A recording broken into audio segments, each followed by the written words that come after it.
Chapter 2301, Rivaling a Grandmaster So Fast. Lei Bao's expression turned sour as he watched Fang Zhenyuan move. He hadn't expected the man to attack without hesitation.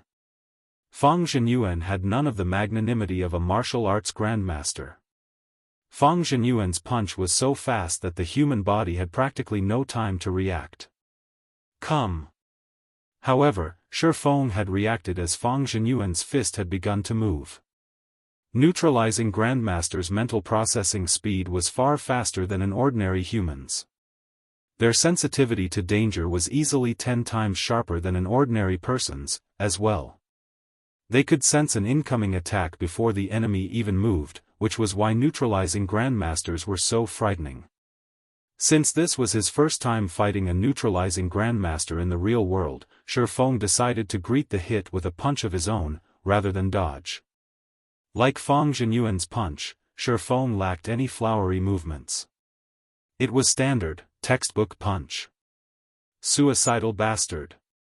Fang Mingyu could not help but grin as he watched. Fang Mingyu had recognized that Shi Feng was weaker than he was during their clash in the Redstone restaurant, not to mention his father. His father might be old, but thanks to modem technology like the life potion, he maintained his peak condition even at his age. In fact, Fang Zhenyuan's body wouldn't even begin to deteriorate for another 2 decades. The fact that Shi Feng chose to face the hit head-on was suicidal. Boom! As the two fists collided, the air between them compressed and shattered, the shockwave cracking the marble ground beneath them. The room shook slightly, and even Bai Qingxue stumbled backward. After the clash, Shi Feng and Fang Zhenyuan took a step back, the ground under their feet slightly sunken. How is this possible? Fang Mingyu stared at Shi Feng with wide, shocked eyes when he saw the younger man completely unharmed from the exchange. 10 days ago, Shi Feng had been weaker than he was, yet now, Shi Feng had taken his father's punch without suffering any damage. He stopped it? The outcome greatly shocked Lei Bao, as well. He knew that Shi Feng was a neutralizing grandmaster, but Fang Zhenyuan had walked this path for decades now. Regardless of when he had become a neutralizing grandmaster, his fitness was inhuman. Shi Feng should have no hope of matching the older man in this regard. Moreover, Fang Zhenyuan's punch had been out of this world. Lei Bao was sure that if he had tried to take that hit head-on, he would have either died or been severely injured. In truth, even Shi Feng was relatively surprised.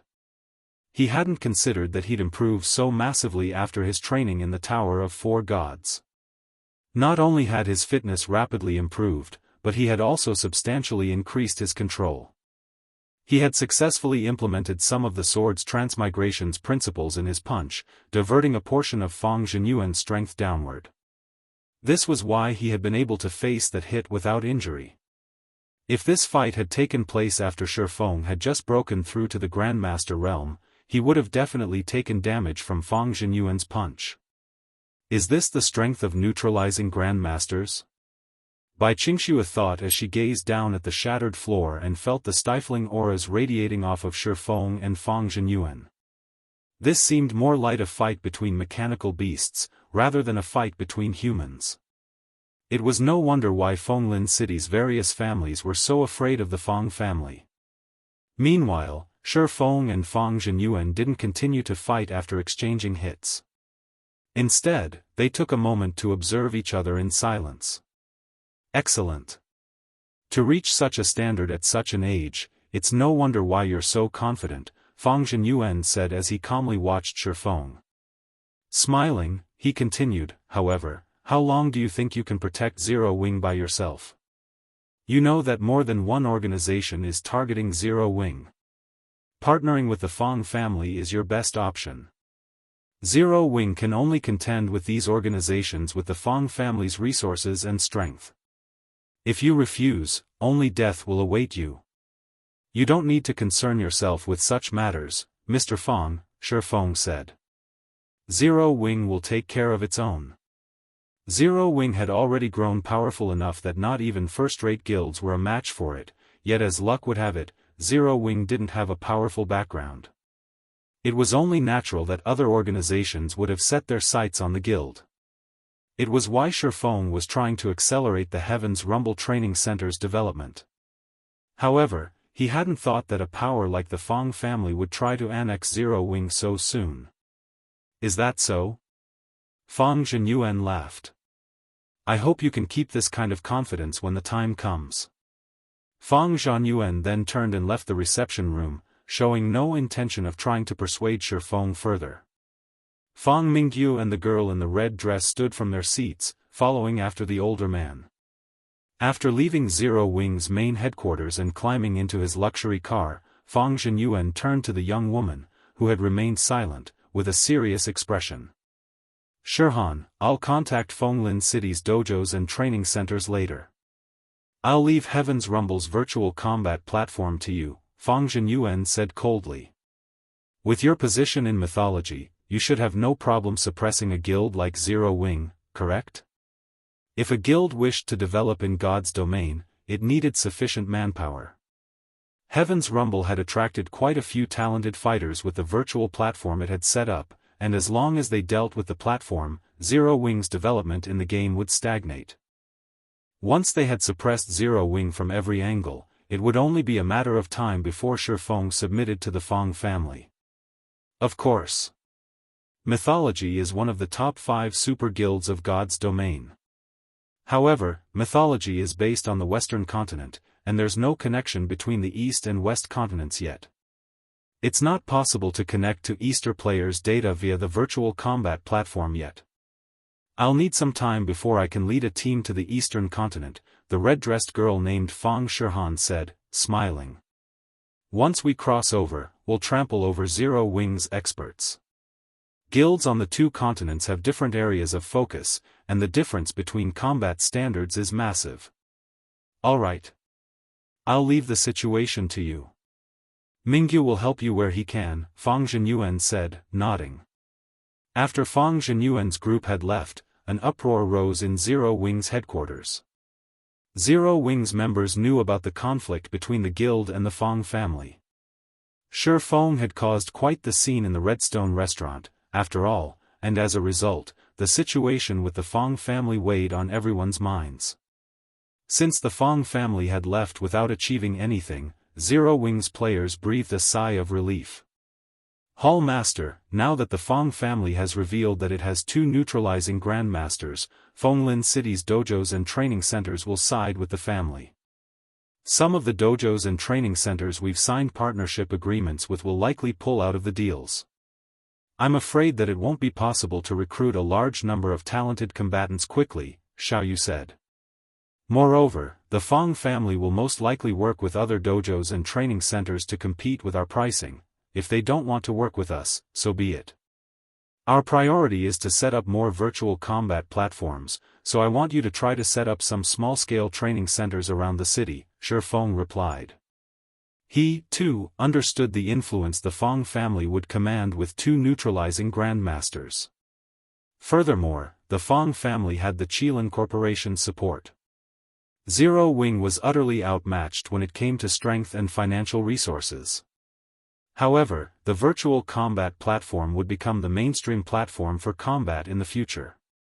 As long as the Heaven's Rumble Training Center developed its virtual combat platforms, it had some chance of competing with the Fang family. Developing the platforms won't be a problem, but with our current finances, setting up the training centers will be, Xiaoyu said helplessly. Read latest chapters at Wuxia World. EU. Although Zero Wing had recently earned quite a few credits through Stone Forest Town, setting up a large enough virtual combat platform would cost a lot of money.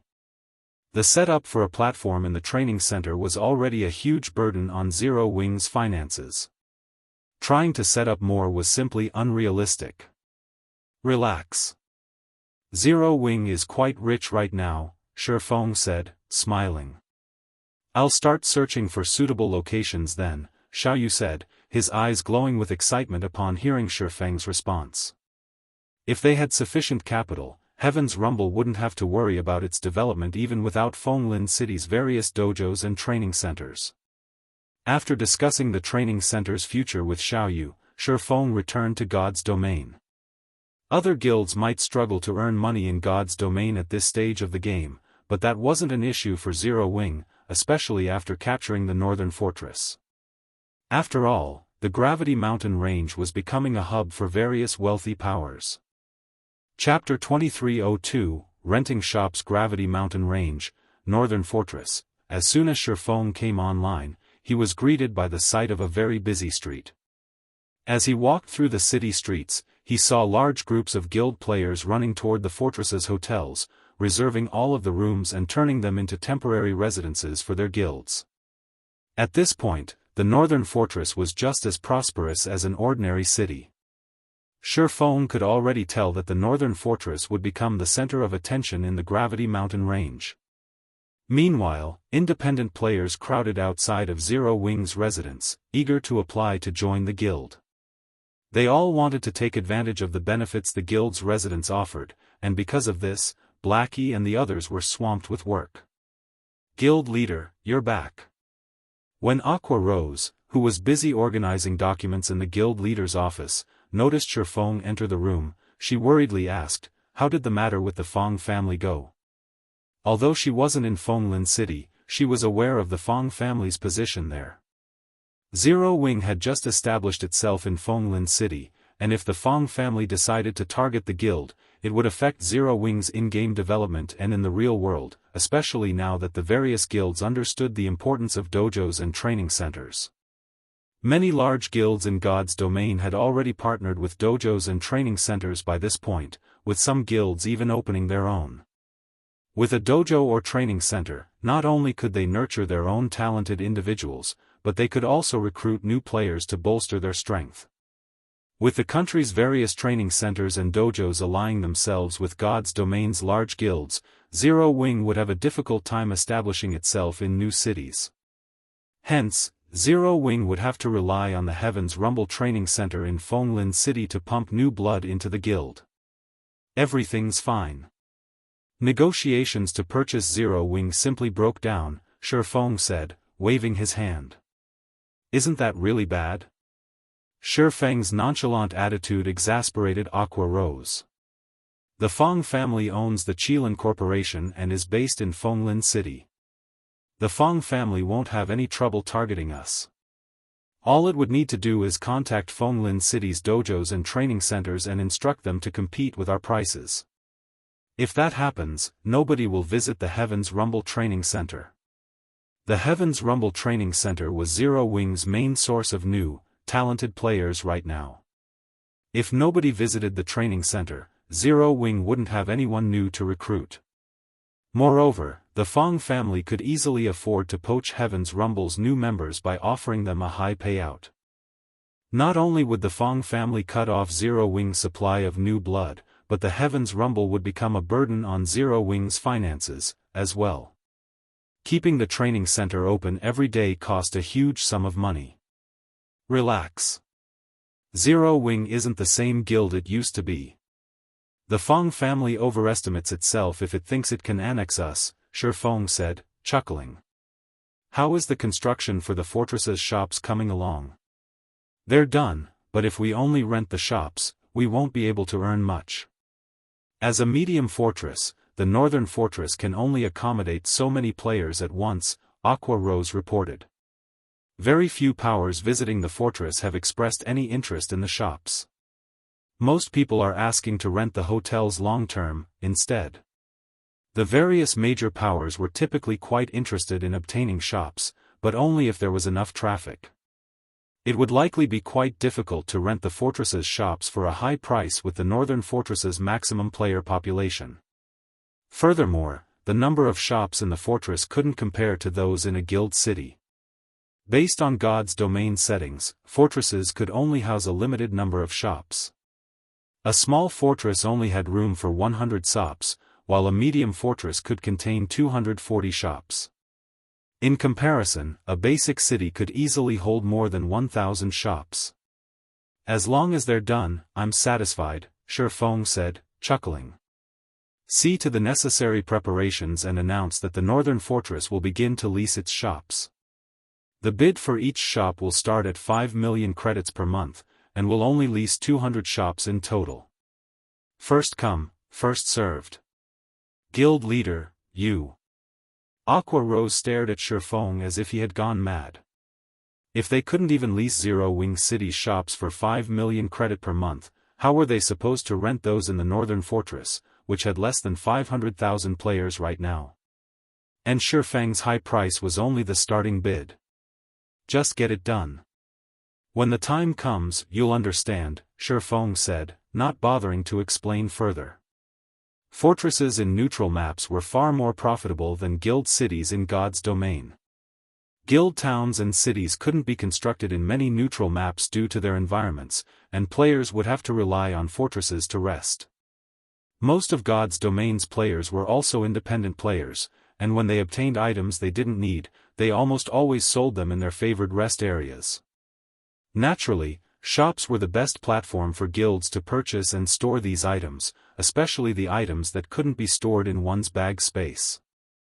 Aside from purchasing and storing materials and items, neutral fortresses shops had a hidden benefit: they could conduct transactions with wandering merchant NPCs and purchase specialty items. Wandering merchants would visit a neutral fortress as long as it had enough security, and these NPCs frequently conducted business with individual players and shops. However, wandering merchants would only offer to sell their specialty items to shops. One such specialty item was the Advanced Wanderer's Camp. With this item, a team could set up a temporary resting area in a neutral map. Although each Advanced Wanderer's Camp could only be used 3 times, and each use had a 1-day duration, it would help a team fully recover their stamina and concentration without cutting their exploration short to return to a city or fortress. The Advanced Wanderer's Camp was an absolute treasure to exploration teams. Sometimes, if players were lucky, they would even encounter wandering merchants that were interested in selling super-rare mini-mobile camp.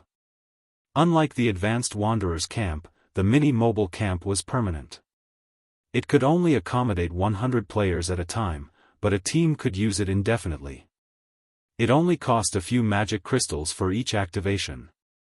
Read latest chapters at Wuxia World.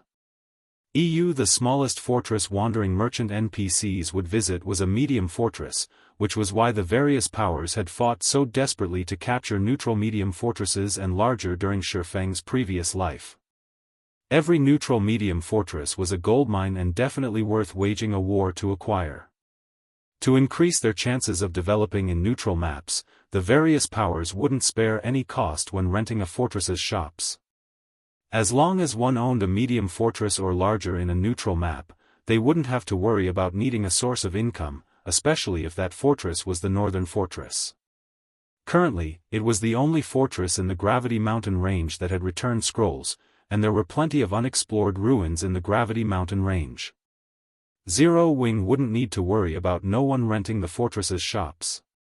After verifying Shifeng's instructions, Aqua Rose informed the public that the Northern Fortress's shops were available for rent.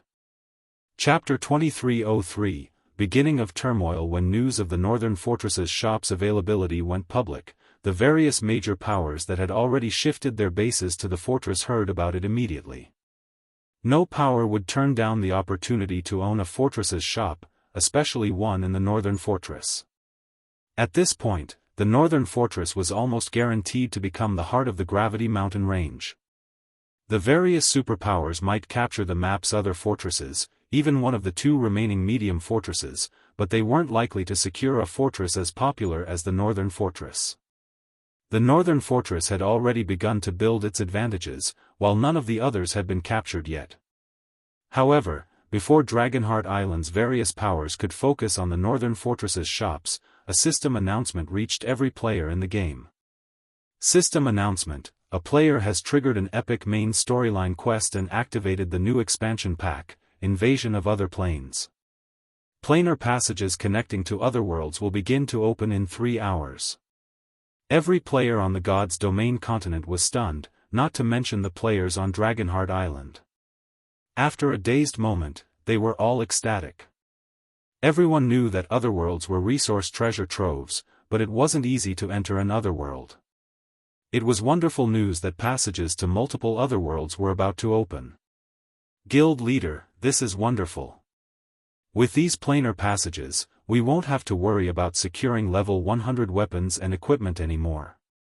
Aqua Rose exclaimed. Zero Wing had a better understanding of Otherworld's available resources than other powers. Take the Ice Crystal World, for example.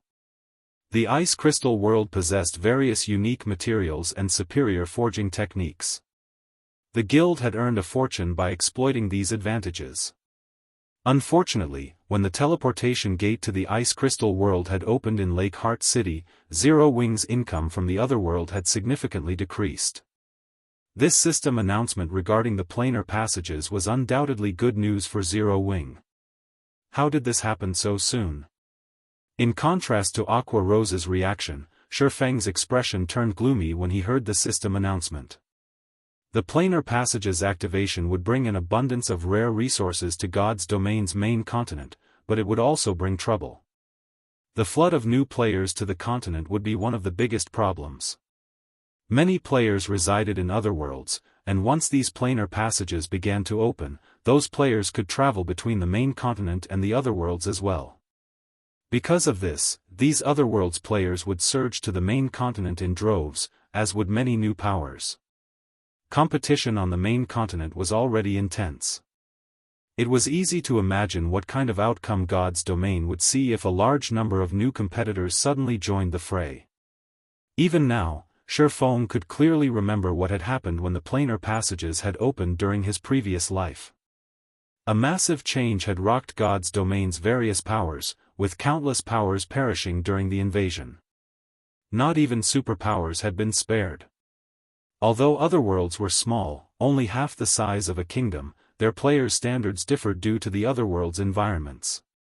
Some otherworld players were weaker than those on the main continent, while others were stronger. The Ice Crystal World was average among the multitude of otherworlds. In some of the stronger otherworlds, players had no issues obtaining legacies, while others made it easier for players to convert to stronger races. These players tended to have greater combat power and higher levels than those on the main continent. Zero Wing had just recently become a pseudo-superpower and had yet to reinforce its foundations. Dealing with these otherworld players and powers wouldn't help Zero Wing. As far as Shifeng could remember, many players had already risen to Tier 3 when the planar passages had activated in the past. Since this expansion had been triggered so early in this life, the competition between players would become even more intense than he remembered. Back then, the main continent's powers had already solidified their rule in level 100+ neutral maps.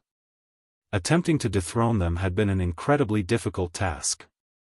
However, players hadn't claimed the level 100+ neutral maps in this life yet, and once the otherworld players and powers arrived on the continent, the competition for these maps would grow to unprecedented levels. I need to move forward with my plans. Shifeng gritted his teeth as he examined at Zero Wing's current statistics. After giving the matter some thought, he turned to Aqua Rose and commanded, Aqua, notify the management in Zero Wing City and tell them to only accept credits in the shops. Also, we need to expand and recruit throughout the Dark Knight Empire. The planar passages would open all over the main continent. If Zero Wing wanted to survive the upcoming war, it needed to increase its overall strength as soon as possible. Shifeng hadn't wanted to expand the guild too quickly, originally. More guild members meant higher costs for the guild, and if Zero Wing couldn't afford the new expenditures, the guild's development would regress. Thus, Shifeng had decided to slow the guild's expansion, allowing Zero Wing to develop organically, unlike powers that rapidly increased their member count. Unfortunately, he couldn't afford to wait with the planar passages about to open. The gears of a new era had already begun to turn. If Zero Wing didn't have enough manpower, others would easily invade and usurp its territories, especially now that the Fong family had decided to target the Heaven's Rumble Training Center. Having received her orders, Aqua Rose quickly contacted the players that managed Zero Wing City, informing them that the guild would only accept credits as payment in its shops. Shifeng also instructed Aqua Rose to find a method to recruit more secret silver guards with the growth potential to nearly rival fine gold rank. He currently possessed quite a bit of soul essence on him, which he could use to increase personal guard's growth potential. Although he could also use the soul essence on the guild's fine gold guards, it wasn't so easy to collect. Even after slaying all of the monsters in the northern fortress, he had only acquired 90 drops. With so little, he'd only be able to upgrade a few fine gold guards. Rather, he could upgrade a large number of secret silver guards with high growth potential to fine gold rank. Although there was only one rank between secret silver and fine gold guards, the difference between them was akin to the difference between peak experts and apex experts. If he could acquire a large group of level 100 plus fine gold guards at this stage of the game, he'd have a mobile killing machine. Read latest chapters at Wuxia World. EU Shifeng also intended to use the 2 remaining teleportation tokens to send Fire Dance, Gentle Snow, Violet Cloud, and Aqua Rose to train in the Tower of 4 Gods. Zero Wing had more than 100 refinement realm experts and barely any peak experts. It was the guild's fatal flaw. As players started to reach level 100, and the system removed their restrictions, the difference between experts' combat standards would grow, as well. It would become a lot more challenging to make up for that difference by relying on basic attributes. It was absolutely crucial that Zero Wing nurture more peak experts as quickly as possible. Once Shifeng had handled these affairs, the sound of another system notification reached his ears. System announcement: planar passages have opened. Players can now visit their local planar passage to travel between worlds. Chapter 2304, Planar Passages activated. Starmoon Kingdom, Starmoon City. Players flowed in and out of the lively teleportation hall. Merchant players and well-known adventurer teams from other kingdoms and empires were a common sight in and around the building. Although Starmoon City wasn't as prosperous as White River City, as Starmoon Kingdom's transit hub and the closest city to the Ore Empire in the kingdom, many players frequented the city. Starmoon City was already a large city with more than 9 million player residents. It was above average among God's Domain's various capital cities. Suddenly, a group of players with dark marks on their foreheads arrived in the teleportation hall. When the other players in the hall noticed them, they fell silent. Every one of these 100-plus players had reached level 92 or 93. Right now, the highest-leveled player on the kingdom's ranking list was only level 88. Moreover, the experts in the area felt a powerful pressure from the group of strangers as if they stood before a small force of high-level great lords. The combined aura could even deter refinement realm experts from approaching. There sure are a lot of people here, Commander, but their levels are pretty low. They clearly haven't received a god's blessing either, a level 92 female ranger commented as she watched the players in the teleportation hall. It seems the main continent's players haven't developed as quickly as those in the shadow world. Only their weapons and equipment are better than ours. Apparently, different areas have varying degrees of development. This is an opportunity for our Shadowless adventurer team. Obviously, weapons and equipment are easier to obtain here. We were lucky to find the planar passage in our world so quickly. We should take time to secure a foothold here first, the bald, level 93 youth in black said as he led the group. Starmoon Kingdom is the perfect place for Shadowless to establish on the main continent. I want you to investigate the powers in this kingdom. If they're not willing to submit, we'll get rid of them. The 100-plus players promptly split up, and every other player who had overheard the bald youth's order began to panic. Meanwhile, otherworld players began to arrive in the main continent's various kingdoms and empires, intensifying the chaos on the main continent. While otherworld players began to flood the main continent, something surprising occurred in the Gravity Mountain Range's northern fortress. Shifeng had estimated that it would take some time to lease out the fortress's shops. It would be a while before players discovered the benefits of a medium fortress's shops, after all. However, in less than a day, Dragonheart Island's various powers had claimed over 100 shops for themselves. Although these powers didn't plan to rent the shops long-term, only agreeing to the first month, it instantly earned Shifeng over 600 million credits. Including the income from Zero Wing City, he had a total of 800 million credits on hand. Once the credits were in his account, Shifeng instructed Xiaoyu to move forward with their agreed plans. They might not be able to establish many large-scale training centers in Fenglin City, but 7 or 8 small training centers wouldn't be a problem. Furthermore, the branch training centers' main purpose was to promote the virtual combat platform and encourage the city's players to train in the Heaven's Rumble training center habitually. Hence, they wouldn't need to purchase a lot of equipment for the branch locations. Once the branches opened to the public, and with Zero Wing's fame, they wouldn't need to worry about a lack of God's domain players visiting Heaven's Rumble. This would also allow Zero Wing to recruit fresh blood in God's domain. Shifeng had also earned a lot of ancient gold from the northern fortress. Normally, a small fortress, at its peak, would only earn 4,000 or 5,000 ancient gold per day, and small fortresses that had recently opened to the public would be lucky to earn 1,000 per day. Fortunately, the northern fortress was unimaginably popular. The various powers players already filled every hotel in the fortress. To reserve every room in a hotel, players would have to pay with ancient gold, not ancient copper or silver. Naturally, Zero Wing's share of the profits would consist of ancient gold, as well. After a single day of business, Zero Wing had earned 7,000 ancient gold from the northern fortress, and that was after splitting the profits with Phoenix Rain. As more time passed and more players visited the fortress, Zero Wing would be able to upgrade its facilities. As basic hotels became advanced hotels, Zero Wing and the Phoenix Pavilion would earn even more ancient gold. Warblood's people would have a heart attack if they saw our profits, guild leader, Blackie said, laughing as he watched the northern fortress's profits increase. It won't be long before our guild secures a foothold in Dragonheart City. With more guild members here, I'd like to see Warblood interfere with our development. Blackie, don't underestimate Warblood.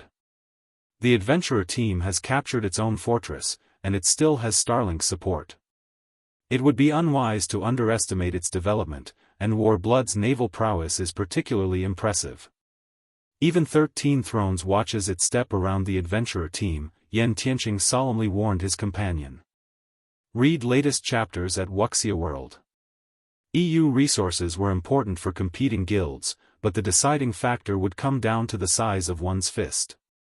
Warblood might not be a match for Zero Wing in the Gravity Mountain range, but in the Sea of Death, Zero Wing would be at its mercy.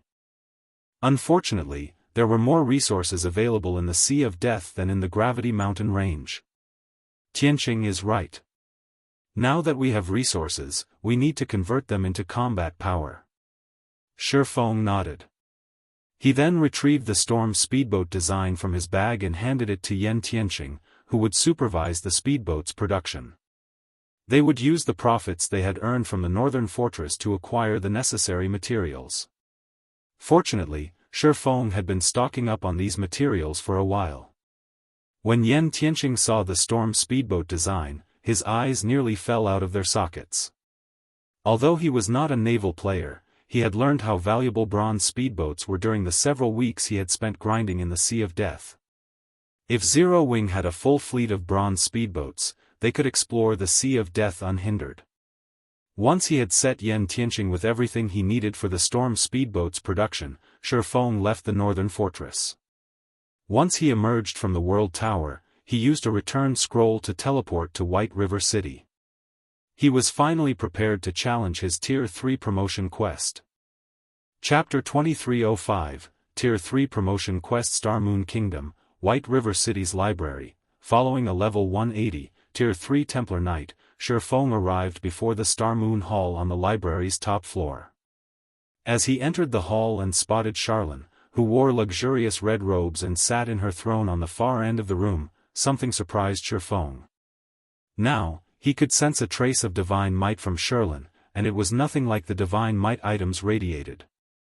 Although it wasn't as strong as the divine might from items gods had used, it was incredibly pure. The closer he got to the woman, the stronger the pressure felt.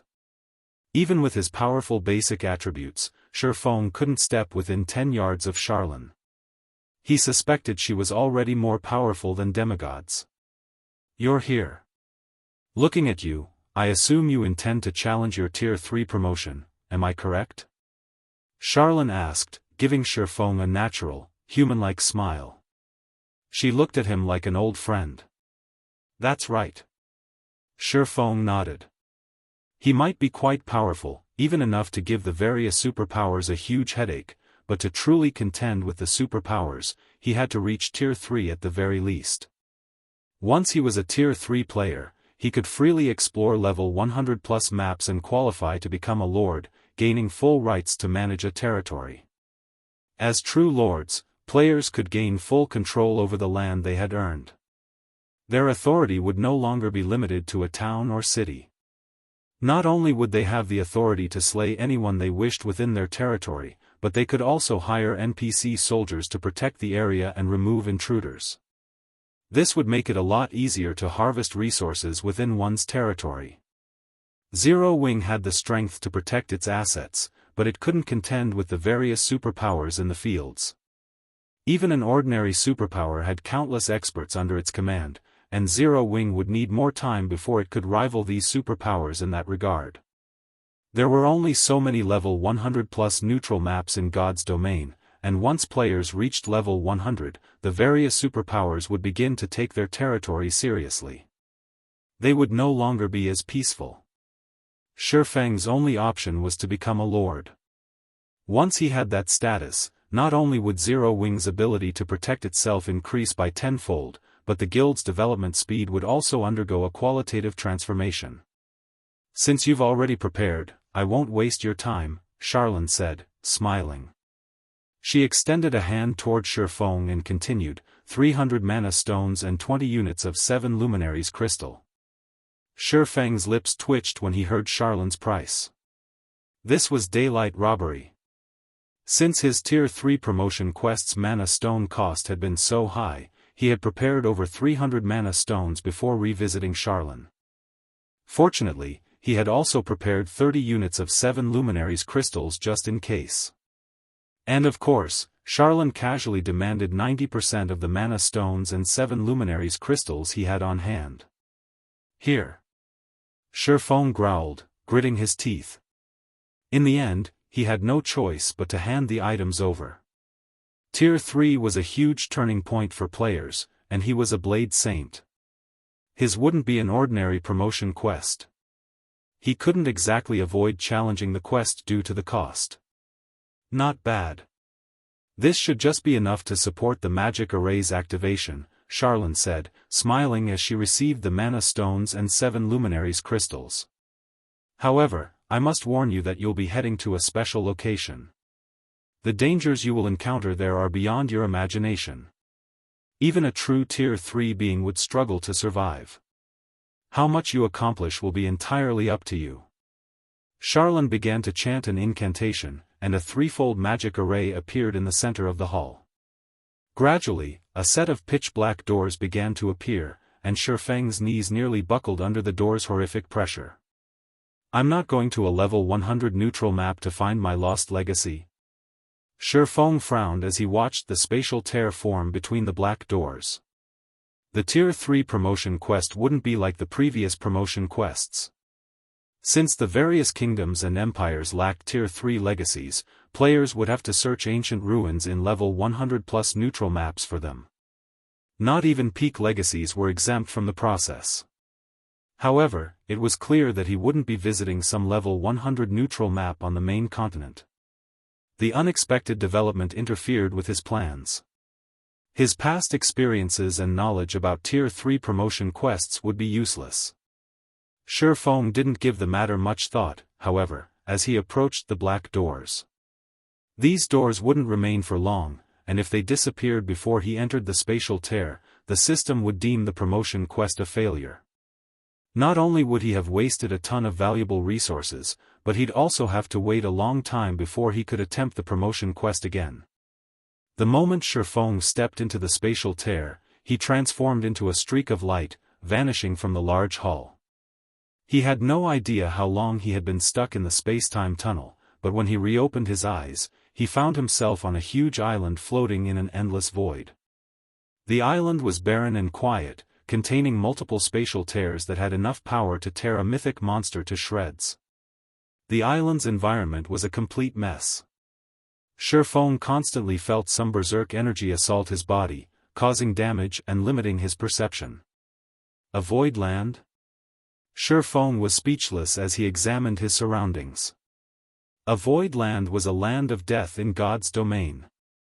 Even a domain realm expert would be as weak as a noob when subjected to a void land's environment, barely able to exhibit any of their combat power.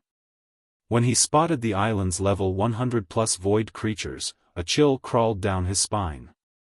Void Worm, Void Creature, Great Lord, Level 101 HP 120 000 000/120 000 000, Void Viper, Void Creature, Grand Lord, Level 102 HP 300 000 000/300 000 000. Void creatures had extremely high resistance to physical and magical damage. Normally, even Tier 3 players would have to work with a full party to defeat a level 100 Great Lord ranked void creature. Unfortunately, not only was this barren island home to thousands of void worms, but they also moved in groups of 3 to 5. As for the void vipers that floated in the air, a single one of them could easily annihilate an entire Tier 3 team. Not even Tier 3 players would survive long on this island, much less Tier 2 players. System: you have accepted your Tier 3 promotion quest. Quest content: locate the Blade Saint legacy sealed in this void land and remove the seal to obtain the legacy. Sure enough, the promotion quest for one of the 10 Saint legacies is vicious. The corners of Shifeng's lips twitched as he read the system notification. Read latest chapters at Wuxia World. He'd be at his limit fighting a single void worm. He'd have no choice but to flee if he encountered two at the same time, yet these void worms roamed in such large groups. Just exploring the island would be a problem, not to mention finding the Blade Saint legacy. Fortunately, he was allowed to use items in this void land, and as such, he immediately pulled the Bible of Darkness from his bag and summoned a Tier 3 demon. He summoned Anna and Kite as well. He then relied on the Tier 3 demon as his mount, while Anna and Kite offered support from the sides. The void worms might be a problem for ordinary Tier 3 players, but they were merely practice targets with high HP to Anna and Kite.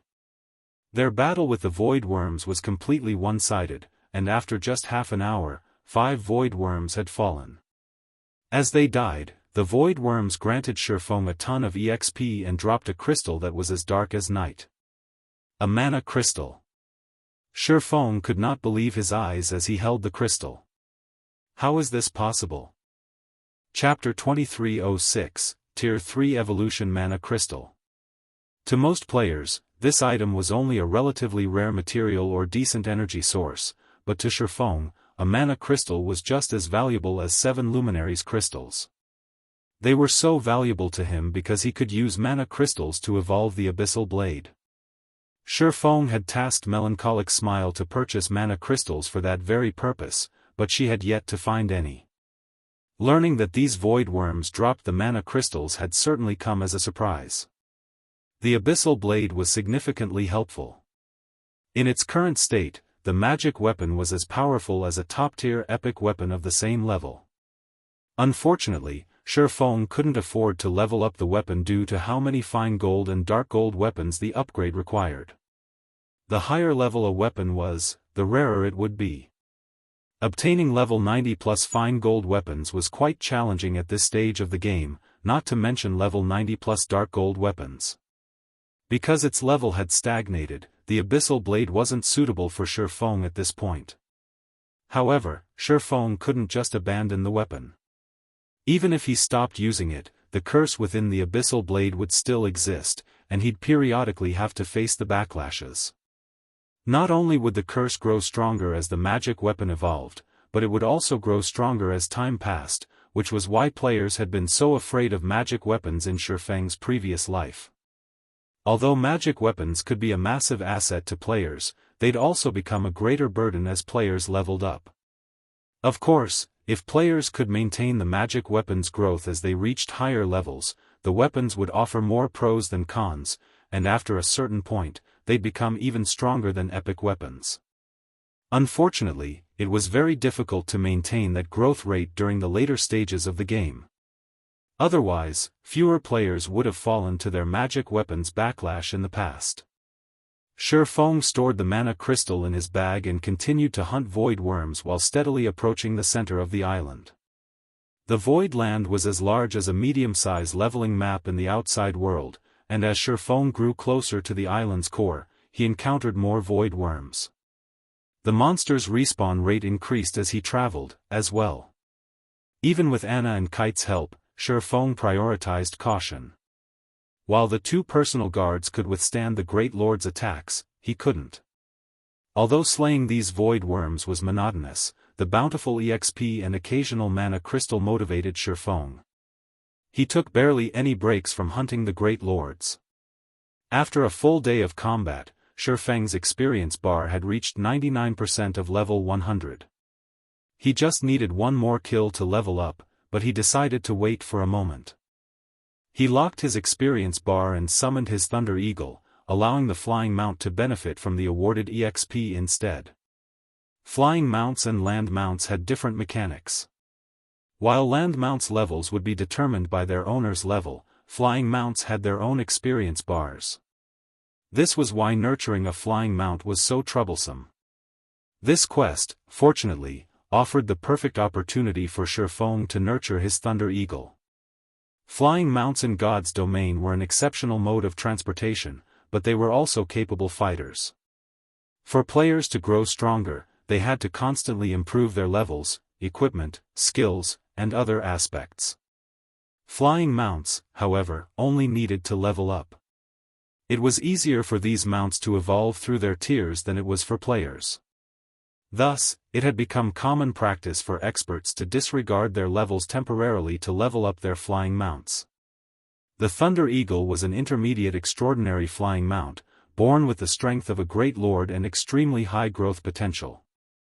At level 100, its combat power might only be at the lower tier 3 rank, but once it reached level 110, it would rise to the intermediate tier 3 rank.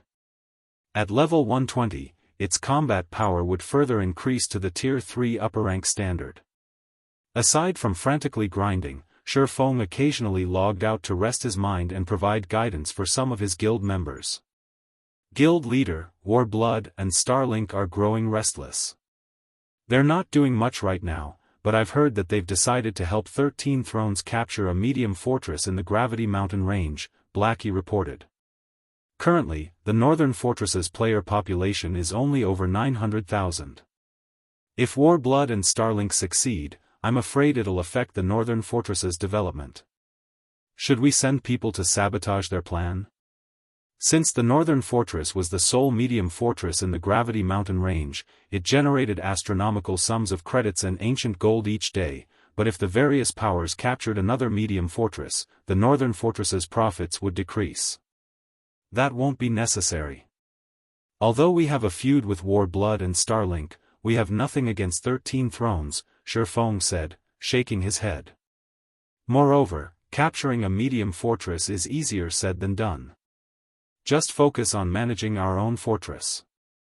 I'm still busy with my tier 3 promotion quest and won't be back anytime soon. For now, try to buy as many plots of land near the World Tower as possible with the ancient gold we've earned.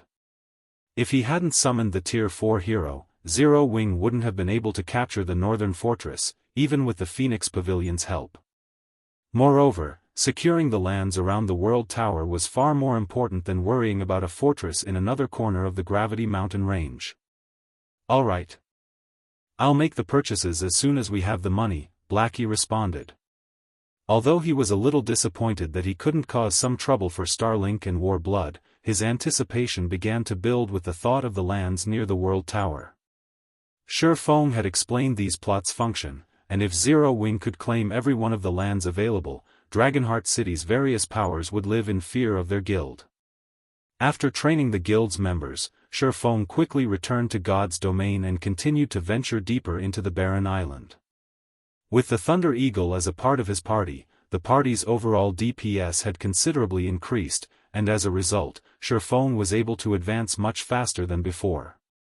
After 3 days of grinding, Shifeng had moved into the island's inner region. The 3-day grind also allowed the Thunder Eagle to climb to level 103. Shifeng knew that flying mounts didn't need as much EXP as players to level up, but he couldn't help his surprise at the Thunder Eagle's leveling speed. Shifeng had also obtained 73 mana crystals from the slain void worms. His harvest here was more than enough to cover the mana stone cost of entering the void land. When he reached the inner region, he found a translucent barrier enveloping the area. The inner region looked like a completely different world compared to the outer region. The island's outer area had been a barren wasteland, while a lush forest occupied the inner region. Within this lush forest, Shifeng spotted graves of varying sizes.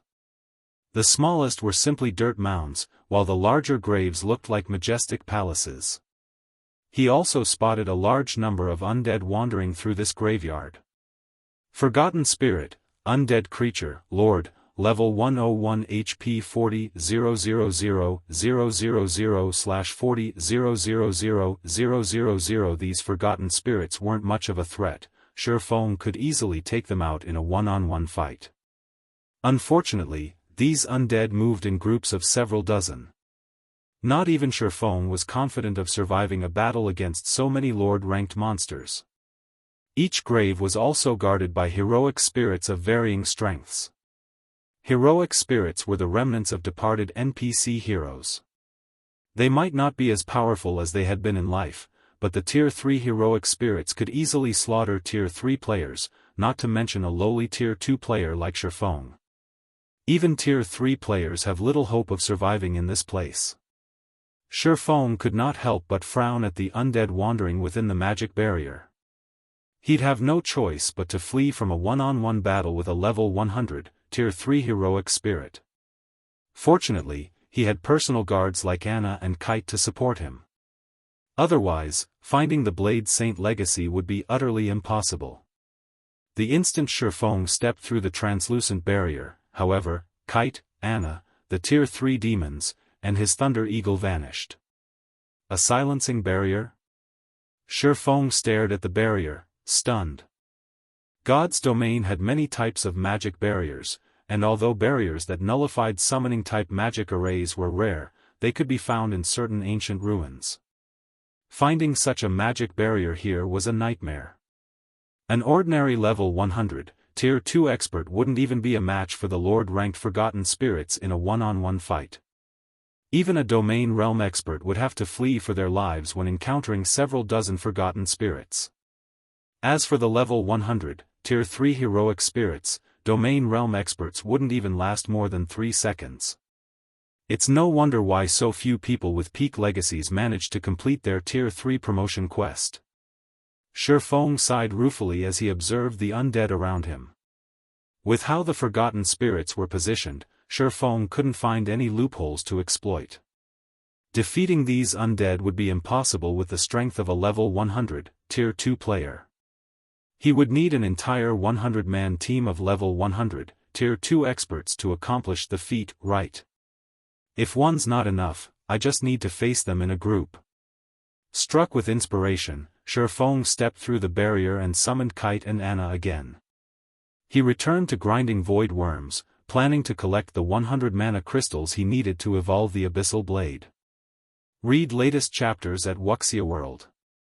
EU of the weapons at hand, the Abyssal Blade allowed him to execute the highest number of attacks simultaneously. With 9 Dragon Slash, he could summon 16 Abyssal Blade Phantoms, which not even the Twilight Blade could do. If he could upgrade the Abyssal Blade to Tier 3, 9 Dragon Slash would undergo a qualitative transformation, allowing him to summon even more phantoms. It might just be enough to help him defeat so many monsters. With this plan in mind, Shifeng spent another day or so slaying void worms, eventually gathering the 100 mana crystals. The instant Shifeng picked up the 100th mana crystal, the sound of a system notification reached his ears. System, 100 mana crystals detected. Conditions to evolve the Abyssal Blade met. Do you wish to evolve the Abyssal Blade? Retrieving the long-forgotten magic weapon from his bag, Shifeng took a deep breath and declared, "Evolve." Chapter 2307, Tier 3 Abyssal Blade. The moment Shifeng tapped on the Evolve * button, the Abyssal Blade transformed into a cloud of black fog that moved toward his bag. The black fog began to devour every mana crystal in his bag like a ravenous wolf. The mana within the mana crystals was only slightly less pure than within 7 luminaries crystals, and a single mana crystal contained enough mana to obliterate a small town from the face of the continent. When the Abyssal Blade devoured all 100 mana crystals, space around Shifeng trembled violently with the transfer of such a frightening amount of energy. At the same time, a dragon's roar echoed across the island. It felt as if space were about to explode, making room for a dragon's arrival. Is this a backlash? Shifeng's expression darkened. With every evolution, there was a chance that the magic weapon would release a backlash, and each backlash would be stronger than the last. If the weapon's owner couldn't cope with a single backlash, it would cripple their account. Initially, Shifeng had been confident of contending with a potential second backlash, but based on the mana fluctuations he sensed, he doubted that he had more than a 50% chance of surviving. Fortunately, the mana only fluctuated for a few moments. After 3 seconds, the island returned to normal, and a pitch-black sword, decorated with engraved, draconic patterns, appeared some distance away. Despite standing 5 yards away from the Abyssal Blade, Shifeng could feel the magic weapon's intense dragon might weighing him down. His heels even sunk into the ground. Abyssal Blade, one-handed sword, magic weapon, attack power plus 4055, all attributes plus 320, attack speed plus 33, ignore levels plus 25, attacks have 70% chance to cause 250% damage. 40% chance to cause 300% damage. Every attack increases damage by 2% to a maximum of 30%. If wielder belongs to a swordsman-related class, all skill levels plus 6. Increase free ability points received for every increase in level by 2 points. Equipment level 80. Can be upgraded, devour 40 level 85 dark gold weapons to upgrade to level 85. Equipment Tier 3. Can be evolved, devour 5 god crystals to evolve to Tier 4. Additional active skill 1, Phantom Kill, Tier 3. Instantly creates a doppelganger under the wielder's control. Doppelganger has 95% of the wielder's attributes and all skills. The wielder can swap positions with the doppelganger at any time. Duration, 2 minutes cooldown, 5 minutes. Additional active skill 2, Abyssal Bind, Tier 3. Binds up to 5 enemies simultaneously and prevents movement, reducing defense and magic resistance by 100%. The higher tiered the target is, the weaker the effect will be. Duration, 5 seconds cooldown, 40 seconds. Additional active skill 3, 9 Dragon Slash, Tier 3. Instantly creates 21 phantoms of the Abyssal Blade for wielder's use, each phantom sword deals up to 80% damage.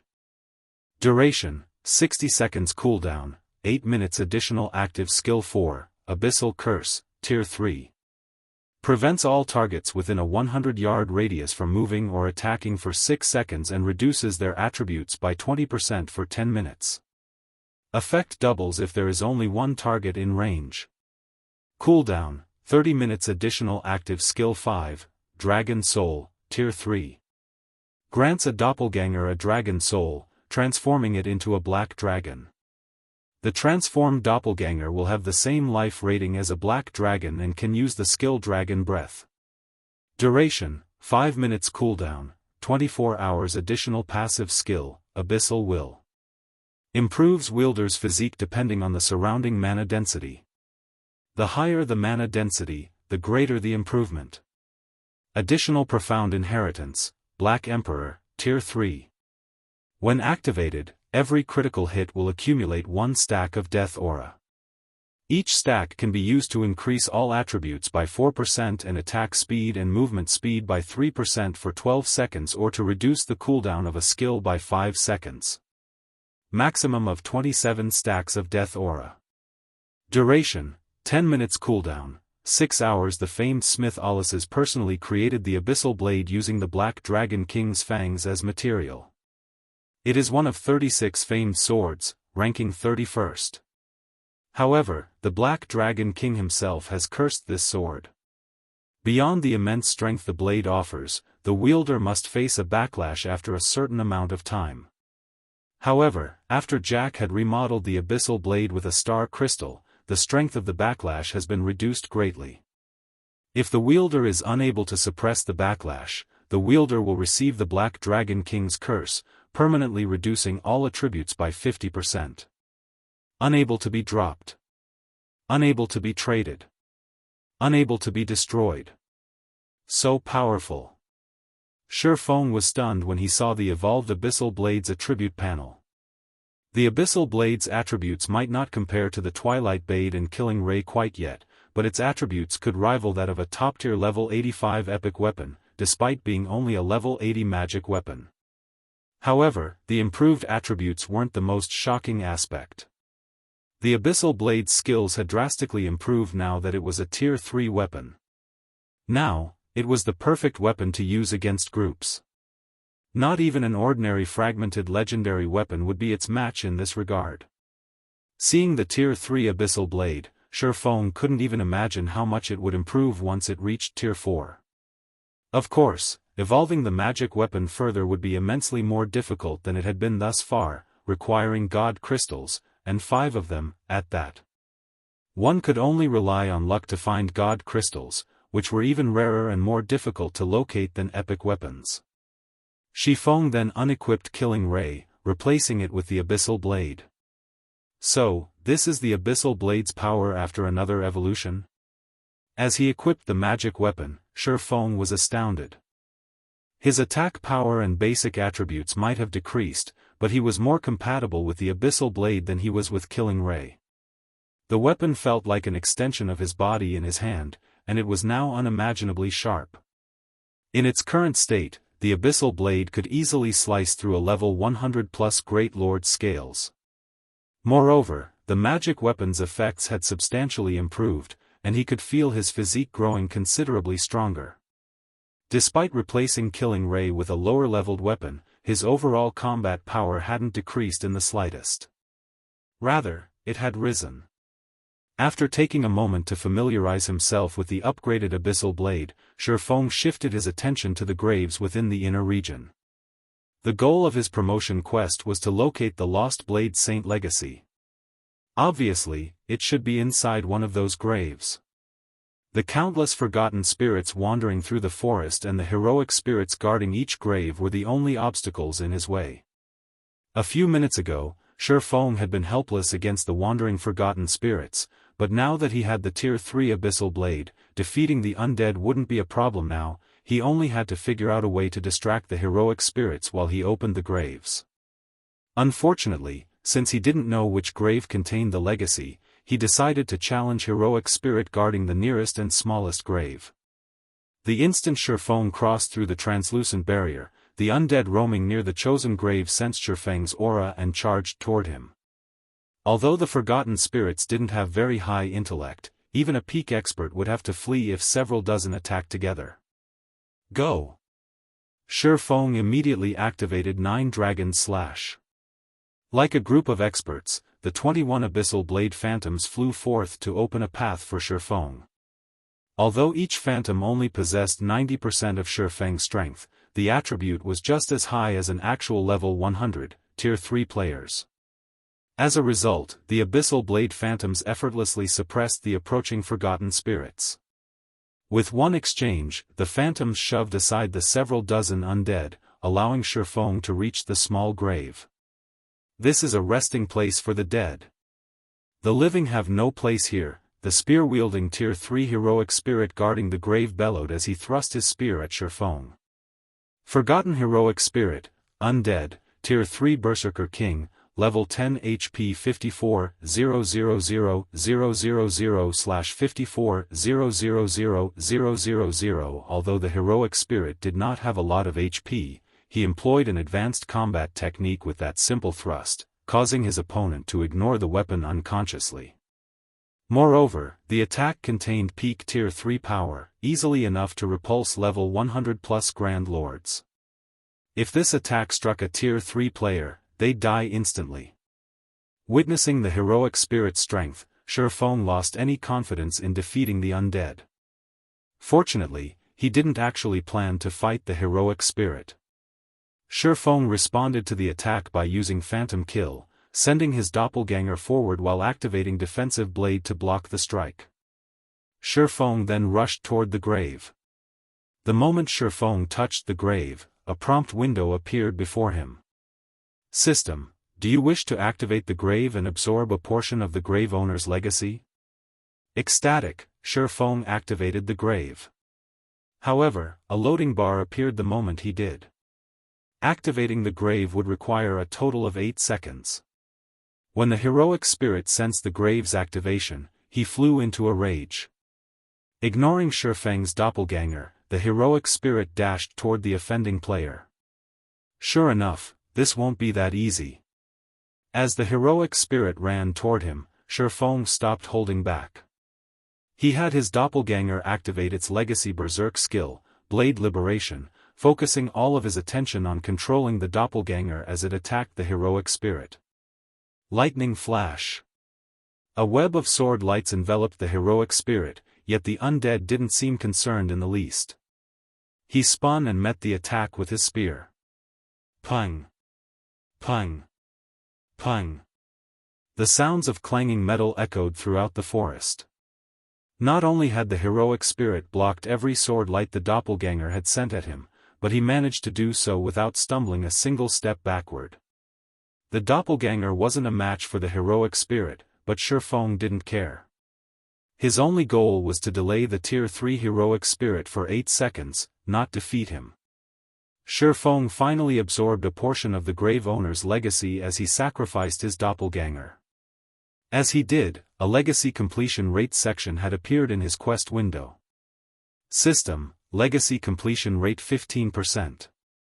Do you wish to accept this legacy? So, that's how this works. Shifeng immediately understood how he was supposed to complete his promotion quest.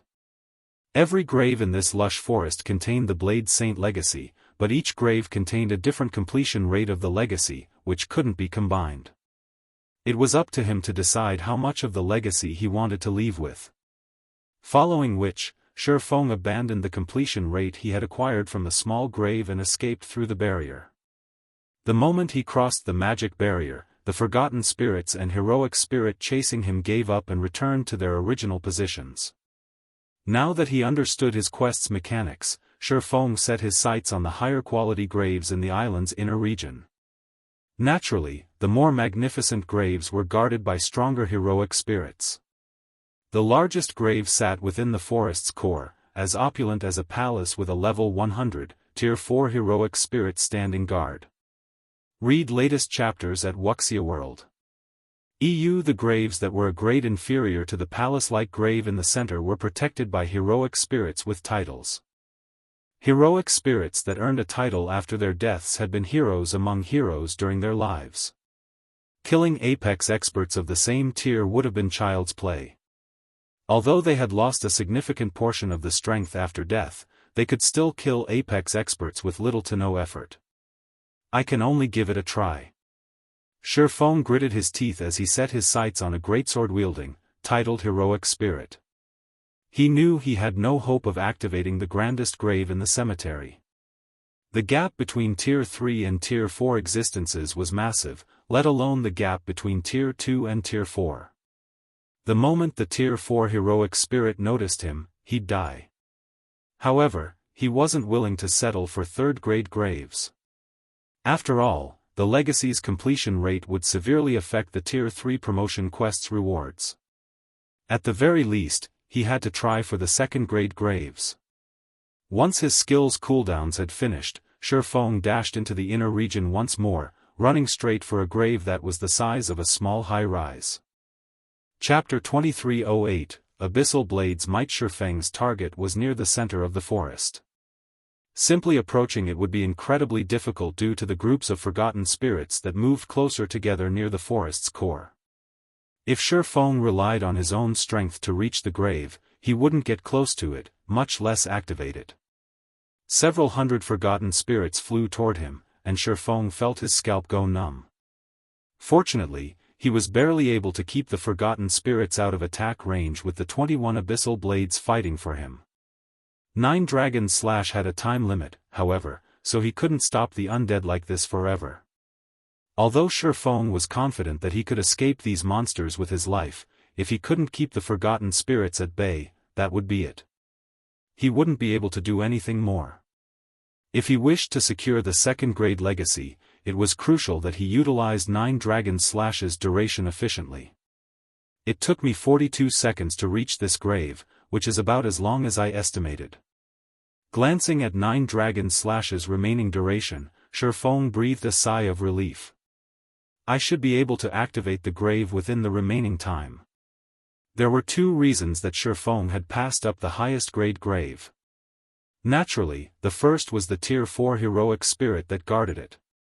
His second reason was the lack of time. Reaching and activating the second-grade graves within 9 Dragon Slash's 60-second duration was his limit. Before Shi Feng could catch his breath, the silver-armored, greatsword-wielding heroic spirit that guarded the gravestone abruptly opened his eyes. A faint, red barrier then enveloped the gravesite, decreasing Shi Feng's basic attributes and physique by 20%. Urdia, Flame Knight, Heroic Spirit, Tier 3 Berserker King, Level 101 HP 78, 000 000/78 A domain? Shi Feng's expression darkened as he stared at Urdia. Shi Feng had assumed that Urdia had the strength to instant-kill Tier 3 players, but he had never thought that the heroic spirit would be this powerful. Urdia might not have a lot more HP than the heroic spirit he had fought earlier, but he was definitely much stronger. Purely regarding basic attributes, he had to be 30% stronger than the forgotten heroic spirit. In combination with its domain, which only Tier 4 NPCs and above could grasp, Urdia could squash Tier 3 players like ants. I commend your bravery, adventurer. Over the several millennia I have stood guard, you're the first to dare approach in search of the Blade Saint's legacy. I hope you can offer some entertainment, Urdia leisurely commented. Unlike the forgotten heroic spirit, which had attacked immediately, he joked around like a player as he slowly approached Shi Feng. Seeing this, a chill crawled down Shi Feng's spine. They might be dead heroes, but heroic spirits weren't considered NPCs in God's domain. Because of this, their intellect shouldn't be as high as NPCs. However, that was obviously not the case for Urdia.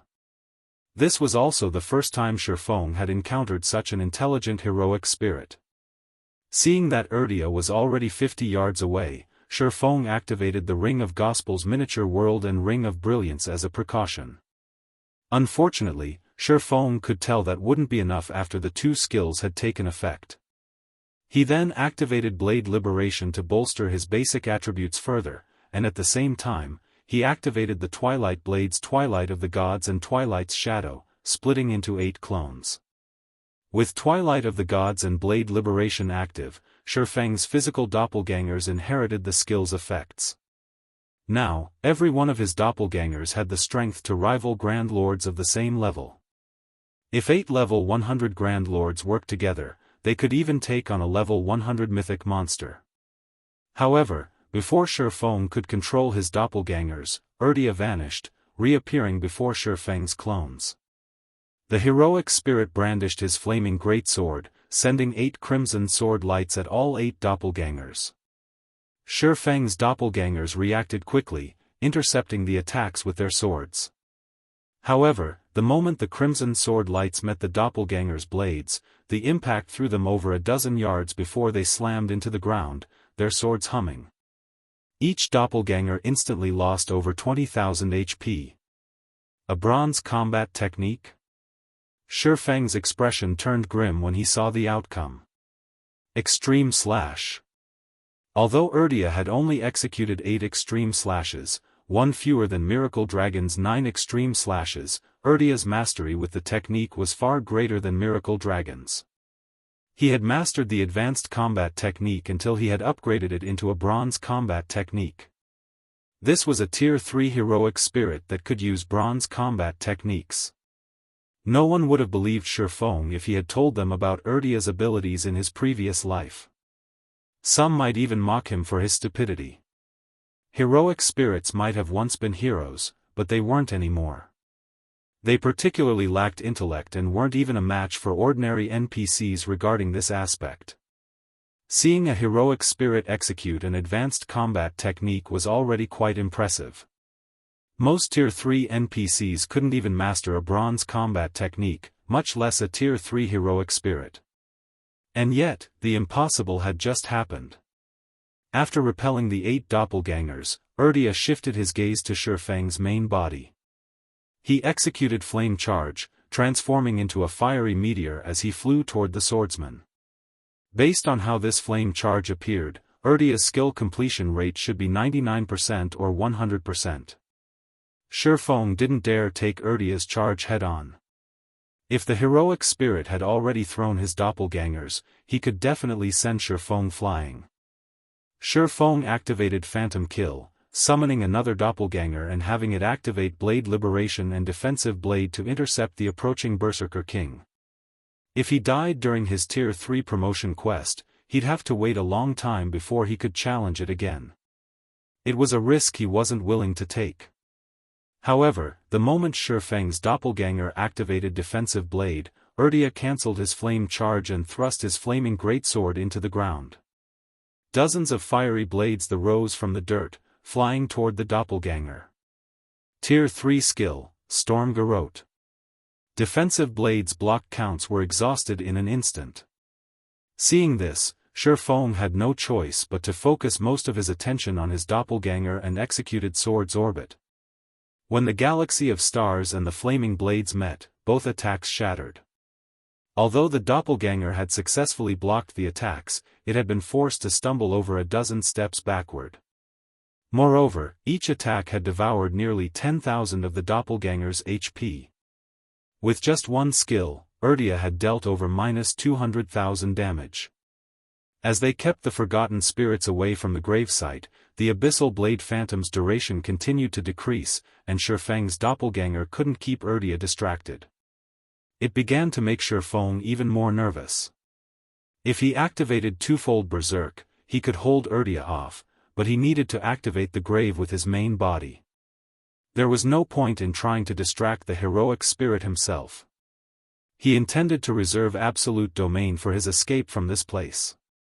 Even if he activated the grave and obtained the legacy contained within, he would fail his quest without it. Your doppelgangers are quite good, but this is as far as you'll get. Urdia declared, chuckling when he realized Shifeng's doppelganger had survived his Storm Garrote. Urdia pulled his greatsword from the ground and appeared before the doppelganger. He executed 8 extreme slashes once more, but this time, he concentrated all 8 attacks on a single target. Dragon Soul. Read latest chapters at Wuxia World.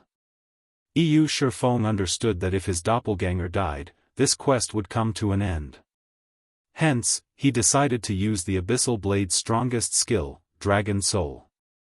Right now, every attribute point mattered. Shifeng's doppelganger roared, the sound filling the entire forest. As it did, the doppelganger transformed into a 10-meter-tall, pitch-black dragon. It had more than doubled in size than when the Abyssal Blade had only been a Tier 2 weapon.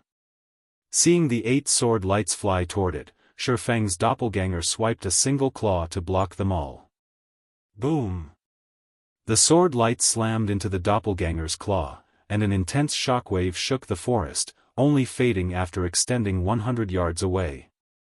A spatial tear had even appeared before the dragon's claw, and the doppelganger only stumbled a step back. Chapter 2309, Blade Saint Legacy secured so strong. Shifeng was surprised to see his doppelganger only lose a little over 5,000 HP after receiving Urdia's 8 extreme slashes. Although his doppelganger had already been quite powerful with Dragon Soul active, nearly invincible among beings of the same tier, it had grown even stronger, especially its strength and defense. In these 2 attributes, his doppelganger could practically rival Tier 4 mythic monsters. Moreover, the size of the black dragon's body afforded Shifeng plenty of advantages. Before the black dragon's 10-meter-tall frame, Urdia looked like little more than a small animal. The doppelganger wouldn't have any issue stopping the heroic spirit's attacks. However, Urdia didn't pause after his attack failed. He immediately appeared before the black dragon's head, his flaming greatsword transforming into a colossal pillar of fire. Tier 3 Taboo Skill, Burning Sword.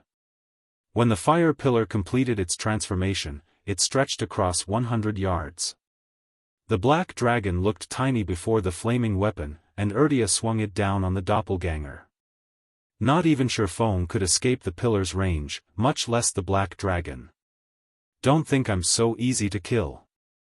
As the fire pillar descended, Shifeng had his black dragon use Dragon Breath. Unlike the Dragon Breath skill from his Heavenly Dragon's Breath Ring, the black dragon's ability was the real deal. According to legend, a Tier 5 Dragon Breath could vaporize an entire city instantly. The true Dragon Breath was easily more powerful than any taboo skill or curse, essentially rivaling divine arts. The black dragon opened its maw, and a horrific amount of mana concentrated between its jaws. In the blink of an eye, a pitch-black energy ball as large as a small house had taken shape, and as the black dragon released a deafening roar, the energy ball reformed as a pillar of pitch-black light, firing toward the heroic spirit's pillar of fire. Boom! The dragon breath and burning sword slammed into each other, creating a shockwave that shook their surroundings and didn't dissipate until it had spread 500 yards away. At the point of impact, space had crumbled, forming a black hole. It felt as if Armageddon had begun. Sure enough, the true dragon breath is far more powerful. Shifeng could not help but be astonished when he saw Urdia being sent flying. Shifeng had only hoped that the black dragon would stop Urdia's killing move. He hadn't actually expected the doppelganger to win that exchange, dealing over -30,000 damage to the heroic spirit. Urdia wasn't in danger of dying after losing 30,000 HP, but it was enough damage for the black dragon to hold the heroic spirit's aggro. Now, Urdia's focus had turned away from Shifeng's main body. Taking advantage of this opportunity, Shifeng charged at the gravestone. System, do you wish to activate the grave and absorb a portion of the grave owner's legacy? Without any hesitation, Shifeng activated the grave the moment the prompt window appeared. Like the previous grave, a loading bar appeared when he activated. However, this loading bar required 12 seconds, rather than the 8 seconds the previous grave had required. Shifeng celebrated the fact that he had decided to keep absolute defense in reserve. Had he used the skill to stop Urdia, rather than rely on Dragon Soul, he would have died halfway through the activation process. Unfortunately, the instant Shifeng activated the grave, Urdia went berserk. Ignoring the black dragon, the heroic spirit dashed toward Shifeng. Only a little over 100 yards separated Urdia and Shifeng, and a titled, Tier 3 heroic spirit would only need a few steps to cross that distance. However, the black dragon intercepted Urdia near the halfway mark, using its massive frame to keep the heroic spirit away from Shifeng. The black dragon then swiped a claw at its foe. The black dragon's claw was the size of a car, and although Urdia sensed the incoming attack, he couldn't dodge it in time, relying on his greatsword to block it. As the claw slid along the massive blade, dazzling sparks flew from the weapon. Urdia knocked away the black dragon's claw with his greatsword. Now, he fully displayed the strength of a Tier 3 heroic spirit. Even a Tier 2 dragon would find him a difficult opponent. Fortunately, there wasn't a particularly large difference between the two combatants' basic attributes. Although the heroic spirit had knocked away the black dragon's claw, the dragon steadily remained in its original position. It had only taken a little over -2,000 damage from the clash. The black dragon had tens of millions of HP, so this amount of damage was nothing. Realizing this, Urdia stopped relying on brute force to break past the black dragon. Instead, he executed a combat technique, transforming into 7 phantoms that charged at Shifeng's main body. Advanced Combat Technique, Flowing Shadow. The 7 phantoms looked and felt exactly the same, not even Shifeng could tell the difference. But he wasn't ready to give up just yet. In response, he executed Lightning Slash through his black dragon. As a bronze combat technique, Shifeng even had trouble executing Lightning Flash with his main body, not to mention with a doppelganger, but the black dragon's physique was far superior to his, so Shifeng barely managed to pull it off. 14 claw strikes then plowed into the 7 phantoms. Pung! Pung! Pung! Metallic clangs echoed through the cemetery as Urdia blocked all 14 strikes. The black dragon lost over 30,000 HP and stumbled a step back, but it had achieved its goal and stopped Urdia's advance. Only, Shifeng had paled from the effort of executing Lightning Flash with the black dragon. It consumed so much concentration. Shifeng could feel a wave of exhaustion wash over him. He had expended significantly more concentration when executing the bronze combat technique through the black dragon than when he used the technique himself. Of course, Urdia hadn't given up. He executed Flowing Shadow again, trying to reach Shifeng. With no other options, Shifeng continued to rely on Lightning Flash to stop Urdia. 2 times. 3 times. 4 times. Every time Shifeng executed Lightning Flash, a considerable portion of his concentration slipped away. By the time he executed the technique for the 6th time, he felt mentally lethargic.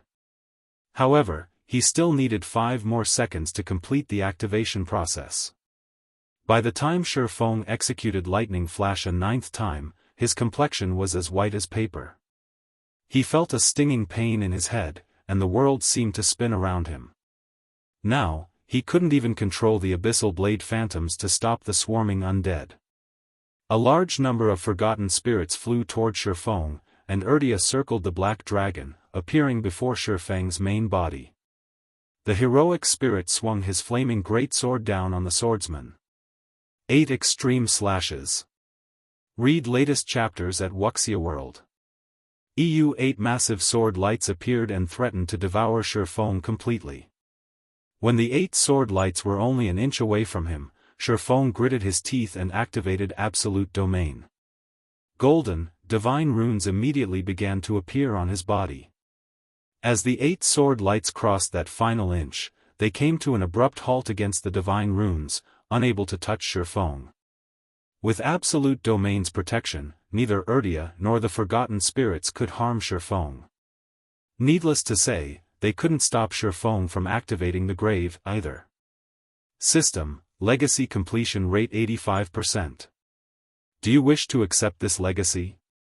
Chapter 2310, Urdia vs. Anna. As soon as he saw the system notification, Shifeng accepted the legacy. He didn't know how good a legacy with an 85% completion rate would be, but it was undoubtedly better than the 15% legacy he had found earlier. After Shifeng accepted the legacy, countless divine runes began to flow from the grave toward him, forming a glowing imprint on the back of his hand. Suddenly, Shifeng bore the mark of a purple-gold sword. The moment the mark formed, Urdia descended into madness. His muscles bulged, and a cloak of fire enveloped his frame. The temperature around him soared, and the flaming cloak burned the earth under his feet to black ash. If Shifeng hadn't activated Absolute Domain, he'd likely lose astonishing amounts of HP due to his proximity to the heroic spirit. With Urdia going into full berserk mode and his Absolute Domain's duration almost up, Shifeng switched the 7 luminaries' rings aura of earth to the aura of wind and activated Gale Domain to make a hasty retreat. While all forms of teleportation were prohibited in the Voidland's inner area, flying, fortunately, was not. Gale Domain was Shifeng's only hope of escaping from the inner area. Without it, he wouldn't have any chance of leaving the inner region even if he had the legacy. He no longer had 9 dragons to rely on, and he had a titled, Tier 3 heroic spirit after him. However, before Shifeng could leave the grave, Urdia charged forth like a meteor. The heroic spirit was so fast that not even the black dragon could stop him in time. Boom! Urdia crashed into Shifeng, and the golden, divine runes that protected him actually trembled. This hadn't even happened when Urdia had hacked and slashed at Shifeng earlier. The heroic spirit proceeded to brandish his flaming greatsword at Shifeng, over and over. For a moment, even Shifeng was helpless against the countless sword lights. He couldn't keep up with the speed of any of these attacks. Urdia's attack speed wasn't that much faster than his, but he couldn't keep up with the heroic spirit's reaction speed. With Urdia's basic attributes, the heroic spirit could finish Shifeng off in 2 or 3 hits, even if Shifeng activated twofold berserk. Absolute Domain only had 6 seconds remaining, and Shifeng was still nearly 1,500 yards away from the inner region's barrier. Throwing caution to the wind, he flew straight for the barrier. Despite the fact that Urdia couldn't fly, the undead had no issues keeping up with Shifeng, continuously attacking the fleeing swordsman. Every one of Urdia's attacks had enough power to injure mythic monsters. Shifeng would have already died several times if it hadn't been for Absolute Domain's protection. 5 seconds. 3 seconds. 1 second. Unfortunately, Shifeng's flying speed was fast, but he couldn't reach the barrier within 6 seconds. He was still roughly 500 yards from his target when Absolute Domain's effects wore off. As soon as they did, Shifeng felt a scorching heat envelop his body, dealing minus 10,000 damage per second. Seeing the divine runes fade from Shifeng's body, Urdia sneered at his prey. He pushed off the ground and arrived before Shifeng in an instant, plunging his flaming greatsword down on Shifeng's head. 8 extreme slashes. This time, every one of the 8 sword lights contained Tier 4 power. Not even the Black Dragon would be strong enough to block the attack, much less Shifeng. Fortunately, Shifeng had prepared for this moment and activated Defensive Blade. Pung! Pung! Pung! Another series of metallic clangs echoed throughout the forest. Urdia had exhausted over half of Defensive Blade's block counts in that one exchange. By the time Defensive Blade ended, Shifeng had only moved 50 yards closer to the barrier. As Urdia was about to launch another attack, Shifeng activated Abyssal Bind. Over 20 pitch-black chains emerged from the void, binding Urdia and forcing the heroic spirit to a grinding halt. At Tier 3, Abyssal Bind could hold a target for up to 5 seconds, and it should be 100% effective against a Tier 3 being like Urdia. It was also Shifeng's final trump card. Pung! However, before Shifeng could relax, he heard the sound of a chain shattering. When he had gone berserk, Urdia had become nearly stronger than a mythic monster. It had only taken the heroic spirit an instant to shatter one of the chains. As if they were made of paper, the other chains began to break, one after another. For the crime of desecrating a saint's grave, you will die. Urdia bellowed as he swung his freed arms, slashing his greatsword at Shifeng, who stood over 50 yards away. As Urdia swung his greatsword, a torrent of fire swept toward Shifeng. Shifeng spun, meeting the attack with his swords as the flames were about to hit him. Void Shield. Boom! The Void Shield, which had 10 times Shifeng's maximum HP, nearly shattered as a result of the attack, and the impact threw Shifeng backward over 30 yards. What a frightening move! Shifeng silently celebrated when he saw that his Void Shield had only cracked. If he hadn't responded appropriately, that attack would have killed him. Urdia was far more powerful than Shifeng had imagined. Had he allowed his strength and greed to blind him, challenging the largest grave instead, he would have died the moment his Absolute Domain's duration ended. Meanwhile, thanks to Urdia's attack, Shifeng and the heroic spirit were now separated by 100 yards. Although Abyssal Bind wouldn't hold down Urdia for 5 seconds, it should be able to keep him in place for 2. Fortunately, as a Tier 3 heroic spirit, Urdia couldn't attack a target that was so far away. In the remaining 2 seconds, Shifeng widened the gap between him and his pursuer by more than 300 yards. Urdia's movement speed was much higher than Shifeng's, but during a chance, Urdia would need some time to get within attack range. Meanwhile, Shifeng continued to move closer to the barrier. 150 yards. 100 yards. 50 yards. When Urdia was less than 80 yards away from Shifeng and was about to bombard the fleeing swordsman once more, Shifeng finally slipped through the magic barrier. Enraged, Urdia sent another wave of fire at Shifeng, but this time, Shifeng retrieved a summon guard scroll and called forth Anna.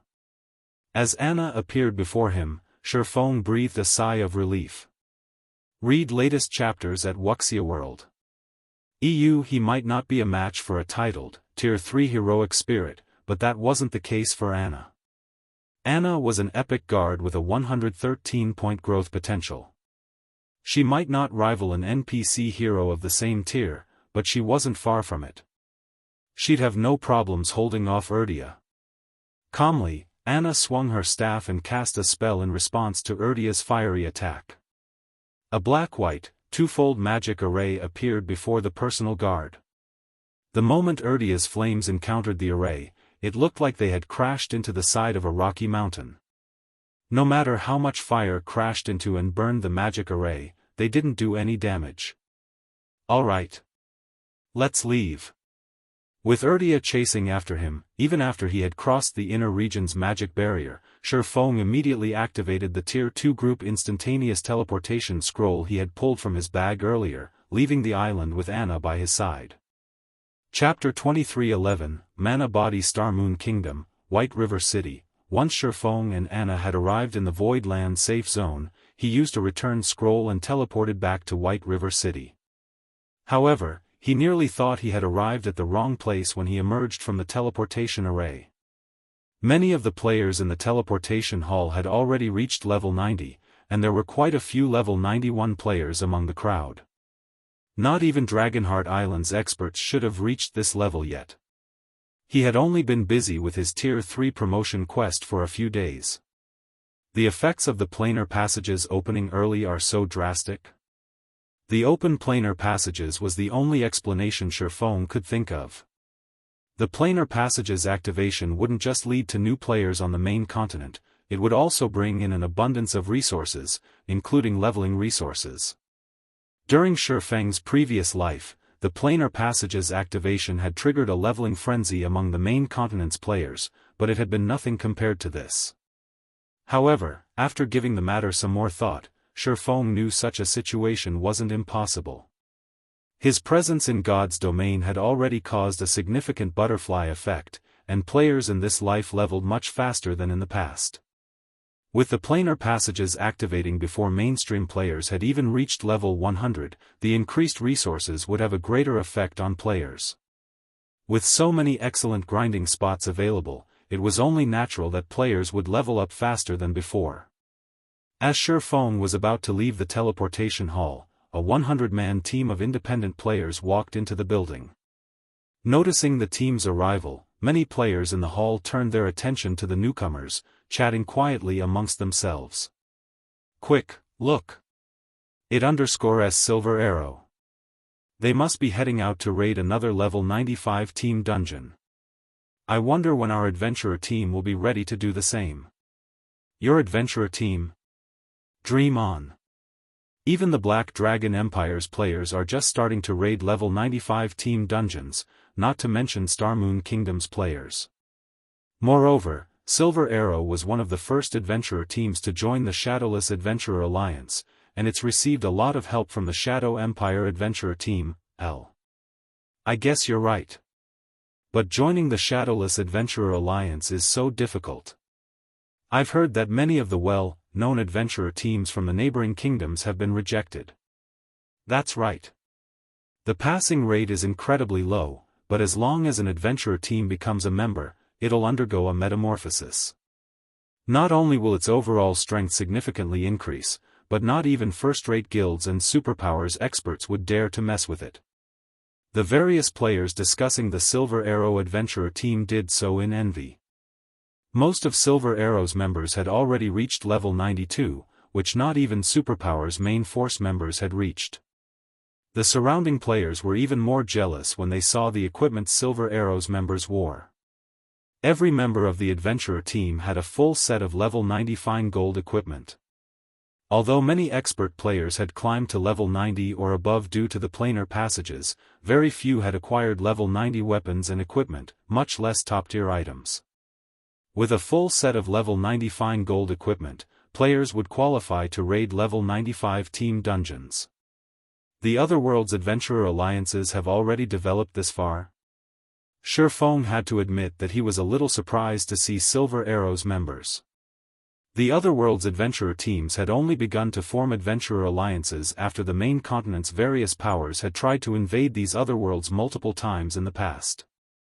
The adventurer alliances had then relied on independent players to contest for the level 100+ neutral maps on the main continent, at which point, many of the main continent's powers had begun to perish. Shifeng had never thought the butterfly effect would be so massive that Otherworld's powers would form adventurer alliances by this stage of the game. With this, these otherworld powers would pose a much greater threat to the main continent's powers than they had during his previous life. After the commotion Silver Arrow's team had caused, Shifeng rushed out of the teleportation hall and made his way to the library. He had thought that he was far ahead of most players since he had reached level 100 and completed his Tier 3 promotion quest. He also had Kola and the others, who had already reached level 95 and beyond. They should reach level 100 soon. However, it seemed that the butterfly effect he had caused would be disastrous for him. If he couldn't quickly become a lord of a neutral map, as the various superpowers in the past had, both he and Zero Wing would vanish into history. Half an hour later, Shifeng arrived at the top floor of White River City's library. He found Charlene quietly reading an ancient tome from her throne at the far end of the Star Moon Hall. "You really know how to surprise people. I thought you'd be stuck there for several months," Charlene said, smiling as she pulled her gaze from the book and looked at Shifeng. "Are you really prepared to inherit your legacy? You only have one opportunity. Your performance will greatly affect your future." "Yes, I'm ready." Shifeng nodded. The Tier 3 promotion quest consisted of 2 parts. Locating the lost legacy was the first part, and inheriting it was the second. The second part was also the most important of the promotion quest, in which, one would change their body's mana framework. As a major turning point in God's domain, players' physiques and their body's mana framework would transform when they reached Tier 3. Of course, not all mana frameworks were equal. The difference in their strengths would even exist among players with ordinary Tier 3 classes. Players inherited a variety of legacies, and those with different mana frameworks would display varying levels of strength. However, these differences wouldn't display in a player's physique, but would affect the world's rules. For example, Tier 2 players could only survive for a short time in level 100+ neutral maps due to the area's environments, even if they just stood there and did nothing. In comparison, Tier 3 players could survive for a long time in a level 100+ neutral map due to their body's mana framework. The stronger a player's mana framework was, the greater their survivability would be in poor environments. Their mana framework would also largely impact their stamina and concentration recovery rates. This was why Tier 3 classes had such a huge impact in God's domain. Although Shifeng had already obtained his legacy, he wasn't out of the woods yet. His ability to inherit the legacy was far more important. Shifeng had only completed a Tier 3 Bronze legacy in the past, and although the Bronze legacy had been among the best of its peers, and he had formed a nearly perfect mana body, it hadn't been enough to get him through his Tier 4 promotion quest. Normally, only players with a silver-ranked mana body could survive in the harsh environments that served as the venue for Tier 4 promotion quests. As a result, he had always been a step away from clearing the quest in his previous life. Of course, if he had had a piece of legendary equipment back then, the results would have been different. Even a piece of fragmented legendary equipment would have changed the outcome significantly. Unfortunately, he never managed to find one, so he hadn't been able to cross that threshold. Read latest chapters at Wuxia World. EU. Alright, this is your decision, but you must remember that your time is limited. Don't bite off more than you can chew. Charlene warned. Seeing how determined Shifeng was to see the rest of his promotion quest through, she began to chant the incantation. The sword mark on the back of Shifeng's right hand began to burn, and at the same time, countless divine runes appeared across his body, gradually forming a gigantic, fourfold magic array. 3 windows displaying mana body samples then appeared before him, each more complex than the last. Shifeng was ecstatic the moment he saw the magic array and sample mana bodies. The number of layers the magic array had, which would construct the mana body, represented the rank of the mana body that could be created. A single-layered magic array represented bronze rank, a 2-layered magic array represented silver rank, and so on. The mana body samples represented the complete mana body standard. The first sample represented the basic standard, the second represented the intermediate standard, and the third represented the advanced standard. However, the magic array that enveloped Shifeng now had 4 layers. He had never heard of a fourfold magic array creating a mana body before. Chapter 23:12, Advanced Epic. Once Charlene had formed the magic array, a series of system notification rang in Shifeng's ears. System, congratulations on completing your Tier 3 promotion quest and obtaining the Blade Saint Legacy. Legacy completion rate 85%. Advanced Epic Legacy received. You have 4 hours to construct your mana body. System, congratulations on being the first player to complete the Tier 3 promotion quest. You will have 1 additional hour to construct your mana body. Epic rank? Shifeng was stunned when he read the system notifications. The highest rank mana body he had heard of during his previous life had only been gold rank, and only 1 out of every 10,000 experts had earned a gold-ranked mana body during their Tier 3 promotion quests. These experts had been powerhouses in level 100+ neutral maps, strong enough to give the various superpowers massive headaches. A gold mana body provided more than high adaptability to harsh environments, it also elevated players' stamina and concentration recovery rates to extraordinary highs. Players' stamina and concentration would recover by absorbing the mana around them. Depending on the density of the mana in the area, their recovery rates would increase by 30% to 60%. With such a significant improvement to their stamina and concentration recovery rates, players would no longer have to rely on stamina equipment, replacing such items with equipment that provided more raw power. This was why players with gold mana bodies were so much stronger than ordinary experts and could freely roam in level 100+ neutral maps. Even superpowers would find these players quite challenging to hunt down. This was also why the various superpowers' influence on independent players would significantly decrease when they reached Tier 3, even to the extent that top adventurer teams could begin to contend with superpowers. The Midnight Tea Party was a prime example of this. After level 100, players had had an absurdly difficult time trying to join the Midnight Tea Party during Shifeng's previous life. Once the adventurer team's members had reached Tier 3, a gold-ranked mana body had become a requirement for joining the team. Even superpowers had been helpless against an entire group of experts with gold mana bodies in level 100+ neutral maps. And Shifeng hadn't even heard of an epic mana body. Moreover, he now had a total of 5 hours to construct his mana body. In the past, he had only had 1 hour to construct his bronze mana body, and players with gold mana bodies had only been given 2 hours. The process of constructing a mana body was mostly the same across the board. The outcome depended on how much one could complete in the allotted time, and one's progress depended on how much time they invested in the trials. You can begin your mana body's construction now. Remember, you only have 5 hours.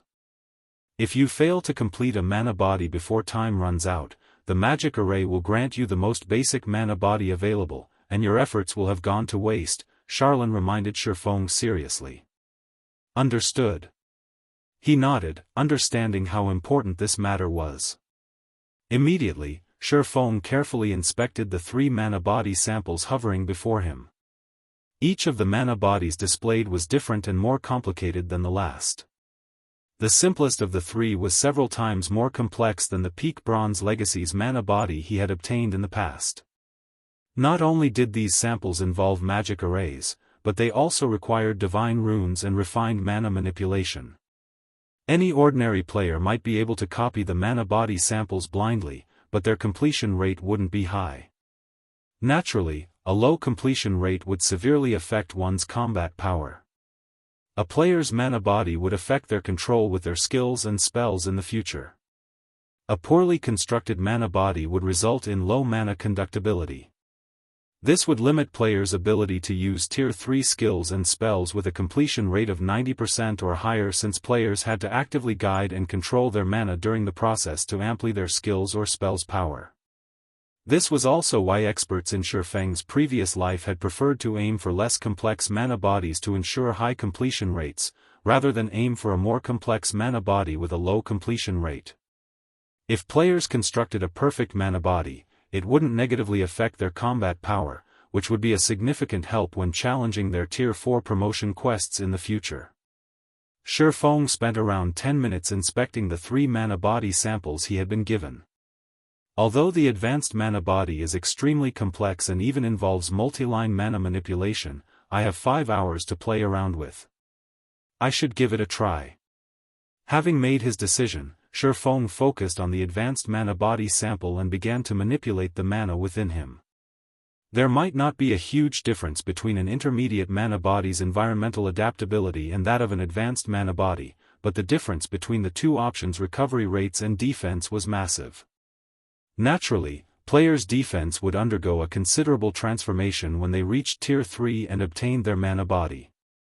Their toughness as a Tier 2 player couldn't even compare. With a mana body, a layer of protective mana would envelop their frame, making them less prone to physical injury, which would reduce their combat power from ordinary attacks. Naturally, the higher the mana body's rank was, the stronger this protective layer would be. It would also help players recover from physical injuries much faster. Time flew by. After nearly 20 minutes, Shifeng had finally finished constructing his first mana body. Shifeng could feel himself grow much stronger the instant he completed his mana body. Now, the surrounding mana actively flowed into him, giving him a mentally refreshed feeling. System, mana body constructed.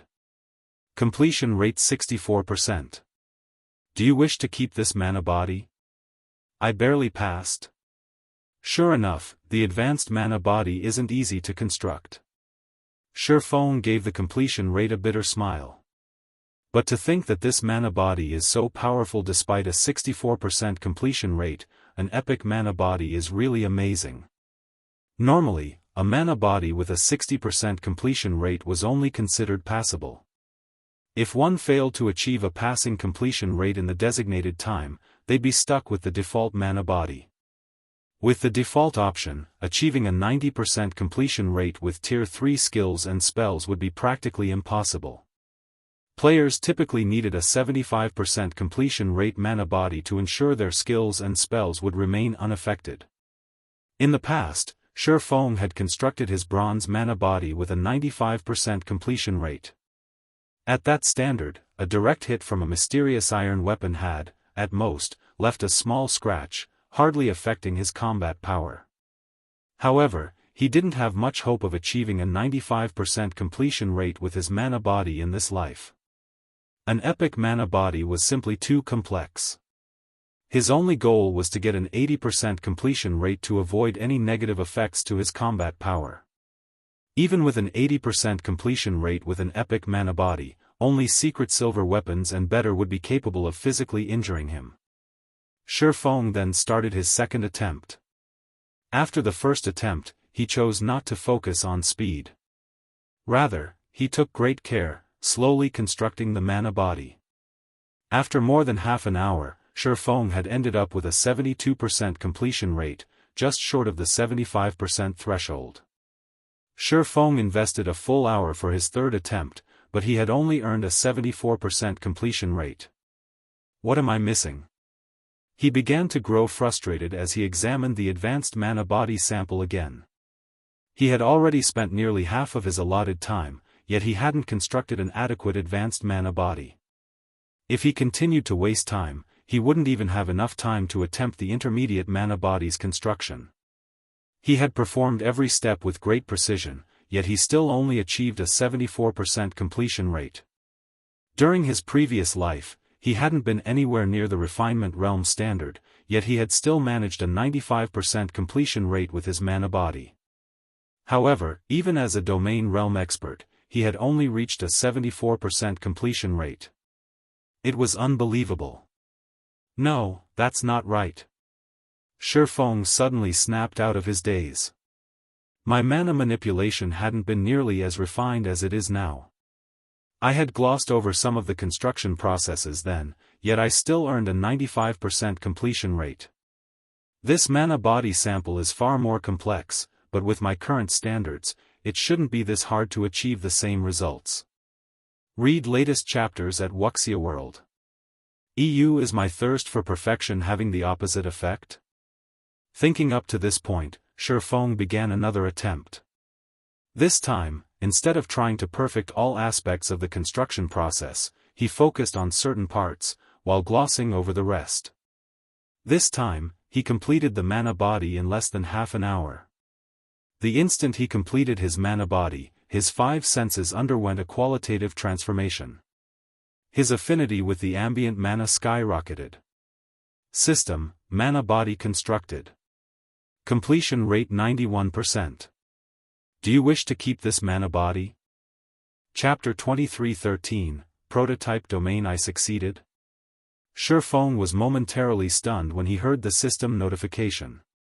He had never considered that he'd achieve a 91% completion rate. An epic mana body was many times more complex than a bronze-ranked version, and even achieving a 90% with a silver mana body was immensely difficult. There were very few players in God's domain that were capable of achieving a 90% completion rate with a gold mana body. As far as Shifeng could remember, the player with the highest completion rate gold mana body had been Alice, the Witch of the West, in the past. She had managed to secure a peak gold mana body with a 98% completion rate.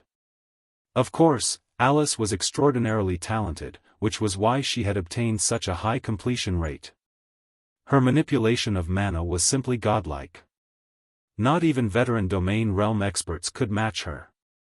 Thanks to her powerful mana body, she had remained at the peak of God's domain even after becoming a Tier 6 mage god.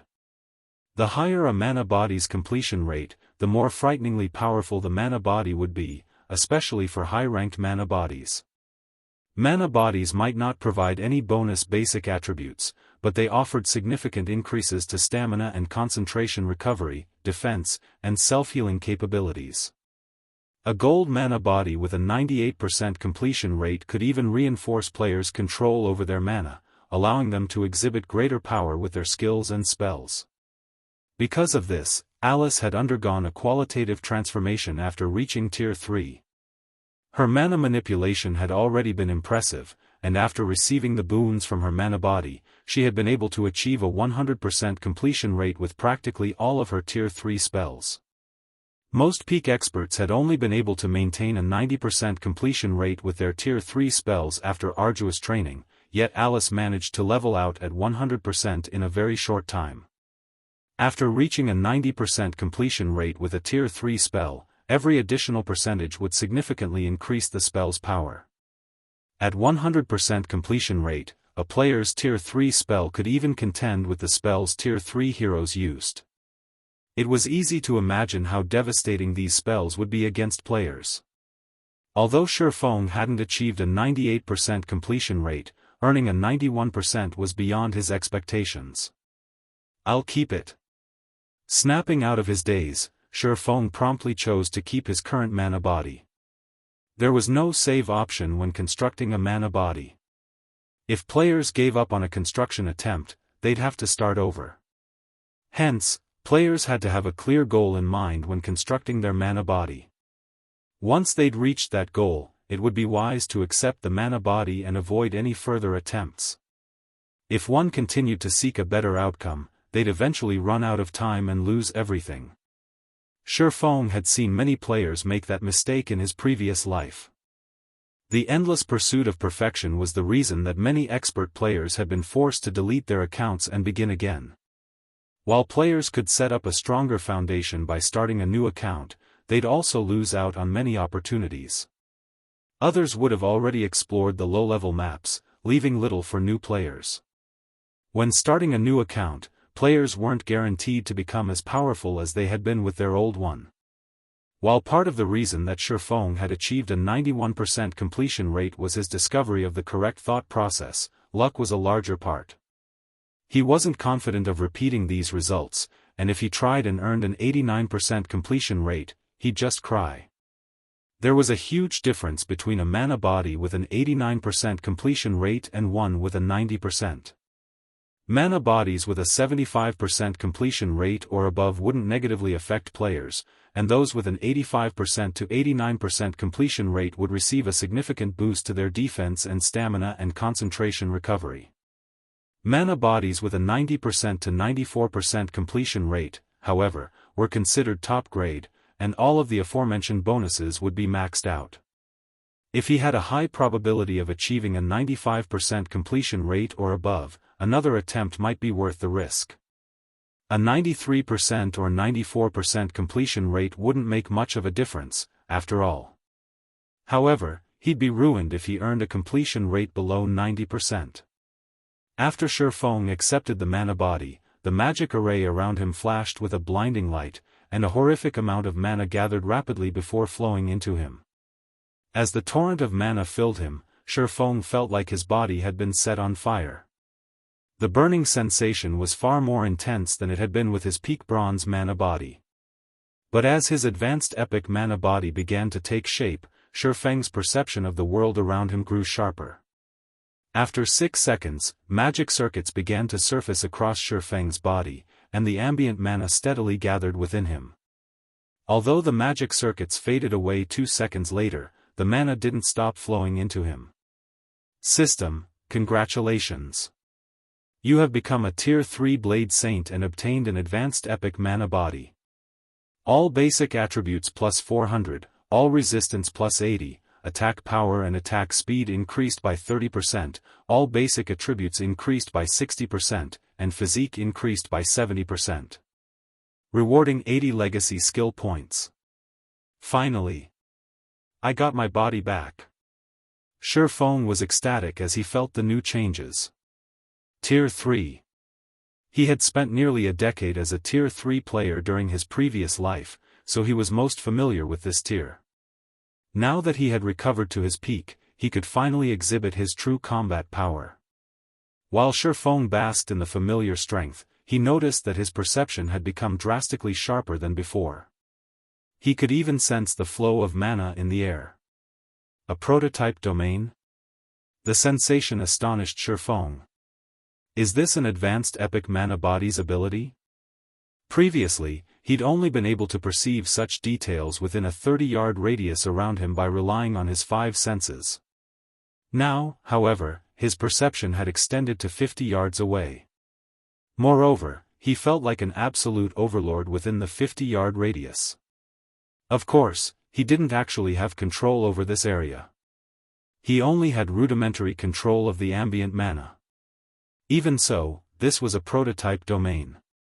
A domain operated on the principle of controlling the mana in a specific area to create a miniature world that favored the player. Although he couldn't suppress his enemies with a prototype domain, he could manipulate the ambient mana and reduce the mana density where his enemies stood. The decreased density wouldn't affect players' basic attributes, but it would impact their concentration in battle. Such an ability would definitely grant him an edge in combat. Moreover, he could sense that his stamina and concentration recovery rates had improved by at least 70% due to his new mana body. He had also become tough enough that not even full-powered attacks from a secret silver weapon could easily injure him. In other words, if a player wielding a secret silver weapon struck the unprotected parts of his body, their damage would be reduced to the lowest possible value as if they had struck a piece of armor. Now that he had obtained his mana body, Shifeng opened his legacy skill menu to check for new skills. There were over 20 Tier 3 skills available, and every one of them required at least 20 legacy skill points to learn. Some of the more powerful skills even required 50 points. Players that had failed to collect legacy skill points from unconventional means would be fortunate to learn 2 Tier 3 skills upon reaching Tier 3. Fortunately, that wasn't the case for Shifeng. With the points he had saved up thus far and the points he just obtained, he had nearly 100 legacy skill points to spend. Shifeng immediately spent 40 legacy skill points to upgrade Blade Liberation and Blade Awakening to Tier 3. He then spent another 50 points to learn Void Slash, the strongest skill a Tier 3 Blade Saint could learn. Void Slash, action type, requires, Sword Tier 3, proficiency needed to upgrade to Tier 4, 0/100,000, manipulate the power of the Void to execute 6 slashes. Each slash carries 150% of user's strength and causes 200% divine damage. User may transfer to the location of any of the 6 slashes. Read latest chapters at Wuxia World. EU cooldown, 8 seconds. Not only did Tier 3 skills possess greater raw power than Tier 2 skills, but they were also more capable of injuring high-tiered monsters.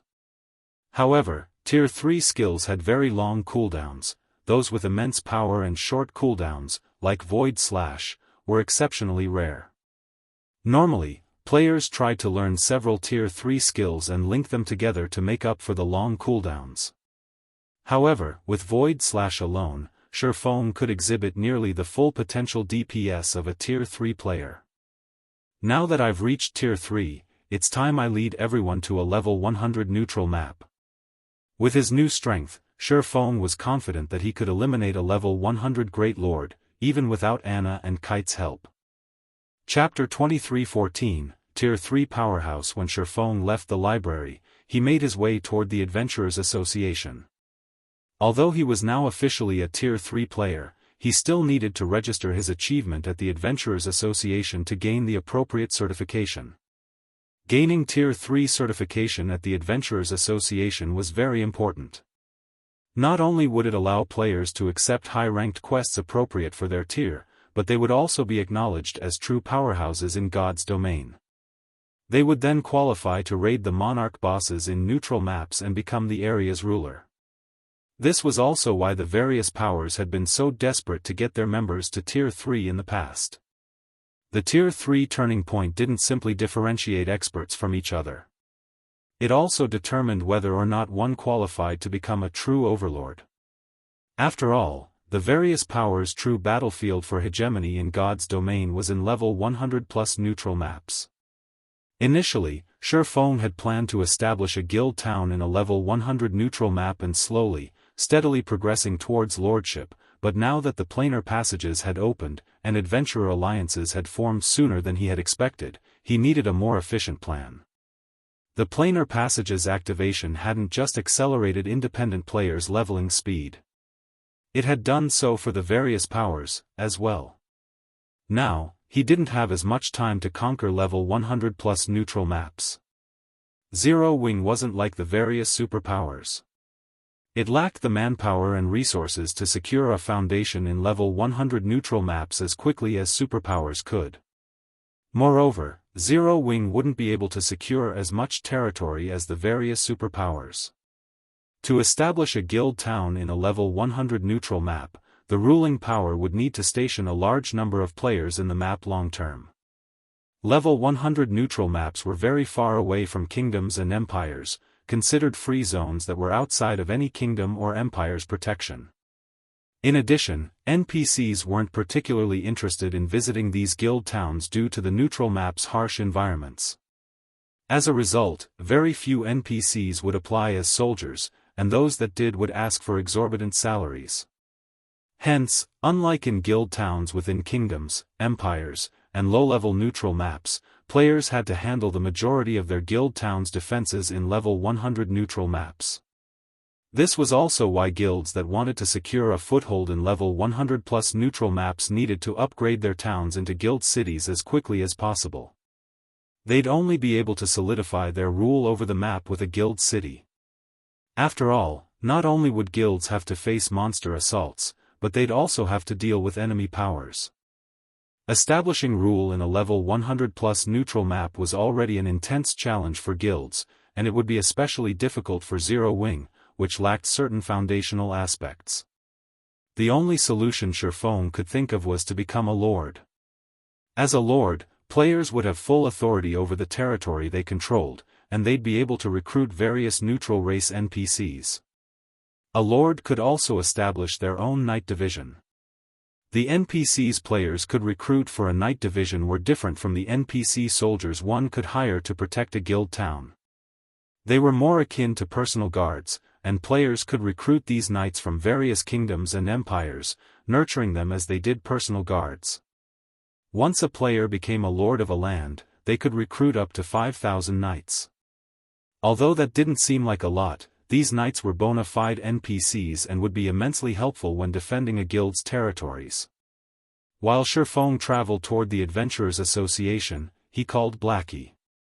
"Blackie, how are things coming along in the Northern Fortress?" Shifeng asked. He had spent quite a lot of time completing his promotion quest. Although he had told Blackie and the others not to contact him unless something important happened, and he hadn't received any calls, he refused to believe that Dragonheart Island's various superpowers were content to sit by and watch while Zero Wing earned a ton of profits from its newfound gold mine. The fortress's player population has already reached 1,500,000, and we're earning roughly 14,000 ancient gold per day. Dragonheart Island's various powers are practically dying with envy, especially War Blood. Because of the Northern Fortress's benefits, almost no one is visiting War Blood's Rock Nest Fortress. Blood Oath is likely losing his mind right now, Blackie said, chuckling. Also, as per your instructions, I purchased a plot of land near the World Tower a few days ago, and I bought a guild residence in Dragonheart City's inner area, so our guild has a temporary resting point in the city. Hearing how much Blackie had purchased over the last few days, Shifeng sighed ruefully. He had considered several thousand ancient gold an astronomical sum in his past life, yet now, he earned 14,000 ancient gold each day from the Northern Fortress alone. It was no wonder why the various superpowers had fought so hard to capture the Gravity Mountain Range's fortresses in the past. However, Dragonheart Island's powers have been developing rapidly due to the planar passages opening.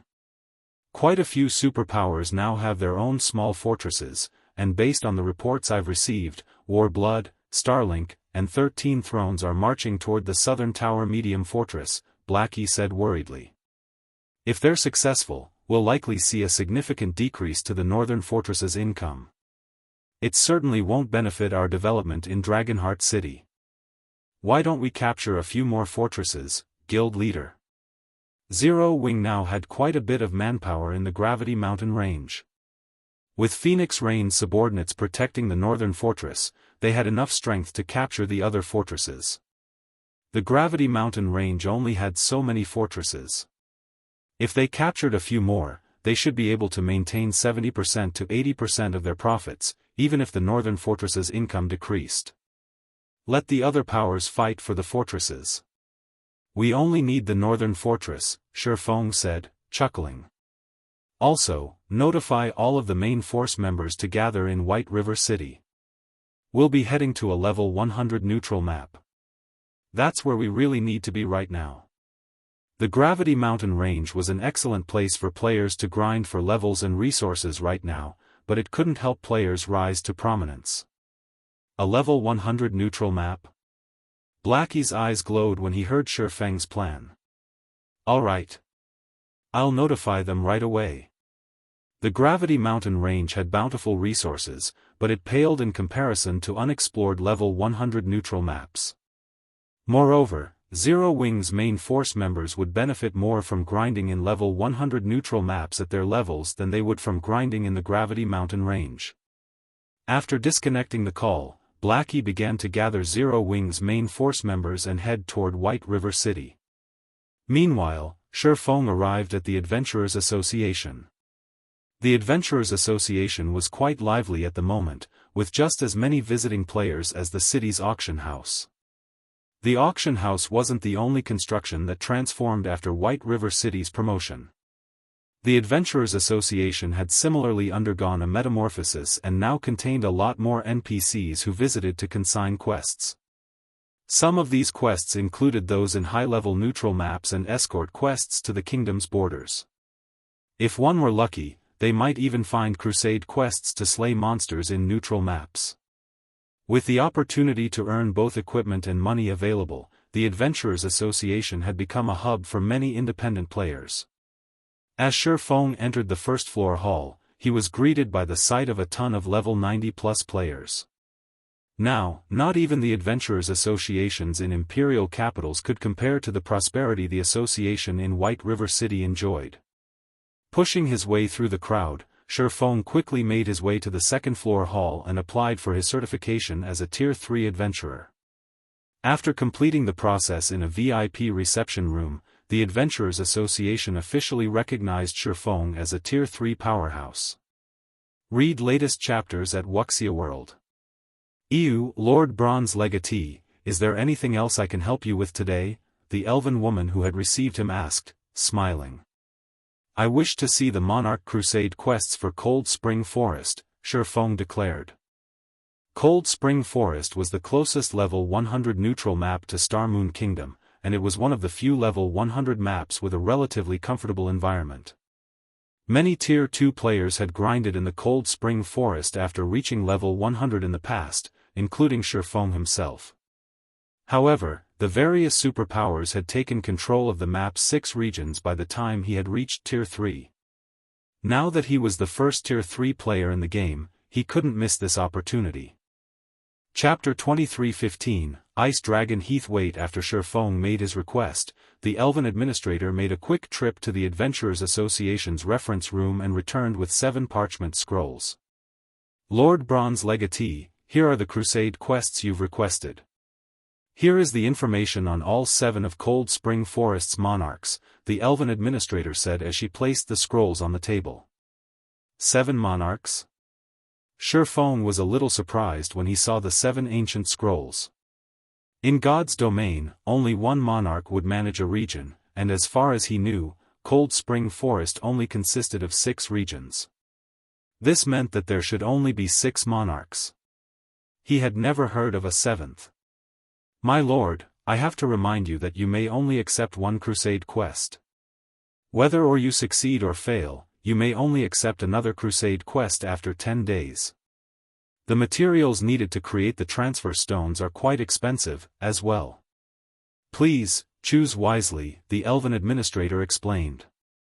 Shi Feng had already known all of that, and nodding silently, he began to inspect the scrolls. He wanted to know if the information he had obtained during his previous life had changed. If Cold Spring Forest's monarchs had massively changed due to his reincarnation, his plans would come to an abrupt end. A monarch was no ordinary field boss. They might not be as powerful as level 100+ world bosses, but they were considered superior mythic monsters. They could kill Tier 3 players as effortlessly as squishing ants. Trying to raid such a boss with a Tier 3,100-man team the same level would be futile. Players needed to rely on special means to raid a monarch. After browsing through the information for 10 or so minutes, Shi Feng breathed a sigh of relief. Thank goodness everything's the same as I remembered. The only difference is the extra monarch. But even as he sighed, his gaze was glued on the extra monarch's information. The 7th monarch was part of the legendary dragon race, the Ice Dragon, Heathwaite. Meanwhile, the region Heathwaite ruled over was the Cold Spring Canyon, which was located in the Cold Spring Forest Central region. Cold Spring Canyon had been quite famous in the past in God's domain due to the extremely rare Arctic water it produced. Arctic water was one of the few items in God's domain that could improve a player's adaptability to their environment. The effects might not be astounding, and the item was useless to players with gold mana bodies or better, but it would be tremendously helpful to Tier 2 players when they challenged their Tier 3 promotion quests. This was why so many powers had fought for control of the Cold Spring Canyon during Shi Feng's previous life. Shi Feng had never dreamed that someone could actually rule over the Cold Spring Canyon. Without any more hesitation, Feng accepted the crusade quest to hunt the ice dragon, Heathwaite. Are you sure you wish to accept this quest, Lord Bronze Legatee? We only have one transfer stone connected to the ice dragon's lair left. If you fail this quest, you will not be able to accept it again in the future, the elven administrator warned when Feng selected the crusade quest that had remained untouched for over a century. I'll take it, Feng said with determination. He'd have a high chance of success with hunting the other monarchs thanks to his memories, but the Cold Spring Canyon was simply too valuable to give up. Technically, he could hunt one of the other 6 monarchs first and raid the ice dragon after the 10-day wait, but covering one area would be quite taxing on the guild with Zero Wing's current standards. Zero Wing simply couldn't manage 2 areas. Since he was limited to a single area, he had to choose the best option available. Even if he failed, he could prevent another power from obtaining the Cold Spring Canyon. The cost to teleport to Heathwaite's lair is quite high. You will have to pay 10,000 gold and 20,000 magic crystals as a deposit. If you complete the quest, we will return the deposit in full, as well as pay you your deserved remuneration. If you fail, however, your deposit will be forfeit, the elven administrator said seriously. That's fine. Feng had already prepared for this cost. He handed the elven administrator the deposit in exchange for a gray-white crystal. This crystal was none other than the transfer stone for the ice dragon's lair. After obtaining the transfer stone, Feng made his way to the Candlelight trading firm to retrieve some of the dark gold weapons that had been stored there. He then upgraded the abyssal blade to level 90, which was as high as he could upgrade the magic weapon right now. Level 95 weapons were still considered a luxury, not to mention level 95 dark gold weapons. Fortunately, the abyssal blade's attack power and attributes were only slightly lower than those of a level 100 epic weapon, despite the fact that it was only a level 90 magic weapon. The abyssal blade would be more than enough for Feng's needs. Feng then visited the Candlelight trading firm's second basement floor, which was where he stored his most important items. A guild residence was quite secure, but the Candlelight trading firm in White River City was many times safer than Zero Wing's guild hall. At this point, only Tier 4 players would have any hope of breaking past the shop's defenses. At this moment, an NPC guard stood before the warehouse on the second basement floor. He was a level 100, Tier 3 fine gold guard, and unless one had permission, not even a Tier 3 Apex expert would get past him. The Candlelight trading firm's defenses were impressively strict. With the help of the Grandmaster Forger Sealiora, Feng had previously recast the disintegration armor, a piece of legendary equipment, yet despite being unfinished, it was too powerful for Feng to use. Moreover, carrying the disintegration armor on him wasn't safe, so he had stored it in the Candlelight trading firm's underground warehouse. First, he didn't want to risk losing it, even if the chance of it dropping upon his death was negligible. Second, even after recasting it, the disintegration armor's aura would still attract ores, especially powerful, high-tiered ores. If he had attracted a powerful ore's attention as a Tier 2 player, he would have been helpless. Furthermore, he couldn't equip it yet. He had coveted legendary items for a long time. He had heard countless stories of players who owned a legendary item in his previous life. There were tales of Tier 4 players defeating Tier 5 players and Tier 5 players slaying Tier 6 God-ranked players. One player had even soloed a Tier 5 dragon. Read latest chapters at Wuxia World. Yet, the piece of legendary equipment he had gone to great lengths to obtain was an unfinished product, and its minimum use requirement was Tier 3. To make matters worse, he hadn't even been able to inspect its attribute panel until he had reached Tier 3. Holding onto the disintegration armor would have only frustrated him.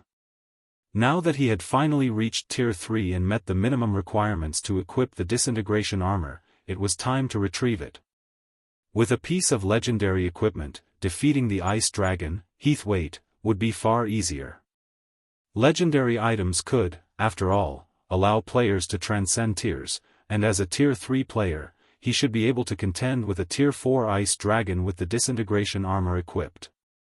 Once he entered the warehouse and arrived before the disintegration armor, Shifeng chanted an incantation to release the seal protecting it. As soon as the seal faded, crimson energy pulsed away from the pitch-black chest piece, spreading. A pressure that would even make Tier 2 experts uncomfortable began to fill the warehouse. As the disintegration armor's aura swept over him, Shifeng felt his blood begin to boil as bloodlust wormed its way into his mind. Taking several seconds to suppress the maddening feeling, Shifeng tapped on the disintegration armor to inspect its attribute panel. Chapter 23:16, Armor of Legend. Space itself faintly began to crumble as it was exposed to the disintegration armor's disintegration power. Despite having reached Tier 3, the moment Shifeng touched the armor, he could feel the mana in his right arm vibrate and felt signs of it beginning to break down. Mana dispersal? The sensation in Shifeng's right arm stunned him. He hadn't had a particularly clear idea of what the disintegration armor had done to him when he had been Tier 2. He had only felt a strong, stifling pressure from the armor. Now that he was Tier 3, however, he could sense the disintegration power blocking and destroying the mana within him. After a slight touch, the mana density in his right arm had significantly decreased. If he maintained contact with the disintegration armor for a long period, it would utterly destroy the mana that coated his body. Losing this mana coating didn't seem like a major problem, but it would deal a fatal blow to Tier 3 players and above. After reaching Tier 3, a player's mana body would drive every action they took in God's domain. If their mana body couldn't conduct mana, they'd be as good as crippled. The mana body played a crucial role when players used Tier 3 skills and spells. Without a working mana body, activating those abilities would be nearly impossible. Naturally, the difference between the combat power a Tier 3 player could display with Tier 3 skills and spells and a Tier 3 player, who couldn't, would be obvious at a glance. Once Shifeng had tapped on the disintegration armor, its attribute panel appeared before him. Disintegration armor, unfinished product, chest plate, legendary rank, equipment requirement, strength 9000, agility 7000. Tier requirement, Tier 3 divine defense plus 15,000, affected by player's level. All basic attributes plus 1000, affected by player's level and tier. Physique increased by 100%, affected by player's tier. When equipped, strength increased by 120%, agility increased by 100%, and endurance increased by 100%, all resistance plus 300, magic resistance increased by 40%, mana body's effects increased by 50%, ignore levels plus 30, all item level requirements reduced by 10 levels.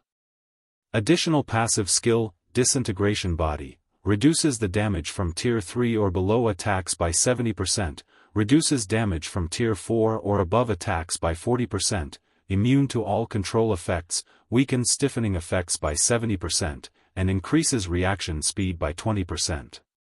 Additional active skill 1, Disintegration Field, disintegrates all skills and spells within a 100-yard radius. Skills and spells at Tier 2 and below will be nullified, while skills and spells above Tier 2 will be weakened by 60%.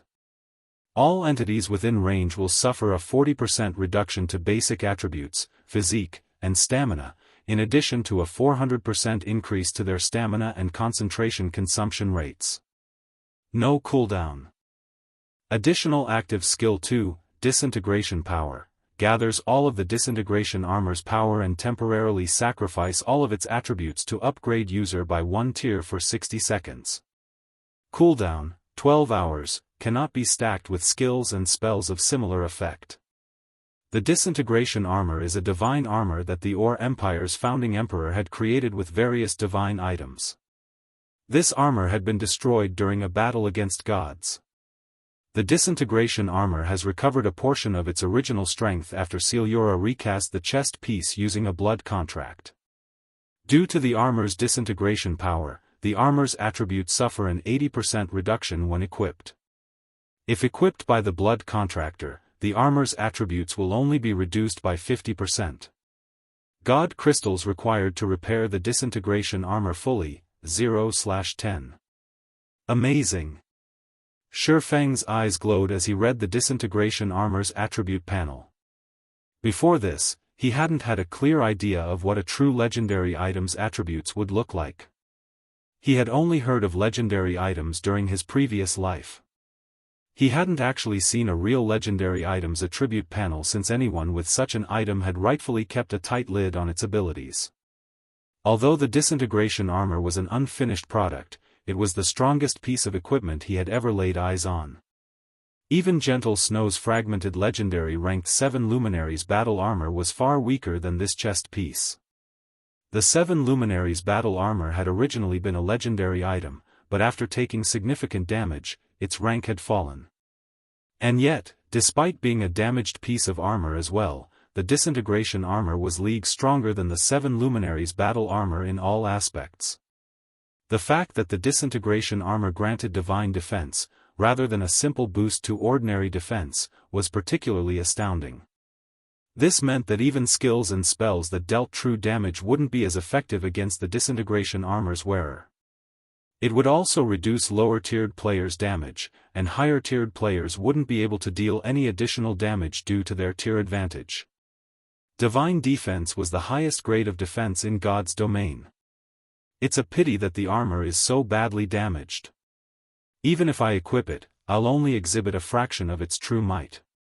If I could display the Disintegration Armor's full power, dealing with the Ice Dragon would be a piece of cake, Shi Feng thought. The Disintegration power's instability limited the armor's true strength.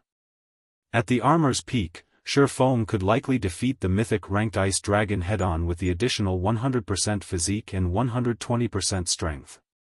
Even so, Shi Feng was overjoyed that he could finally equip the Disintegration Armor. A piece of legendary equipment. Countless players, including Apex experts, dreamed of equipping such an item. Legendary items were simply too rare in God's domain. Just obtaining a single clue that might lead to one required an astronomical amount of manpower and resources. In some cases, these clues would only lead to a fragment of a legendary item. Players would then have to find the remaining fragments and invest even more resources to repair it. Unless one were ridiculously lucky or had particularly powerful support, getting their hands on a legendary item would be utterly impossible. Now, Shi Feng finally had a legendary item of his own, and he could even equip it now. The Disintegration Armor's attributes might be halved, but it was still slightly more powerful than a piece of fragmented legendary equipment. Read latest chapters at Wuxia World. Shi Feng immediately equipped the Disintegration Armor. The 9,000 strength and 7,000 agility were incredibly difficult requirements to meet. Even a Tier 3 player in full, top-tier equipment would have to wait until level 120 to fulfill them, but it wasn't an issue for Shi Feng. Not only did he have an advanced bloodline, but he also wielded one of the 10 great saint legacies. Furthermore, he carried a magic weapon and multiple fragmented legendary items. Meeting the two requirements at level 100 was actually quite easy for him. The instant Shi Feng equipped the Disintegration Armor, he felt power course through him. His basic attributes skyrocketed, and his perception considerably improved. Even his mind felt far clearer than before. If he fought Urdia, a titled, Tier 3 heroic spirit, in his current condition, he'd have a high chance of defeating the undead. It's about time to leave. Glancing at the time, Shi Feng realized it was time to meet up with Blackie and the others. He activated the Nightwalker's Cape's Nightwalker skill to conceal the Disintegration Armor's aura and information before heading toward White River City's Teleportation Hall. Chapter 23:17, Shadowless Empire. White River City's Teleportation Hall. Once in the Teleportation Hall, Shi Feng made his way to one of the high-class bars on the 3rd floor. Blackie and the others had been waiting for some time now. When they noticed Shi Feng enter the establishment, they stood, surprised. Yan Tianqing and Iluofei were particularly shocked as their guild leader pulled their attention away from their 10 gold bottles of 5-colored fruit wine. So, this is a Tier 3 class. Blackie had already informed the group that Shi Feng had left to challenge his Tier 3 promotion quest, and none of them had been particularly surprised. Shi Feng had already reached level 100, so it was expected that he'd challenge his promotion quest. Although Shifeng's Nightwalker's cape concealed his aura, it couldn't hide the fact that the ambient mana actively flowed toward him. God's domain did have weapons and equipment that would attract mana to their user, but those items generally only increased the mana density around the player. However, despite so much mana flowing toward Shifeng, Yan Tianqing, whose senses were quite sharp, and Yi Luofei, who was a magical class player and only a step away from reaching the domain realm, recognized that the mana density around Shifeng hadn't actually increased. It felt as if the swordsman were a black hole, steadily devouring the ambient mana. Mana was the root of all in God's domain. A player's physical and mental condition, skills, and spells were all closely tied to mana. As players at the peak of God's domain, Yan Tianqing and Yi Luofei had spent a considerable amount of time researching the game's mechanics, especially the relationship between mana and a player's virtual body. Players constantly absorbed mana from their environments, and as players' physiques grew stronger, they'd absorb more mana. This was why areas with thin or no mana were considered forbidden lands. As a Tier 3 player, Shifeng's mana absorption was astounding. If the mana that flowed into Tier 2 players was like a small creek, the mana flowing into Shifeng was a raging river. "Everyone's here, guild leader. We can set off when you're ready," Blackie excitedly reported. Thanks to the northern fortress, Zero Wing's overall strength had increased considerably. Not only did the northern fortress provide the huge ancient gold profits, but it also gave players a place where they could rapidly grow stronger. By this point, Zero Wing had explored multiple ancient ruins in the Gravity Mountain Range's northern region, securing plenty of precious treasure. The guild's main force members had also reached level 97 and 98 and had upgraded most of their equipment with level 95 dark gold equipment. However, their combat standards had improved far faster than their levels and equipment. As many as 26 main force members had now reached the Truth Realm. Yan Tianqing and Yi Luofei had even reached the Ascension Realm. In addition, Alluring Summer, Silent Blade, Shadow Sword, Stubborn Bone, and Zhao Yueru had entered the Flowing Water Realm thanks to Unyielding Soul's legacy training slots. Seeing how much his comrades had improved, Shifeng was a little surprised. He hadn't expected them to grow so strong so quickly. Now, Zero Wing's main force was likely only a little weaker than Superpower's main forces. If Fire Dance and the others could make some progress in the Tower of Four Gods, Zero Wing's main force might even be able to stand toe-to-toe with the various Superpowers' main forces. "Alright, let's go." Shifeng nodded as he joined the team. He led everyone to a teleportation array and traveled to the border town closest to the Cold Spring Forest. He then used the 7 Luminaries Ring spatial gate to transport the team the rest of the way. Cold Spring Forest was a level 100 neutral map, as well as a junction to other level 100+ neutral maps. Thus, it was quite far from civilization. Players would have to cross over a dozen large maps to reach the Cold Spring Forest from Starmoon Kingdom. Getting there was especially troublesome without a flying mount. Of course, Shifeng had the Thunder Eagle and the 7 Luminaries Ring. After teleporting multiple times, Shifeng and his team finally arrived before the cave that led to the Cold Spring Forest. The Cold Spring Forest was meant to help players transition from Tier 2 to Tier 3, unlike other level 100 neutral maps with harsh environments. Not only was this a comfortable area for players to grind, but it was also home to a large number of ancient races.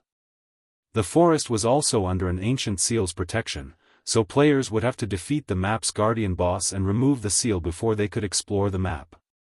Even with a flying mount, entering the map was impossible without completing those tasks.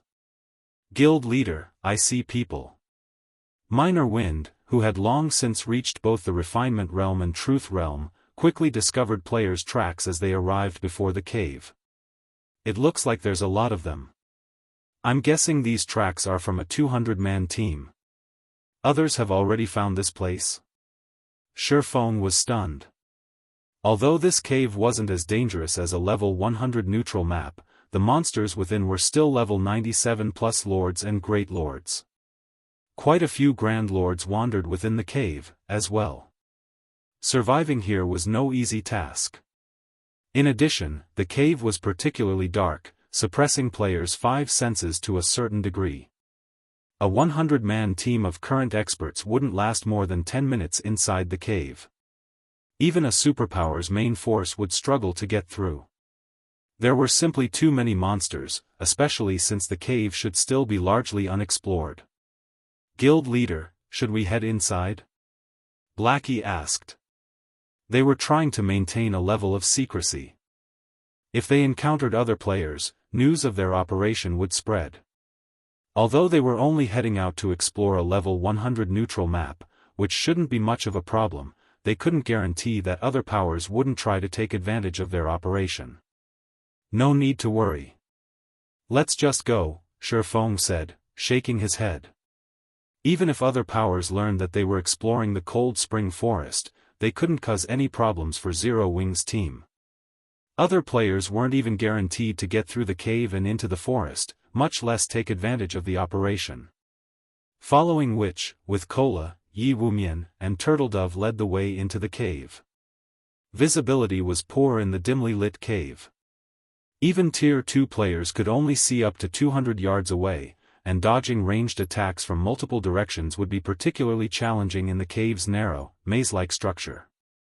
Fortunately, Zero Wing's main force members had trained in the Extraordinary Tower, so they coped with the cave monsters' ambushes relatively well. With an MT like Cola leading the way, the team had little issue pushing through the cave quickly. They didn't have to come to a halt to deal with the monsters. The cave had 2 floors, and after 3 hours, Shifeng and his comrades finally reached the 2nd floor. This was also where they'd find the Guardian boss. Unlike the 1st floor, the 2nd floor was an open canyon. It was so large that a large team wouldn't have to worry about needing room for their usual formations in battle. Moreover, the 2nd floor was much brighter than the 1st. However, the suppression on players' senses had increased in exchange. Less than 30 minutes after reaching the 2nd floor, Shifeng and his team heard explosions and noticed dazzling lights at the end of the tunnel. The tunnel led to a cavern, which contained a town. Zero Wing's main force found a 200-man team clearing out the demonkin soldiers and guards that guarded the town, while gradually approaching an ancient giant in the town center. Every player on the 200-man team was level 96 or above, and they all wore a dark mark on their foreheads. They also radiated a faint, black glow. Even as they fought the High Lord-ranked demonkin soldiers one-on-one, these players had an overwhelming advantage. Not even the Great Lord-ranked demonkin guards could halt these players' advance for more than a moment. As for the ancient giant in the town center, it stood at over a dozen meters tall and had 6 arms. Each of the giant's hands held a pitch-black spear, and it loomed like the ancient god of destruction. Demonkin Soldier, Dark Creature, High Lord, Level 98 HP 49,000/49,000,000, Demonkin Guard, Dark Creature, Great Lord, Level 99 HP 88,000/88,000,000, Purgatory Giant, Dark Giant, Mythic, Level 99 HP 460, 000/460,000,000, Guild Leader, they look like Shadowless Empire's members. It's an adventurer team from the Shadow World, Blackie said, quickly discerning the players' identities once he saw them. Shadowless Empire? It's no wonder why those two are here. Shifeng thought, spotting a familiar man and woman at the lead of the small army. Blackie's comment reminded him of exactly who those two were. Shadowless Empire had been a very famous superpower during his previous life. It had taken over the Shadow World even before the planar passages had opened. With the excellent leveling resources and special legacies the Shadow World contained, Shadowless Empire had flourished wonderfully after arriving on the main continent. 2 of Shadowless Empire's members, in particular, had forced the Dragon Phoenix Pavilion into a disadvantageous position during a contest for territory in level 100+ neutral maps. Those two were the same man and woman that led Shadowless Empire's 200-man team. They were the Dark Assassin, Vast Lock, and the Shadowless Ranger, Night Reader. These two players hadn't reached the Domain Realm Empire before moving to God's Domain's main continent, yet even Domain Realm experts had been terrified of their assassination capabilities. Once they had reached the Domain Realm, they had been akin to demon kings in the dark. Those two had been responsible for plenty of the Dragon Phoenix Pavilion's losses, even going as far as stealing one of the pavilion's territories. Meanwhile, shortly after Zero Wings members discovered Shadowless Empire's team, Shadowless Empire's members noticed them, as well. Read latest chapters at Wuxia World. EU, Commander, those are Zero Wings members. Should we get rid of them? A level 96 Dark Berserker asked, making a throat-cutting gesture as he glanced at Zero Wing's main force. I hadn't thought Zero Wing would reach this place. It's no wonder why everyone's insisted that Starlink and the various superpowers can't seem to deal with the guild, Night Reader said, chuckling. Night Reader was a slender woman with vibrant red hair. She wore epic chainmail and wielded an ancient, crimson bow, as well. It's a pity that their era in God's domain has come to an end.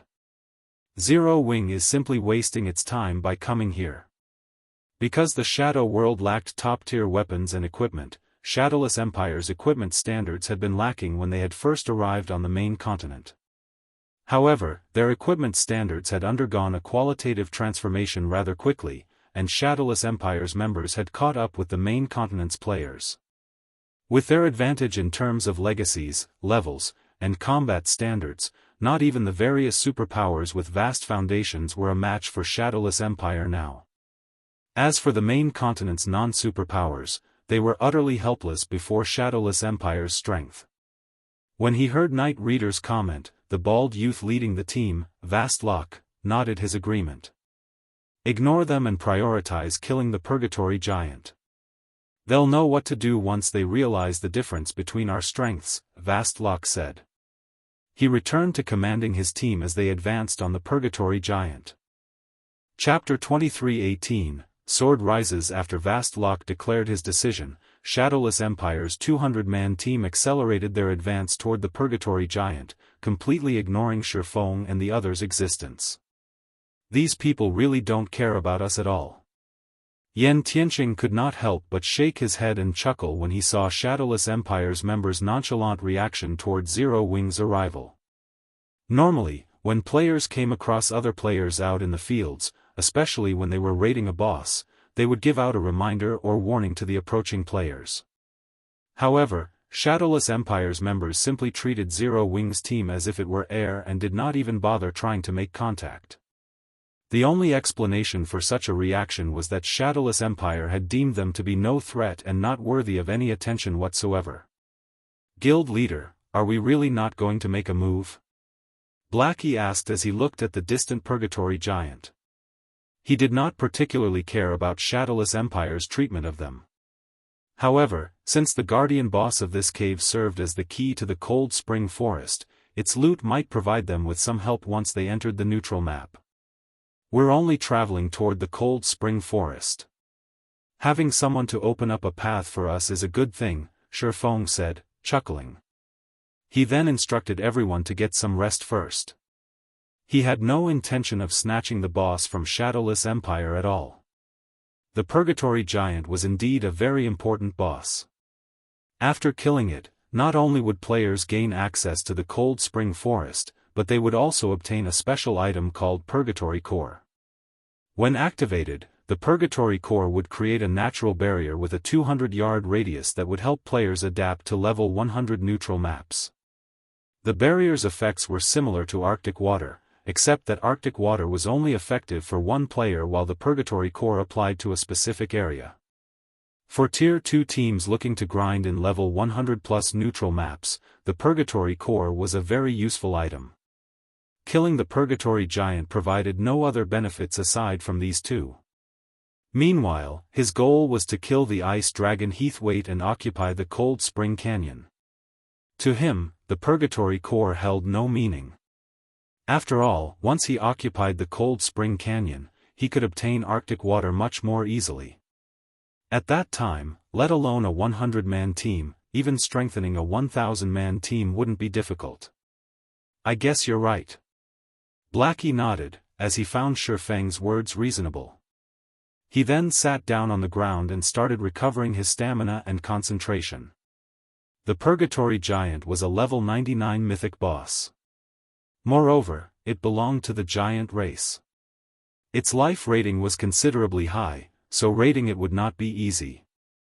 Since Shadowless Empire was willing to raid it for them, they could use this opportunity to conserve their strength for the Cold Spring Forest.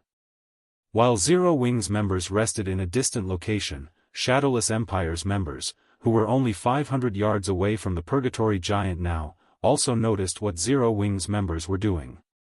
It seems these people are quite smart. Had they dared try to snatch the boss, I'd make sure they got a good beating, a level 96 Dark Berserker said, smirking when he saw Zero Wings members sitting down and resting. I doubt that's the case. I bet they want to use us to test the Purgatory Giant's prowess, so that they can have an easier time raiding it afterward, Night Reader said as she glanced at Shifeng and the others, a bright smile blooming on her face. It's a pity that they're looking down on us too much. Shadowless Empire was the ruler of the entire Shadow world.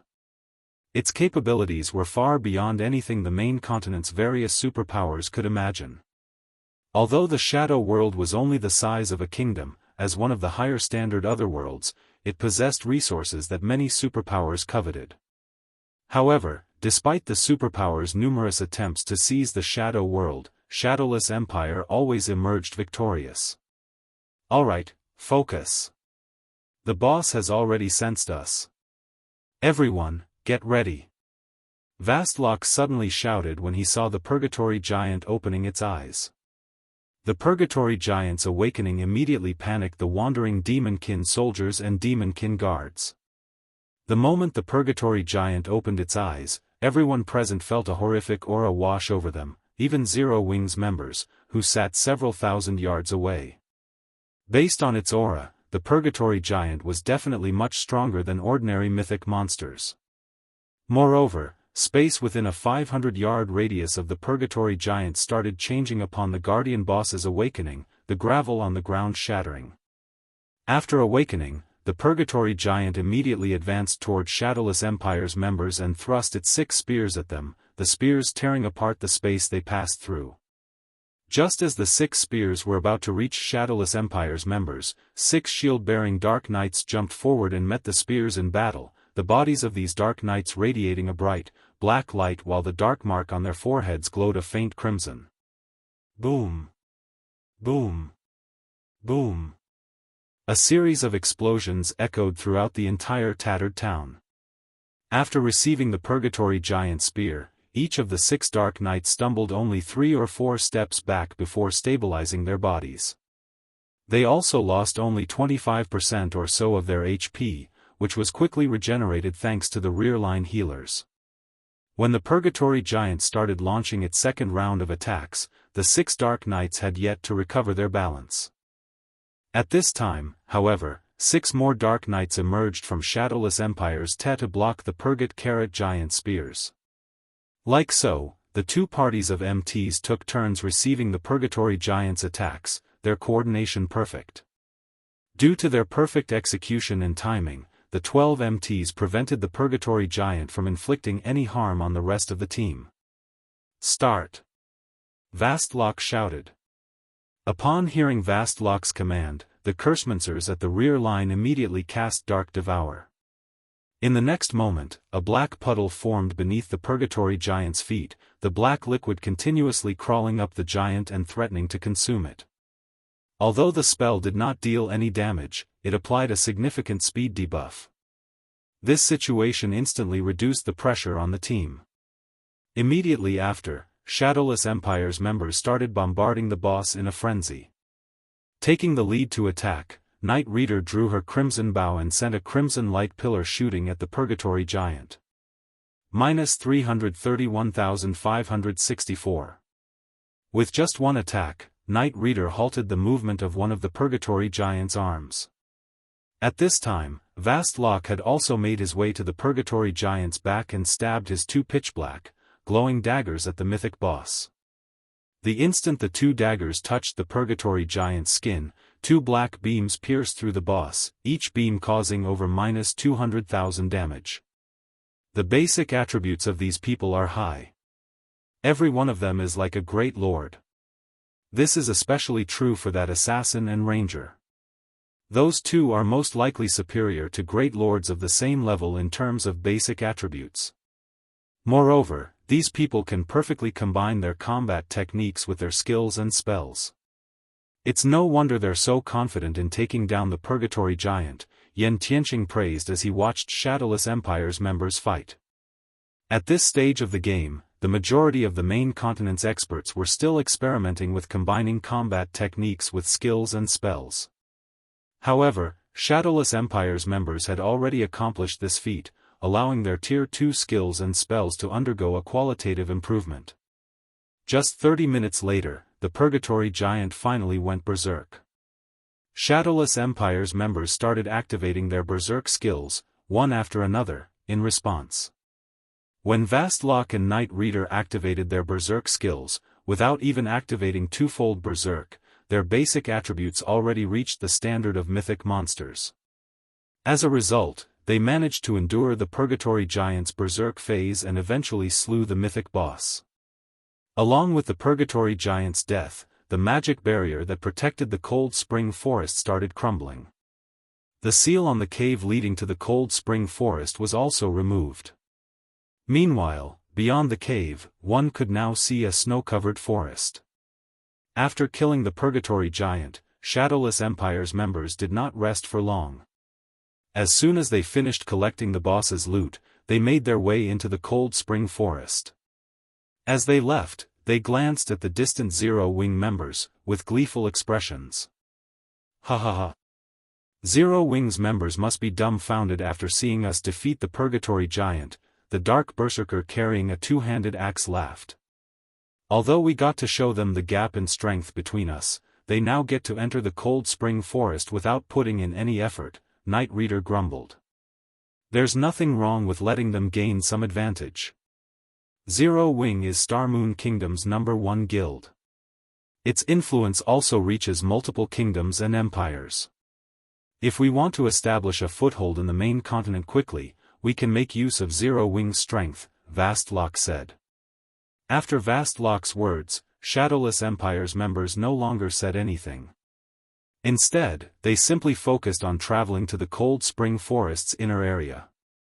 Roughly 5 minutes after Shadowless Empire's members entered the forest, a deafening roar suddenly echoed throughout the forest. How is this possible? A grim look surfaced on Night Reader's face when a group of fully armed dragonkin suddenly emerged from the snowy forest ahead. However, what shocked her the most were the numbers and strength of these dragonkin.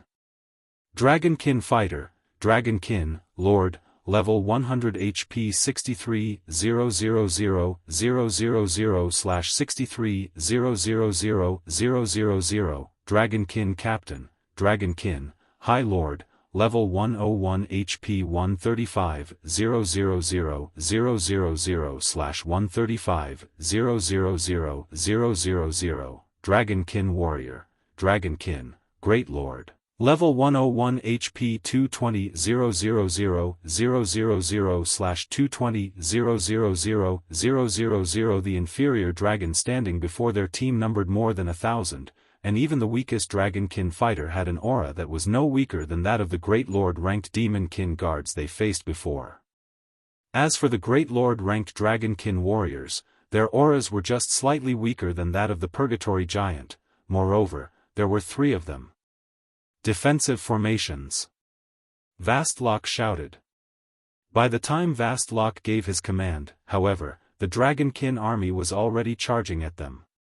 Although Shadowless Empire's members could barely hold their ground against the Lord-ranked Dragonkin fighters, they were at a severe disadvantage against the Dragonkin captains, inferior in terms of both basic attributes and reaction speed.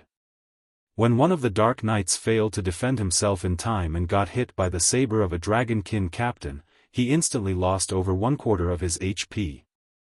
As for the Dragonkin warriors, Vastlock and Knight Reader had to coordinate with each other just to pin down one. Stopping the remaining two great lords was beyond them. Retreat! Retreat to the cave! Vastlock shouted when he saw the two unfettered Dragonkin warriors slaughtering his teammates. Retreating was now their only option. Otherwise, a team wipe was inevitable. As Shadowless Empire's members continuously fell back, they eventually came across Zero Wings members, who had also entered the Cold Spring Forest. "You guys, hurry up and retreat. These Dragonkin are much stronger than the lords and great lords in that cave. You'll die if you go up against them," Vastlock warned as he looked at Shifeng. However, as soon as the Dark Assassin gave this advice, one of the Dragonkin warriors slaughtering Shadowless Empire's members shifted its gaze toward Zero Wings' team, which was less than 100 yards away from it. Squinting its eyes, it immediately charged toward Zero Wing. Read latest chapters at Wuxia World. They're doomed. Knight Reader could not help but look at Zero Wings members in pity at this sudden turn of events. The Dragonkin warriors possessed very high reaction speeds and intellect. These great lords posed an enormous threat even to Shadowless Empire's members, not to mention Zero Wings members. However, just as the Dragonkin warrior arrived before Zero Wings' team and was swinging down its saber, a sword light suddenly struck at it. Suddenly, the Dragonkin warrior let out a wheeze as its 4-meter-tall body shot backward like a bullet and crashed heavily into a nearby tree, the massive tree shuddering at the impact. Chapter 23:19, Tier 3. As if time had stopped, silence fell over the entire Cold Spring Forest. Whether it was the Dragonkin or Shadowless Empire's members, they were all in a daze as they looked at the Dragonkin warrior that had collapsed before the large tree. At this moment, not only was the Dragonkin warrior in a heavily injured state, but its silver armor even sported a large cut. If one looked closely, one could even see the white, broken bones of the Dragonkin warrior beyond this cut. If not for God's domain setting that made it so that creatures would die only if their HP fell to 0, the slash from before would undoubtedly have taken the Dragonkin warrior's life. Even so, the attack still took away a large chunk of the Dragonkin warrior's HP. What did he do? Knight Reader could not help her shock as she stared at Shifeng, the person who executed the attack on the Dragonkin warrior. Previously, when she used her trump card to attack the Dragonkin warrior, she had only managed to make it stumble back one step. Shifeng, on the other hand, heavily injured the Dragonkin warrior with just one stroke of his sword. For a moment, she wondered if the main god system was playing a joke on her. After all, she was currently level 97. She was also equipped in 4 pieces of epic equipment and a top-tier epic weapon. In addition, she had a special legacy that increased her basic attributes and physique by a significant margin when fighting in darkness. Even the apex experts of super guilds were most likely no match for her when it came to basic attributes. Now, however, Shifeng, who looked very ordinary and gave off no aura whatsoever, actually surpassed her strength by several degrees. No matter how she looked at this situation, she simply could not bring herself to accept it. He is probably Zero Wings guild leader, Black Flame. According to rumors, he has already reached level 100, Vastlock guessed as he looked at Shifeng, his evaluation of Zero Wing increasing by a grade. Even if he is level 100, there is no way he can have enough strength to send the Dragonkin warrior flying. "We can't, even if we activated our berserk skills," Knight Reader said. Although the Dragonkin warrior was only a great lord, its strength was just slightly inferior to the mythic-ranked purgatory giants. Even if they activated a berserk skill, they would, at most, just match the Dragonkin warrior. In order to send it flying over 20 yards, they would need strength at the standard of mythic monsters, at the very least. Of course, it's impossible just by reaching level 100. However, I suspect that he has already completed his Tier 3 promotion quest, Vastlock said in a definite tone. Tier 3? How is that possible? Knight Reader simply could not bring herself to believe Vastlock's speculation. Previously, she already considered the rumor of Shifeng reaching level 100 a wild exaggeration. The Shadow World had much more abundant leveling resources compared to the main continent, yet even they, the top players of Shadowless Empire, had only managed to reach level 97. Now, however, Vastlock was telling her that Shifeng had not only reached level 100 but also completed his Tier 3 promotion quest. This was unbelievable. The difficulty of promotion quests increased with each subsequent tier. The difficulty of the Tier 3 promotion quest was especially high. To complete the Tier 3 promotion quest, players would not only have to be of a sufficiently high level but also needed to invest a lot of time into making preparations. For Night Reader herself, even if she had made all the preparations she could, she still wouldn't be confident of completing her Tier 3 promotion quest. After all, experts of their caliber couldn't settle for a mediocre result in their Tier 3 promotion quest. Needless to say, someone like Shifeng wouldn't settle for this either. While Night Reader and Vastlock were talking about Shifeng, the heavily injured Dragonkin warrior suddenly stood up and let loose a deafening roar, which echoed throughout the forest. Moreover, the Dragonkin warrior did not stop at just one roar. Instead, it repeatedly roared again and again. Did it get hit too hard in the head? Night Reader found the Dragonkin warrior's incessant roaring strange. Moreover, the injured Dragonkin warrior wasn't the only one acting strangely. Every other Dragonkin in the army also started roaring. No! Vastlock's complexion darkened as realization struck him. They're calling for reinforcements. As soon as Vastlock finished speaking, a deafening roar came from the depths of the forest. Following which, a commotion broke out in the distant forest, and very quickly, a huge swarm of Dragonkin charged out of there. The newly arrived Dragonkin numbered more than 3,000, including as many as 5 Dragonkin warriors. Run! Vastlock shouted, his scalp turning numb at this sight. At Vastlock's order, Shadowless Empire's members immediately dropped what they were doing and fled for the cave they had come from, without hesitation. However, despite seeing Shadowless Empire's members retreating, Shifeng and the others still maintained their positions. Why aren't you guys running yet? Night Reader asked as she looked at Shifeng. We'll block them, so you guys should use this opportunity to retreat. It is still too soon for you all to come here, Shifeng said before walking toward the Dragonkin army, together with Zero Wing's members. Since Vastlock had warned him before out of Gudv Karat LL, Shifeng naturally didn't mind helping Shadowless Empire now. You're crazy. Do whatever you want. Night Reader huffed when she saw Zero Wing advancing toward the Dragonkin army. She then turned her head away and left. Shifeng might have reached Tier 3, but he was only one person. He wouldn't be able to keep the several thousand Dragonkin at bay all by himself. Not to mention, 5 more Dragonkin warriors had joined the fight now. Even if the swordsman could suppress these great lords, could he suppress all 8 of them?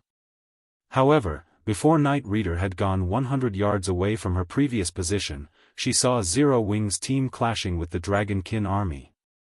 When the two sides came into contact, Shifeng initiated the battle by executing Void Slash, using the 6 slashes his skill generated to send 6 Dragonkin warriors flying back and crashing into the Dragonkin behind them.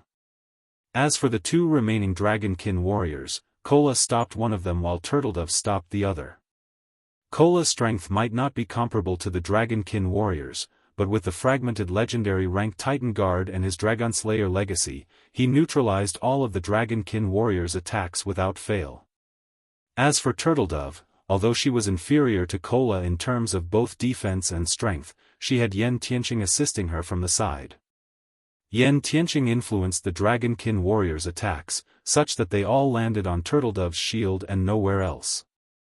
After seeing that all 8 Dragonkin warriors were stopped, Alluring Summer, Luofei, Zhao Yueru, and the other magical class players started bombarding the approaching Dragonkin captains and Dragonkin fighters.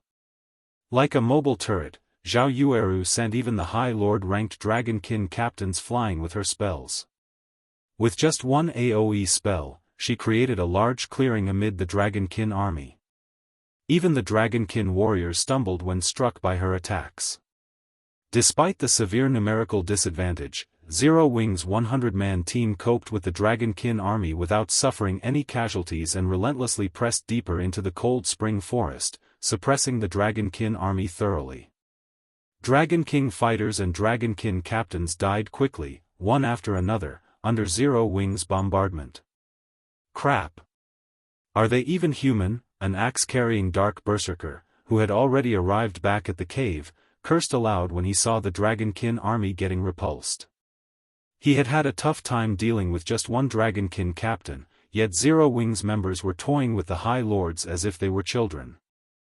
Zhao Yueru, Alluring Summer, and Yi Luofei, in particular, had devastated the several dozen Dragonkin captains with their attacks, preventing the High Lords from reaching Zero Wing's rear line.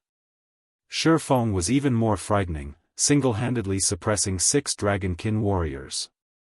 Let alone damaging the swordsman, the 6 Dragonkin warriors couldn't even get within 5 yards of him.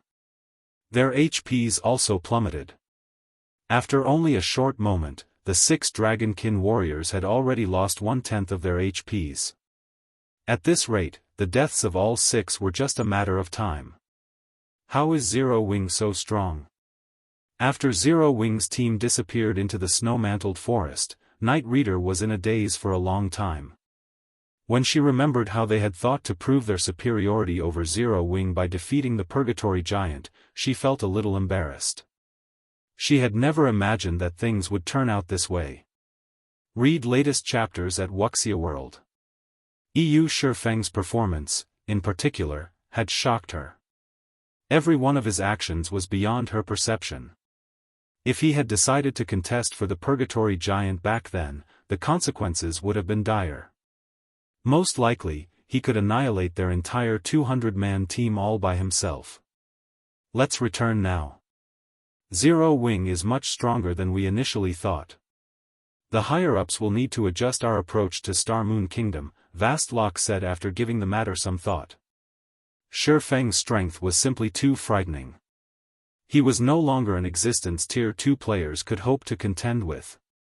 Moreover, the other members of Zero Wing also possessed considerable strength. With the guild definitely much stronger than ordinary major powers, Shadowless Empire would have to tread carefully in Star Moon Kingdom from now on. After saying so, Vastlock turned around and had everyone prepare to leave the Cold Spring Forest. As for Night Reader, she turned involuntarily for one last look towards the direction Shi Feng disappeared. So what if you're Tier 3? Just you wait. I'll catch up with you soon. At that time, I'll show you just how powerful I am. I'll make you regret looking down on me. When Night Reader thought of the words Shi Feng said to her before, she gnashed her teeth in anger and frustration, feeling as if she had been treated like a fool. Immediately afterward, she turned around and left the Cold Spring Forest. Chapter 2320, Level 100 Exploration. Zero Wing's members gradually advanced deeper into the Cold Spring Forest. As the map had never been explored by players before, the number of Dragonkin Zero Wing's members encountered along their journey kept increasing. Fortunately, the number of Dragonkin warriors they came across did not, so the growing number of enemies did not affect the team negatively. It only provided the team with even more EXP. The EXP granted by level 100 monsters was far greater than that of level 99 monsters. Although Shi Feng had brought Zero Wing's main force to grind at a level 100 Forbidden Land before, everyone's level had been very low.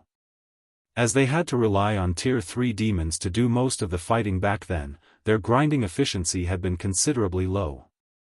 Now that everyone in the team had the combat power to contend against level 100 lords, they made short work of the level 100 plus Dragonkin. As a result, everyone's experience bar increased at a very rapid rate. After grinding for just 6 hours, everyone in the team had already leveled up once. Now, even the lowest leveled player in Zero Wing's main force was level 98, whereas the guild's top experts like Yen Tianxing had reached level 99. As for Shi Feng, he, too, had gained his final percent and reached level 101. However, in contrast to the team's leveling speed, the Dragonkin's loot rendered everyone speechless. Even the best piece of equipment dropped by the High Lord-ranked Dragonkin captains was level 100 Mysterious Iron rank. Moreover, this was from the first kill of these Dragonkin captains. Otherwise, the weapons and equipment they dropped would be only bronze rank. The quality of the Dragonkin captain's loot was far inferior to that of level 99 High Lords. Shifeng, however, did not find this situation surprising. After reaching level 100, ordinary experts would be able to gear themselves only in level 100 Mysterious Iron equipment.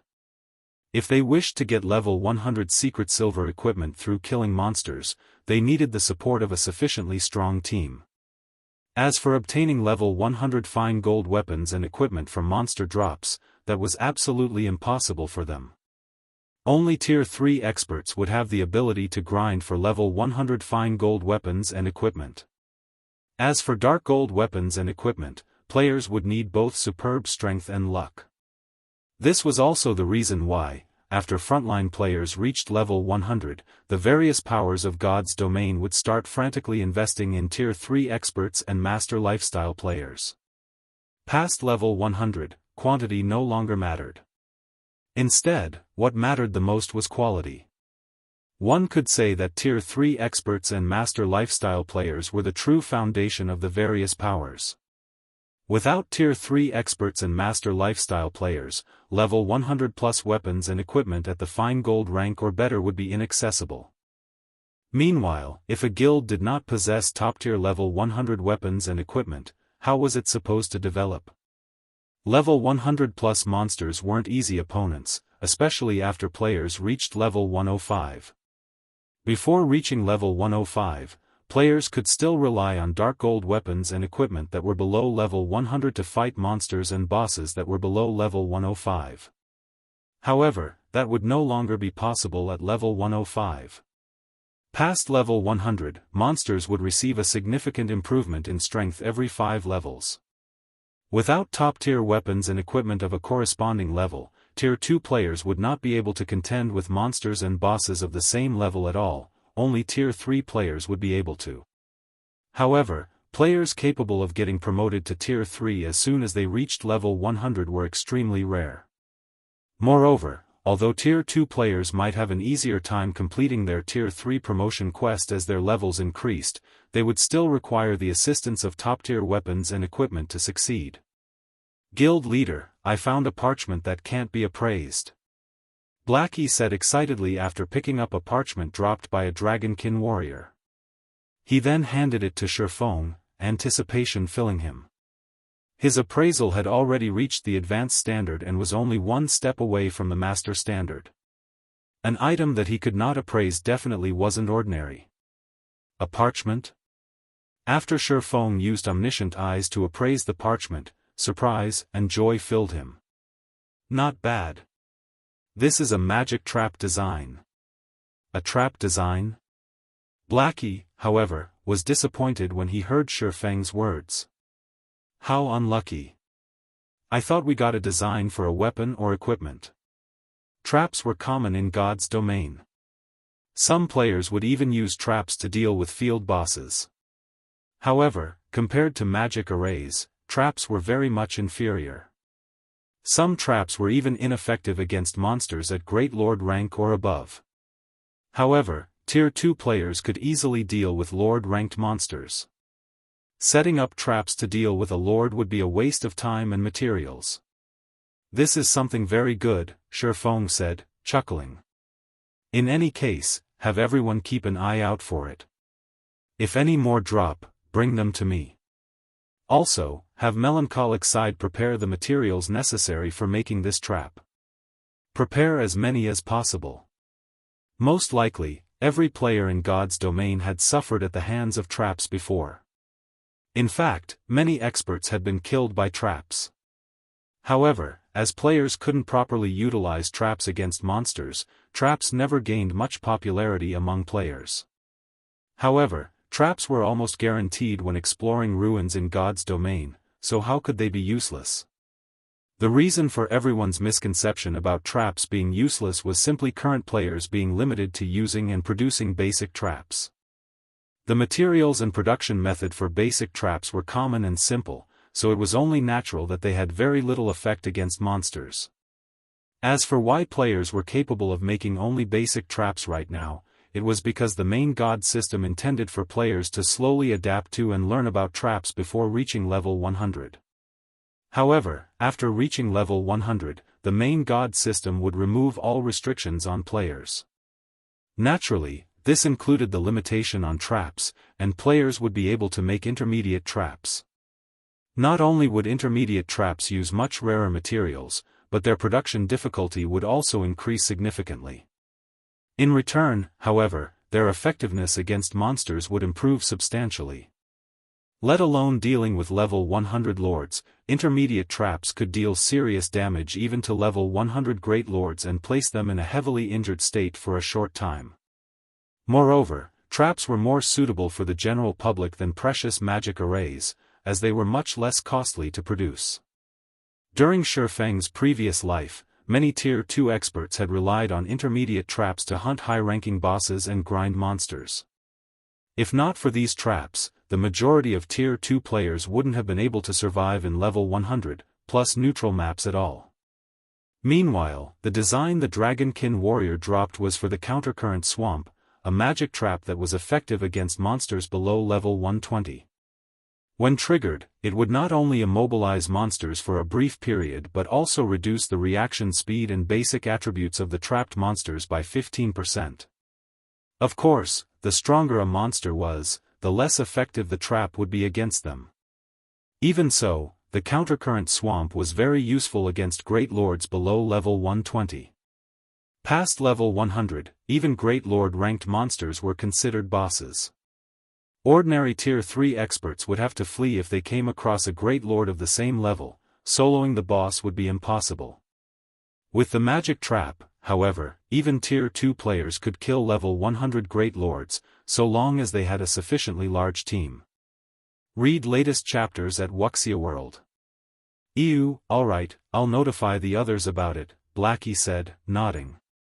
Even so, he still wasn't particularly interested in the magic trap. After all, he didn't believe the Countercurrent Swamp's effects could compare to those of a magic array.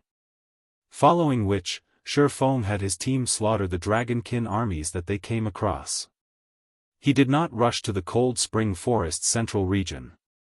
After one day of steady grinding, Shifeng obtained another 4 trap designs. 2 were for the Countercurrent Swamp while the other 2 were for a physical trap called Burning Fire. Physical traps had many more weaknesses than magic traps. For example, they were quite useless against flying monsters. However, physical traps also had very obvious benefits. For example, they could be used to target a group of monsters.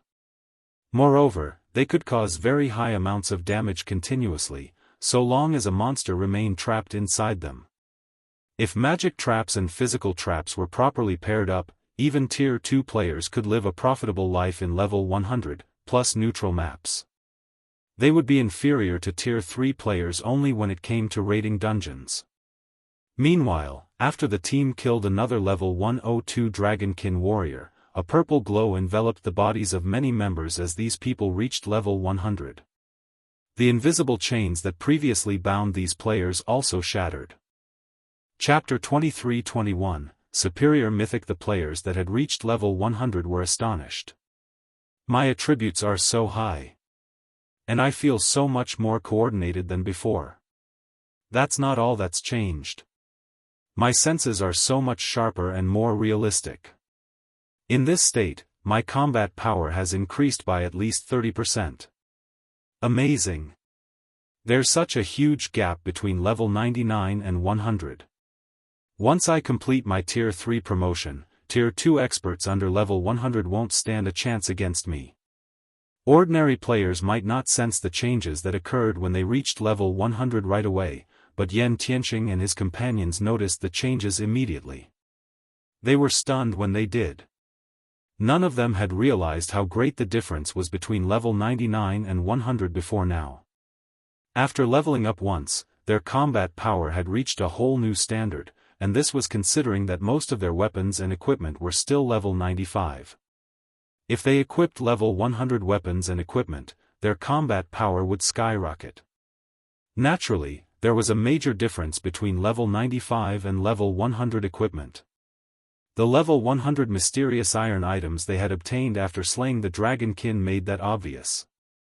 A level 100 mysterious iron weapon's attack power could almost rival that of a level 95 dark gold weapon, and the basic attribute bonuses were even slightly higher.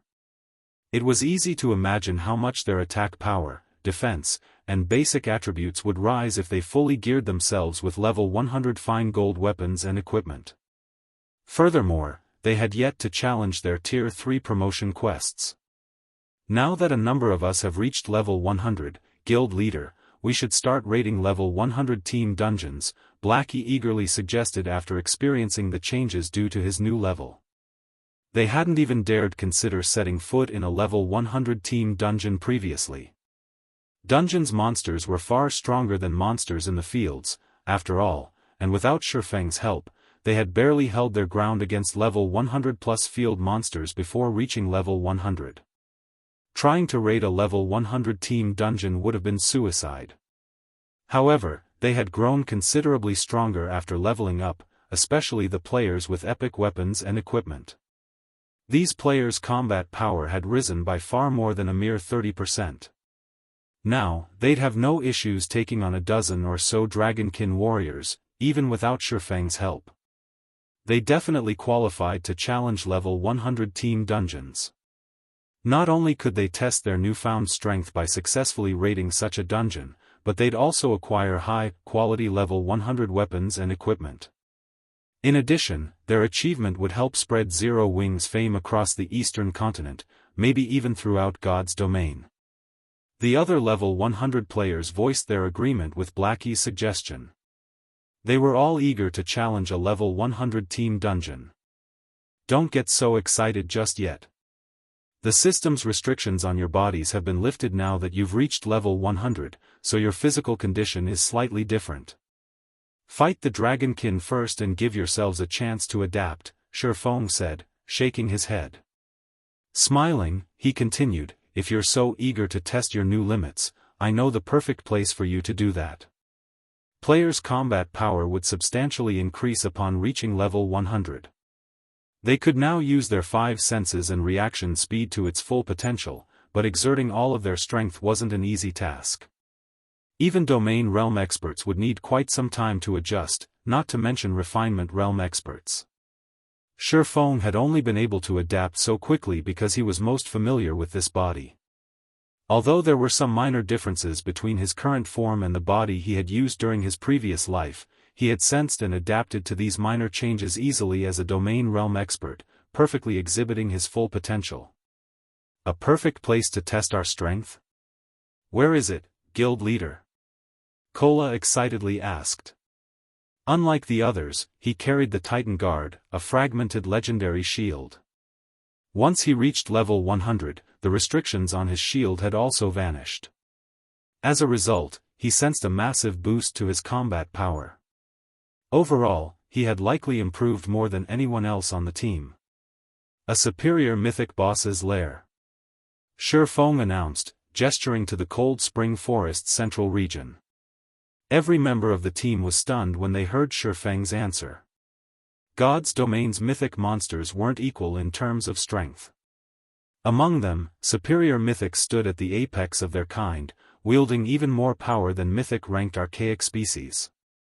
Everyone here was an expert, and they all had an idea of how powerful mythic monsters would become after level 100. Trying to challenge a level 100 mythic monster before they reached Tier 3 was tantamount to throwing themselves into the jaws of death, let alone challenging a level 100 superior mythic. Relax. I'm quite confident that we _LL be victorious, one Shifeng assured them, chuckling at his carrot now, take some time to adapt to your new bodies. A Tier 4 dragon was an incredibly powerful being, but he had his heavenly dragon's breath. The ring was capable of suppressing dragons to an intense degree. Including Anna and Kite's assistance, they definitely had a chance of defeating the monster. Hearing that Shifeng was confident of their victory, his teammates breathed a sigh of relief. They obediently followed their leader's orders and used the nearby dragonkin as training dummies. After around 4 hours of training, the team had a basic grasp of their unrestricted strength. Once his team was ready, Shifeng led them toward the Cold Spring Canyon. The Cold Spring Canyon was far more dangerous than the Cold Spring Forest's other areas, home to many level 103 and 104 dragonkin. Even level 105 Grand Lord-ranked dragonkin commanders wandered the area. If Zero Wings members had come here before reaching level 100, they would have died the moment they aggroed a dragonkin commander. Fortunately, Kola could single-handedly tank one of these Grand Lords at level 100, preventing the dragonkin from targeting any of his comrades. Once he had a hold on the dragonkin commander's aggro, the rest of the team slowly shaved away the Grand Lord's HP, eventually killing it. When Blackie looted the dragonkin commander, he obtained the Dragon Tooth Pendant, a level 100 fine gold necklace. Its basic attributes were more than 2 ranks higher than a level 95 dark gold necklace, and it increased the power of the wearer's dragon bloodline.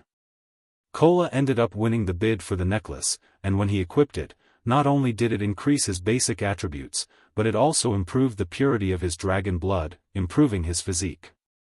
Shifeng and his team finally reached the heart of the Cold Spring Canyon after another 6 hours or so of combat. He then retrieved the transfer stone he had received from the Adventurers Association and began to chant the incantation. The transfer stone transformed into violent energy that pierced an invisible barrier before Zero Wings' main force. As the barrier shattered, it revealed a paradise. Zero Wings members could hear birds chirping and smell fragrant flowers, and as they entered the space, they felt a pleasant sensation encompass their bodies. The fatigue from their long hours of grinding faded quickly as their stamina and concentration began to recover. This space was nothing like the outside world. However, before any of them had the chance to inspect this area, a horrific aura washed over them, so intense that it nearly knocked them on their backs. A dragon? Turning toward the aura's origin, their gaze rested on a 30-meter-tall infant dragon. Protected by its snow-carrot scales, the infant dragon was sound asleep. Every breath it took was powerful enough to shake the entire area. Ice Dragon, Heathwaite, Dragon, Mythic, Level 101 HP 1840000/184000000. When the team saw Heathwaite's statistics, they had no doubt that if this infant dragon wished it, it could likely shatter this entire space, plunging it into the void. Read latest chapters at Wuxia World. EU dragons had always been the symbol of destruction in God's domain. The various NPC cities' libraries contained a vast amount of information on these beings, always depicting dragons as natural disasters that could bring about the downfall of an entire country. If there hadn't been so few dragons in existence, they would likely have become God's domain's absolute overlords. Are we really going to raid a dragon, guild leader?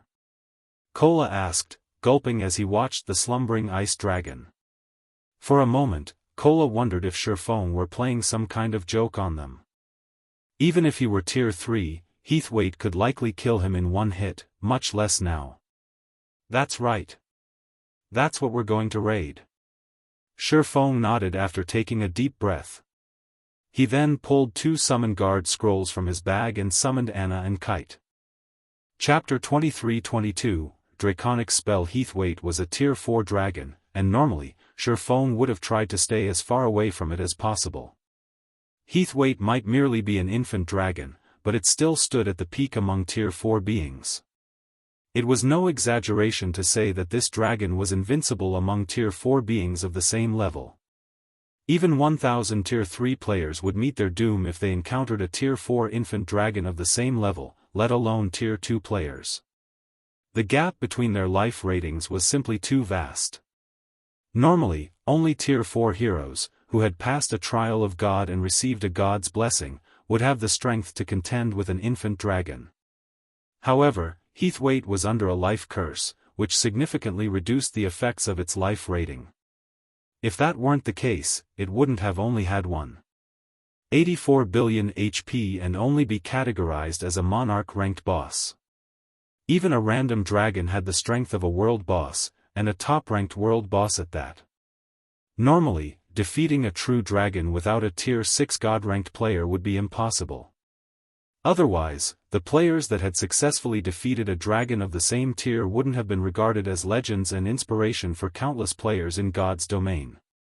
As the two summoning arrays gathered the necessary mana, the level 106 summoner, Anna, and the level 105 swordsman, Kite, emerged.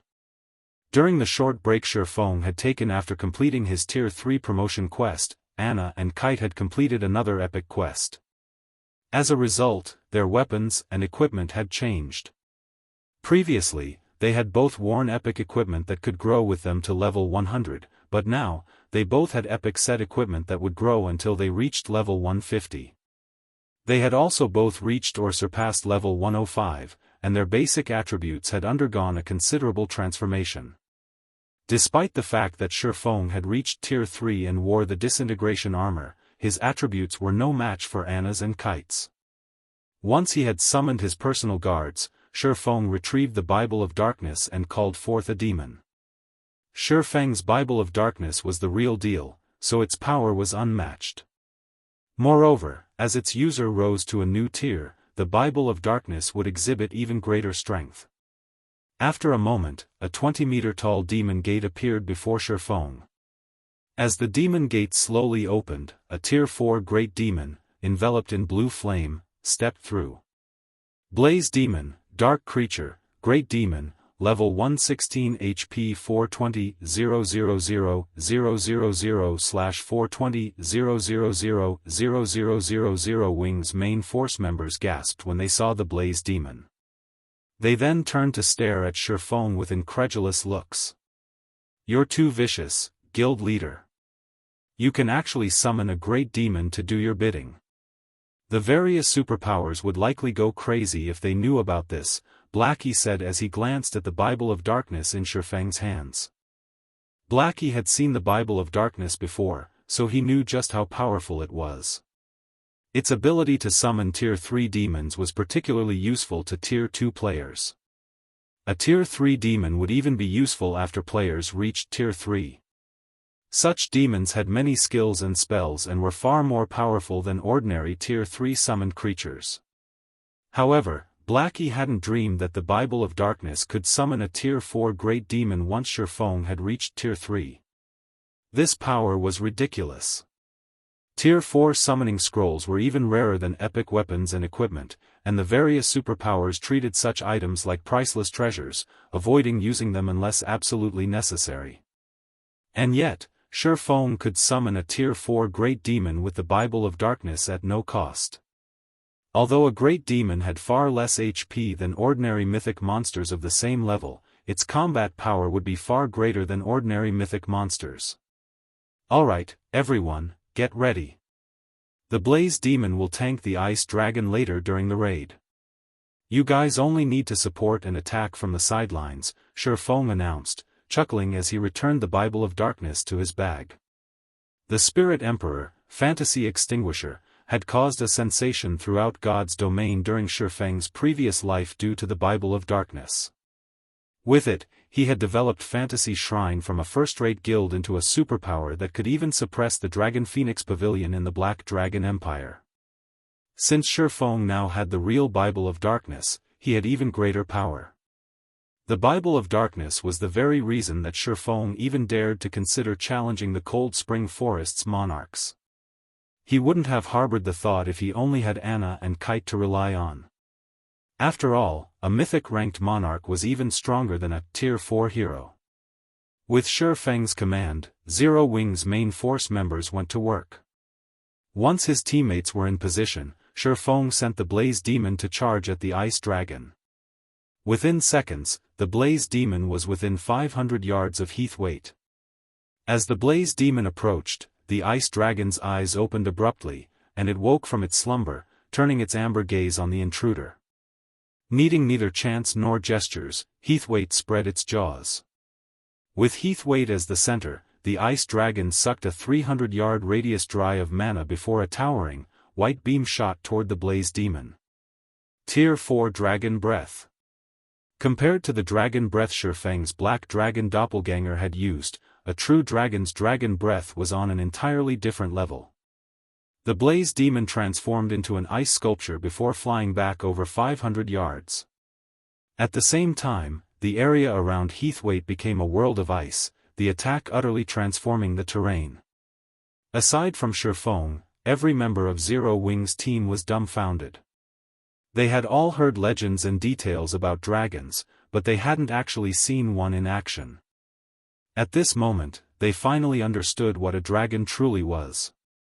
If they hadn't stood over 1,000 yards away, that dragon breath attack would have killed every one of them. Fortunately, the Blaze Demon had initiated the raid.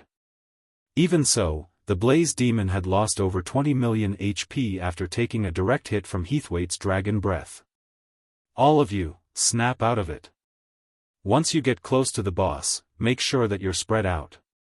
Healers, throw everything you have at the Blaze Demon. Shifeng barked. He couldn't help his sigh of relief as he watched the Blaze Demon break free from its icy prison, appearing mostly intact. If that dragon breath had heavily injured the Blaze Demon, this raid would be over. Neither Anna nor Kite could tank the Ice Dragon, and their combat power couldn't even compare to the level 116 Blaze Demons. They'd either die instantly or be heavily injured if they took a direct hit from a Tier 4 dragon breath. The Blaze Demon ran at Heathwaite again. Fortunately, dragon breath had a relatively long cooldown, and because of that, the Ice Dragon switched to using its claws to attack the incoming demon.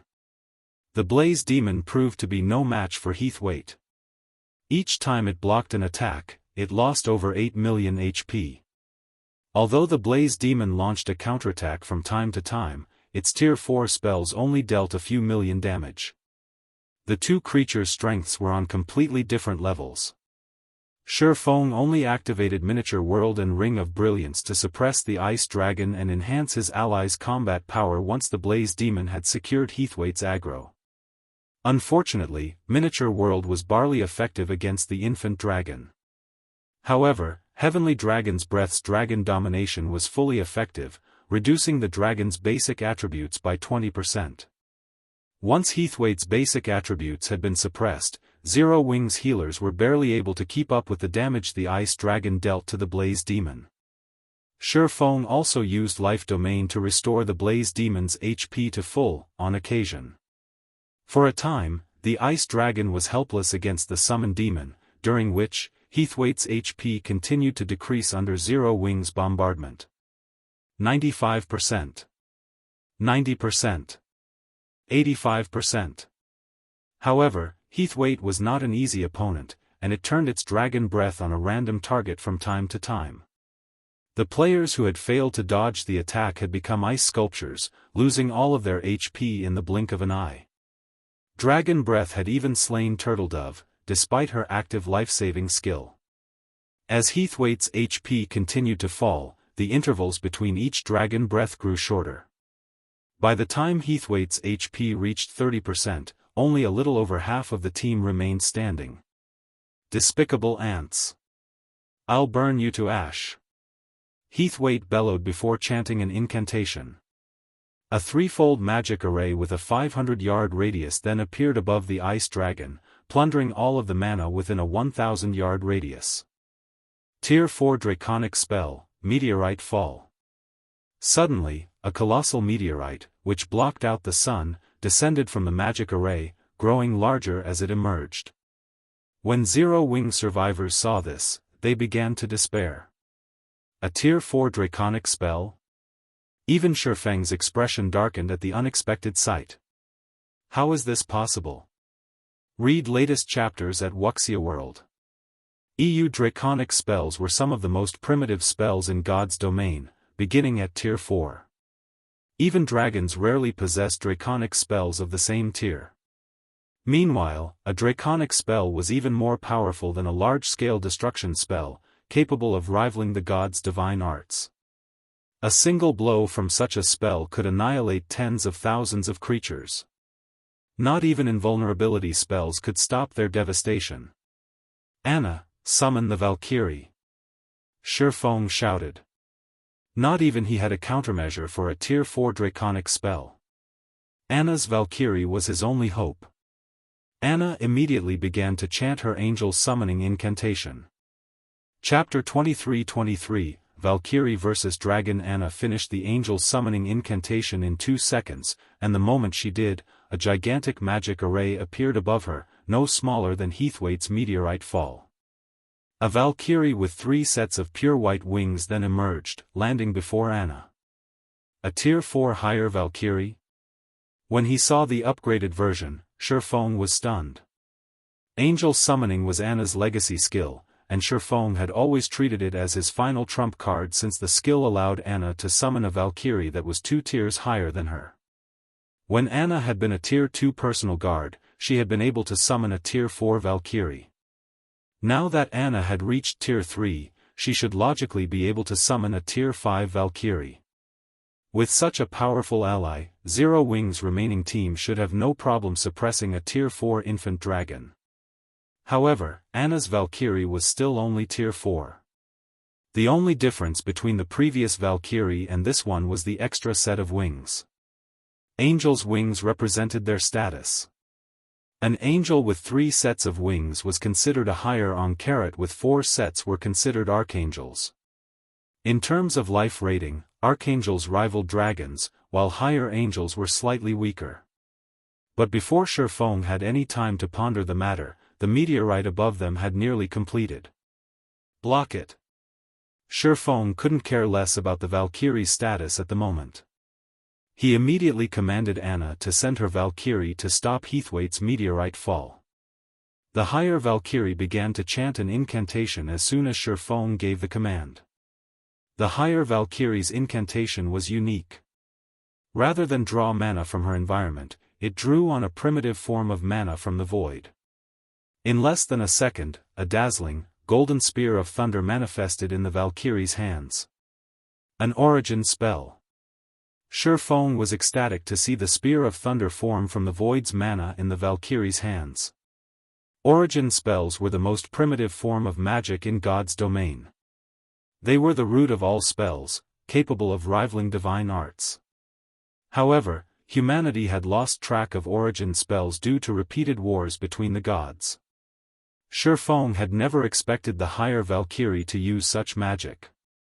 Before Shifeng could get over his excitement, the giant meteorite, so large that it covered the sky and so heavy that it shattered space around it, began to descend. It looked as if Armageddon had begun for a moment, and Zero Wings members fell further into despair. As the meteorite began to fall, the higher Valkyrie finished her incantation.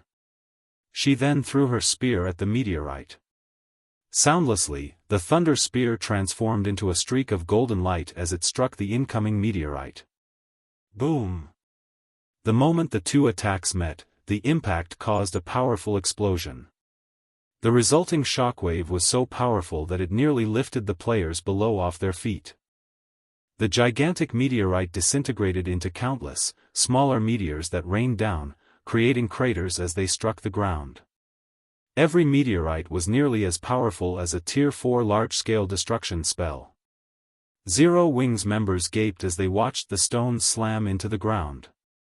Tier 2 and 3 players were little more than ants in a battle of this scale. If this battle had taken place in a city, rather than in this special space, the spell's residual effects alone would be more than enough to level half the city. After blocking Heathwaite's meteorite fall, the higher Valkyrie shifted her attention to the ice dragon itself. She formed another spear of golden electricity in her hands before vanishing. By the time Zero Wings players realized where she had gone, the Valkyrie had appeared before Heathwaite. Tier 4 Superior Instantaneous Movement. Not only did Superior Instantaneous Movement have more range than the normal spell, but there was also almost no delay between the caster's disappearance and reappearance. Moreover, the spell didn't affect the ambient mana, making it impossible for enemies to determine the caster's destination. When she appeared before Heathwaite, the higher Valkyrie thrust her spear at the ice dragon. The attack was so fast that not even Shifeng would have enough time to react. If that attack struck him, he'd die instantly. However, Heathwaite was a dragon and reacted instantly. countering the golden spear with a rage-filled claw strike. Boom! The impact of the collision created a deafening boom that echoed throughout the area. Surprisingly, the Valkyrie's strength was too much for Heathwaite, and the infant dragon stumbled 2 steps backward. After suffering this humiliating blow, Heathwaite turned a wrathful glare on Shifeng. Heavenly Dragon's breath suppression on dragons was simply too powerful, and the passive ability had plundered 20% of Heathwaite's basic attributes. Heathwaite already suffered a life curse, so its strength was slightly lower the higher Valkyries. Now Dragon's domination affected it as well, it was no match for the summoned angel. Good. Everyone, attack with everything you've got. Shifeng quickly shouted when he realized that Heathwaite was thoroughly suppressed. He had originally planned to use Angel's summoning only after Heathwaite had gone berserk, but he had been forced to use it early due to meteorite fall. Although Anna had risen to Tier 3, which strengthened her Angel summoning, its duration had only increased from 10 seconds to 15 seconds. Unfortunately, Heathwaite still had nearly 30% of its HP remaining, and 15 seconds wouldn't be enough to kill it. Attack! Yan Tianqing shouted. Yan Tianqing realized the predicament they were in, as well. He immediately activated his berserk skill and his trump card, Shadow Stink, a Tier 2 taboo skill. In a frenzy, Yan Tianqing transformed into 3 streams of fog, attacking the ice dragon and dealing over -70,000 damage with each hit. Occasionally, the fog streams landed a critical hit, dealing over -150,000 damage. The rest of Zero Wing survivors activated their trump cards as well, with the weaker players dealing around -50,000 damage, while the stronger members of the team, such as Zhao Yueru, dealing upwards of -200,000 damage. Zhao Yueru's critical hits even dealt over -500,000 damage to the ice dragon. Her Tier 3 fire-type spells were a massive advantage in this raid. However, Shifeng's DPS was undoubtedly the highest. After activating Heavenly Dragon's power, his strength could even surpass an ordinary mythic monster's, and as a result, he dealt over -1 million damage, even without fire-type skills or spells. When he used Void Slash, he instantly devoured over 10 million of Heathwaite's HP. With the higher Valkyrie, Anna, Kite, and the Blaze Demon attacking as well, Heathwaite's HP rapidly decreased. 25%. 20%. 15%. The higher Valkyrie continued to suppress Heathwaite after the dragon had gone berserk. However, she didn't deal quite as much damage. When Heathwaite's HP dropped below 10%, the higher Valkyrie's duration ended, and she vanished. Humans, you're dead. Heathwaite bellowed as the higher Valkyrie disappeared. The ice dragon swiped its tail at the Blaze Demon and Anna's Holy Knight, sending both of them flying. It then swiped a claw at Anna, ignoring the Blaze Demon completely. The ice dragon intended to rid itself of the most troublesome opponents before dealing with the remaining pests. Even without her army of summoned creatures, Anna's DPS was exceptionally high. With her summoned creatures, she was the infant dragon's most challenging opponent. Although Anna's spells could overwhelm ordinary mythic monsters, they were utterly useless against the berserk Heathwaite. Don't think you can take out our main DPS so easily. Suddenly, Shifeng appeared before Anna and activated his disintegration power, swinging Killing Ray at Heathwaite's incoming claw. The moment Shifeng activated disintegration power, it cancelled out Heavenly Dragon's power. In return, however, the ability temporarily elevated Shifeng to Tier 4. Not only did he now wield Tier 4 strength, but his physique, reaction speed, and skills had risen as well. Boom! When the attacks collided, Shifeng stumbled 3 steps backward due to the impact, losing more than 50,000 HP.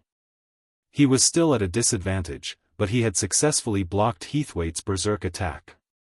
When that attack had failed, Heathwaite responded with another claw strike. This time, however, the ice dragon activated a skill in the process. Tier 4 skill, Sky Splitter. 5 razor-sharp claws flew toward Anna from different directions, each with more power than the previous claw strike. As soon as Shifeng steadied himself, he executed Lightning Flash to counter the attacks. Executing the secret technique proved far easier after his forceful upgrade to Tier 4, and he sent 17 sword lights at the approaching claws. Pung! Pung! Pung! A series of explosions blew apart the ground around Shifeng, but even after all 5 attacks, he had only stumbled back 3 steps. He also only lost around 200,000 HP. Even at Tier 3, Shifeng had over 1,700,000 HP, far less than he currently had. Losing 200,000 HP was nothing life-threatening. After watching Shifeng pin down the Ice Dragon, his teammates breathed a sigh of relief and continued their frenzied assault against Heathwaite. Time passed quickly.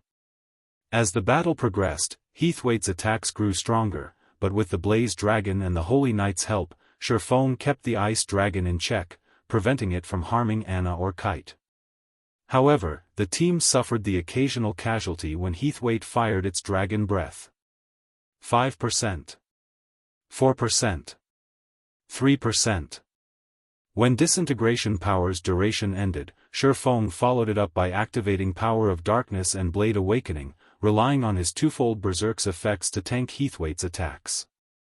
Read latest chapters at Wuxia World. EU. When less than 5 seconds of Shifeng's twofold Berserk remained, Heathwaite's HP had fallen below 7 million. Meanwhile, fewer than 30 players were still standing, and the surviving healers could no longer keep up with the Ice Dragon's damage output. Die! Shifeng activated Divine Providence and swung Killing Ray for a final blow. Lightning Slash. A massive lightning bolt sliced through Heathwaite's neck, leaving a deep gash across its throat. That lightning bolt also destroyed the last of the infant dragon's HP. Chapter 23-24, Ice Dragon's Loot. Everyone's experience bars exploded with EXP as Heathwaite's colossal body crashed to the ground. A level 100+ mythic boss would already provide a lot of EXP, and as a monarch-ranked boss, Heathwaite would award even more. In the end, the 24 or so survivors watched as their experience bars rose beyond 90%. Although they had only reached level 100 less than a day ago, they were almost at level 101. Shifeng was now at 63% of level 101 as well. The EXP from the Ice Dragon alone was worth nearly 3 days of normal grinding. It's finally dead. And I thought we were finished, Blackie said, sighing deeply as he plopped down on the ground. He was ecstatic that they had finally won. Near the end of the raid, Heathwaite's defense and attack speed had steadily increased.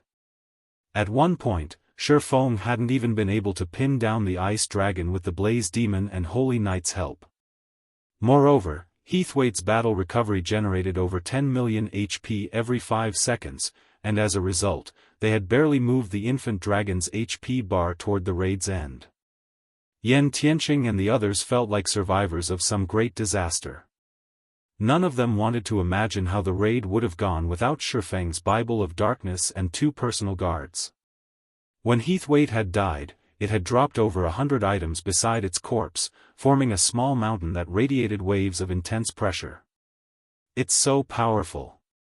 This is the first time I've ever seen items that emitted such intense pressure. I wonder what kind of items dropped. Maybe there's a legendary item. Everyone stared at the mountain of loot with glowing eyes, and when they heard mention of a legendary item, the eager light in their gazes grew even brighter. They all forgot about their exhaustion for a moment, wanting to charge forth and inspect the dropped items. The strongest known item at this stage of the game was Fragmented Legendary Rank, which everyone assumed Shifeng possessed. However, Zero Wing's main force members knew the truth: there was more than one fragmented legendary item. Naturally, this was a guild secret. Exposing this truth would only invite God's domain's various powers to target Zero Wing, and only an expert of Shifeng's caliber could openly own a fragmented legendary item without having to fear for his life. If anyone else were in his position, they wouldn't even dare to set foot outside of an NPC city. Epic items couldn't even compare to the benefits a fragmented legendary item provided, much less a true legendary item. Based on what players had learned from the game's libraries, every legendary item in the game had the strength to decimate heaven and earth. With such an item, players would have the power to transcend tiers. Before their fight with Heathwaite, these players wouldn't have been so concerned about such a power, convinced that they could bridge the gap between tiers with high enough basic attributes, but now, they understood what that kind of strength truly meant. Without the strength to transcend tiers, Tier 3 players had no hope of contending with superior mythic bosses. Alright, let's resurrect our fallen. Shifeng simply chuckled when he saw the hunger in everyone's eyes. He found their assumptions hilarious. Obtaining a legendary item with so little effort was impossible, and after level 100, weapons and equipment drop rates decreased considerably.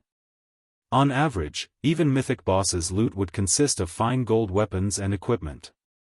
One would have to be incredibly lucky to acquire dark gold weapons or equipment from a mythic boss.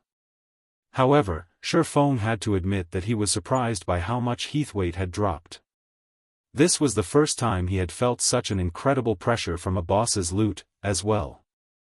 Having received their orders, the surviving team members pushed aside their curiosity for the moment and began to resurrect their teammates. Fortunately, a monarch boss's lair was similar to the space within dungeons. Even if players died here, they'd only lose 10% of their EXP, and only 5% if a healer revived them. Thus, the level 100 players that had fallen hadn't dropped back to level 99. While his companions revived, Shifeng organized the infant dragon's loot. Amazing! Is this a benefit for the first kill? Shifeng was stunned as he examined the items. His only aim in killing Heathwaite was to complete his crusade quest and become Cold Spring Canyon's lord. He hadn't expected to gain much from the raid itself, yet he was elated that he had chosen this monarch boss to raid. The ice dragon had dropped a total of 121 items, which was normal for a monarch. However, the items' quality far exceeded Shifeng's expectations. There were as many as 24 inferior legendary materials among the loot, all necessary for producing epic and fragmented legendary items. Even without a design for such items, these materials could increase one's production success rates when crafting level 100 dark gold items. Level 100 plus dark gold items were incredibly rare in God's domain, only slightly more common than epic items under level 100. They'd still be rare even after master lifestyle players gained the ability to craft level 100 plus dark gold items. The required materials for producing such items were incredibly precious. They only dropped from powerful bosses, and each boss dropped very few at a time. Moreover, the production success rate for level 100 plus dark gold items was very low. Advanced master lifestyle players would only have a theoretical success rate of 35%. Every player that focused on their subclass knew that theoretical success rates were nowhere near the actual success rates. It was merely the highest possible success rate players could achieve. In practice, a minor deviation in the process could reduce the success rate to 20% or 30%. If one included an inferior legendary material in the process, however, their production success rate with level 100 plus dark gold items would increase by at least 5%. With these 24 materials, Zero Wing could produce a dozen or so level 100 plus dark gold items. Surprising Shifeng further, Heathwaite had also dropped legendary materials. The Ice Dragon's Claw. Countless Grandmaster Forgers dreamed of obtaining this item. Dragons were one of the rarest types of monsters in God's domain, and they were immensely formidable. Acquiring a dragon's claw was nearly impossible. When used to forge weapons, dragon's claws were godly materials. As long as the player made some minor modifications to the claw, they could easily produce an epic weapon, even without an appropriate design. If they had an epic weapon design, they could craft a fragmented legendary weapon by using a dragon claw as the base material. Read latest chapters at Wuxia World. Any dragon claw that had appeared on the market during Shifeng's previous life had easily fetched the price of 2 fragmented legendary items in an auction. After all, one could sacrifice 2 random fragmented legendary items to secure a weapon of the same rank that was more compatible with its wielder. And Heathwaite had actually dropped 2 ice dragon's claws. Why wouldn't Shifeng be excited? It was no wonder why the ice dragon's loot had radiated such an incredible pressure. Aside from materials, Heathwaite had dropped 5 dragon's blood vials that could boost Kola and Alluring Summer's dragon bloodlines, further strengthening their Dragon Slayer classes. While Shifeng appraised the several designs the infant dragon had dropped, one result left him utterly dumbfounded. How is this possible? A flying ship design. Chapter 23-25, Crimson Dragon Flying Ship. Shifeng fell silent for a long time as he stared at the tattered design in his hands. No matter how he thought about it, he couldn't believe that Heathwaite had dropped a flying ship design. Flying mounts were incredibly rare in God's domain, and even with a common flying mount, one would have endless bragging rights. Even the weakest flying mount was rarer and more precious than a level 100+ epic weapon. Flying ships, on the other hand, were even more amazing. The most ordinary flying ship's movement speed could rival an extraordinary flying mount, and one could accommodate up to 100 people at a time. Their aerial combat abilities were even at the peak of Tier 3.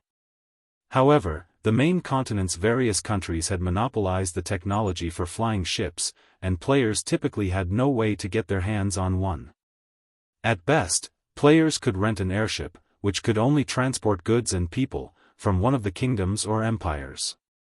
One would be dreaming if they thought to rent a flying ship, an aerial weapon of mass destruction. Shifeng had never even heard of anyone obtaining a flying ship design by killing a boss. If players wanted to acquire a flying ship design, they'd have to raid a major NPC power's main headquarters or steal one from one of the NPC kingdoms or empires. Of course, both methods were exceedingly dangerous. There was a safer method: players could create one themselves. The subclass requirements for creating a flying ship, however, were immensely demanding, and players would have to invest a lot of effort and time into the research. As for the cost of creating one from scratch, even superpowers would have a hard time justifying such a massive expense. Most superpowers would rather purchase a completed flying ship. Purchasing a flying ship was much easier than purchasing a flying ship design. A guild could do so through the black market or by earning a sufficiently high status in an NPC country. Regardless of which method a player or power relied on, the price would be exorbitant. Furthermore, players could only purchase a very limited number of flying ships. As far as Shifeng knew, the easiest way to buy a flying ship was to become a duke in a kingdom. As a duke, a player could purchase one flying ship for 80,000 gold. To acquire more, they'd have to try their luck in the black market. Unfortunately, the black market only accepted ancient gold, not regular gold. And yet, Shifeng had just obtained a flying ship design after killing Heathwaite. If the various powers of his previous life had known this, they would have slaughtered every ice dragon in God's domain. Unable to contain his excitement any longer, Shifeng clicked on the design to inspect its statistics. He wanted to know what rank this flying ship design was. Crimson Dragon Flying Ship Design can be used to construct a common flying ship with a maximum capacity of 100 people and peak Tier 3 combat power. The Crimson Dragon Flying Ship carries 8 magic cannons and 1 magic crystal cannon. Piloting the flying ship requires a minimum of 6 people. Producing the flying ship requires 1,000 Titan Silver, 10,000 Void Iron, 2,000 Mana Stones, and 100 Magic Elven Stones. Sure enough, it is the most common type. Shifeng inwardly sighed when he saw the statistics. If he had obtained a bronze flying ship design, he could have ruled over the entire Cold Spring Forest without any issues. Bronze flying ships had Tier 4 combat power, after all, and would be a massive threat to Tier 3 players. Not even Shifeng would escape from a bronze flying ship's all-out assault with his life. A flying ship wasn't a monster. It did not have the mobility flying monsters possessed, and it didn't have monsters' vast repertoire of skills and spells. The so-called Tier 4 combat power didn't mean that the flying ship's overall combat power was limited to Tier 4. Rather, each of the flying ship's attacks had peak Tier 4 power. With over a dozen cannons, a flying ship's bombardment could even blow a Tier 4 Apex expert to smithereens. Without a Tier 4 legendary flying mount or something even more powerful, they'd have to flee the moment they spotted a bronze flying ship. After giving the matter some thought, Shifeng realized that he was being too greedy. Superpowers struggled just to obtain a single common flying ship, let alone a bronze flying ship. 1,000 Titan silver and 100 magic elven stones. The production cost is vicious. The Crimson Dragon flying ship's necessary materials astonished Shifeng. Titan silver was a rare byproduct that could be obtained from mining fine Titan Oregon. Thus far, Zero Wing had only compiled a little over 2,000 Titan silver ingots. Magic elven stone was even rarer and more valuable. One could only obtain the super rare or from grade 2 or veins. It was just slightly more common than 7 luminaries crystals.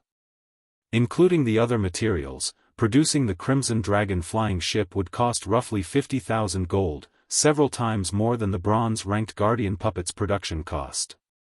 However, it was still cheaper than trying to become a duke. Moreover, he would get more value for his money. A common flying ship would be far more useful to players than bronze combat puppets. Even though a common flying ship's combat power was only at the peak of Tier 3, it could transport 100 players, allowing them to travel across the continent freely. Moreover, players could rest and recover while on a flying ship, which they couldn't do while riding a flying mount.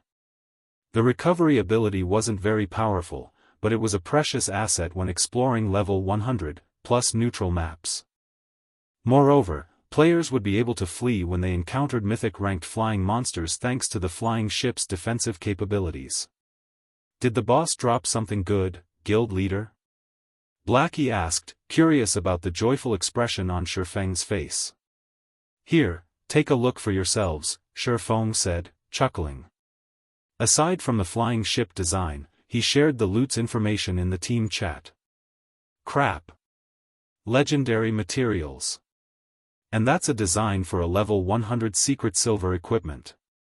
This fine gold-ranked polar ice set is amazing. When they saw the boss's loot, every member of the team was excited. Heathwaite might not have dropped an epic item, but these players weren't fools. They knew how precious inferior legendary and legendary materials were. These were all top-tier materials that could be used to produce epic items. Moreover, the Ice Dragon had dropped 7 pieces of level 100 dark gold equipment and over 30 level 100 fine, gold weapons and equipment pieces. These weapons and equipment would grant many of the team members a massive boost to their combat power. The polar ice set Heathwaite had dropped was particularly eye-catching. It might only be a 6-piece, level 100 fine gold set equipment, but its attributes were nearly 3 ranks stronger than that of level 95 dark gold equipment. With this set, a level 100 elementalist could easily defeat lower-level experts in full epic equipment. Following which, Shifeng held an internal auction, and Iluafe claimed the polar ice set. Now, only Shifeng, Kola, and Zhao Yueru, who had at least one fragmented legendary item and multiple pieces of epic equipment, had higher basic attributes than she did. Once the weapons and equipment had been distributed, Shifeng returned to White River City with his team. Since Zero Wing's main force members had finally reached level 100 or higher, they qualified to challenge their Tier 3 promotion quests. Naturally, he couldn't continue to help them level up in the Cold Spring Forest, and more than a dozen of the team members were ready to challenge their promotion quests now. Wasting time would be a pity. Players would only become true powerhouses in God's domain once they reached Tier 3, after all. Read latest chapters at Wuxia World. Shifeng spent some time advising his players on how to complete their Tier 3 promotion quests before he dismissed them. Those that weren't strong enough yet left to prepare a bit more, and the players that were strong enough headed to the Adventurers Association immediately. Meanwhile, Shi Feng headed toward White River City's Adventurers Association for another matter. Within one of the Adventurers Association's second-floor VIP reception rooms. Lord Bronze Legatee, how may I be of service? The female elven administrator asked as she entered the room. I wish to turn in my crusade quest for Cold Spring Forest's Ice Dragon, Heathwaite, Shi Feng announced as he retrieved a colossal, silvery white dragon horn and placed it on the table between them.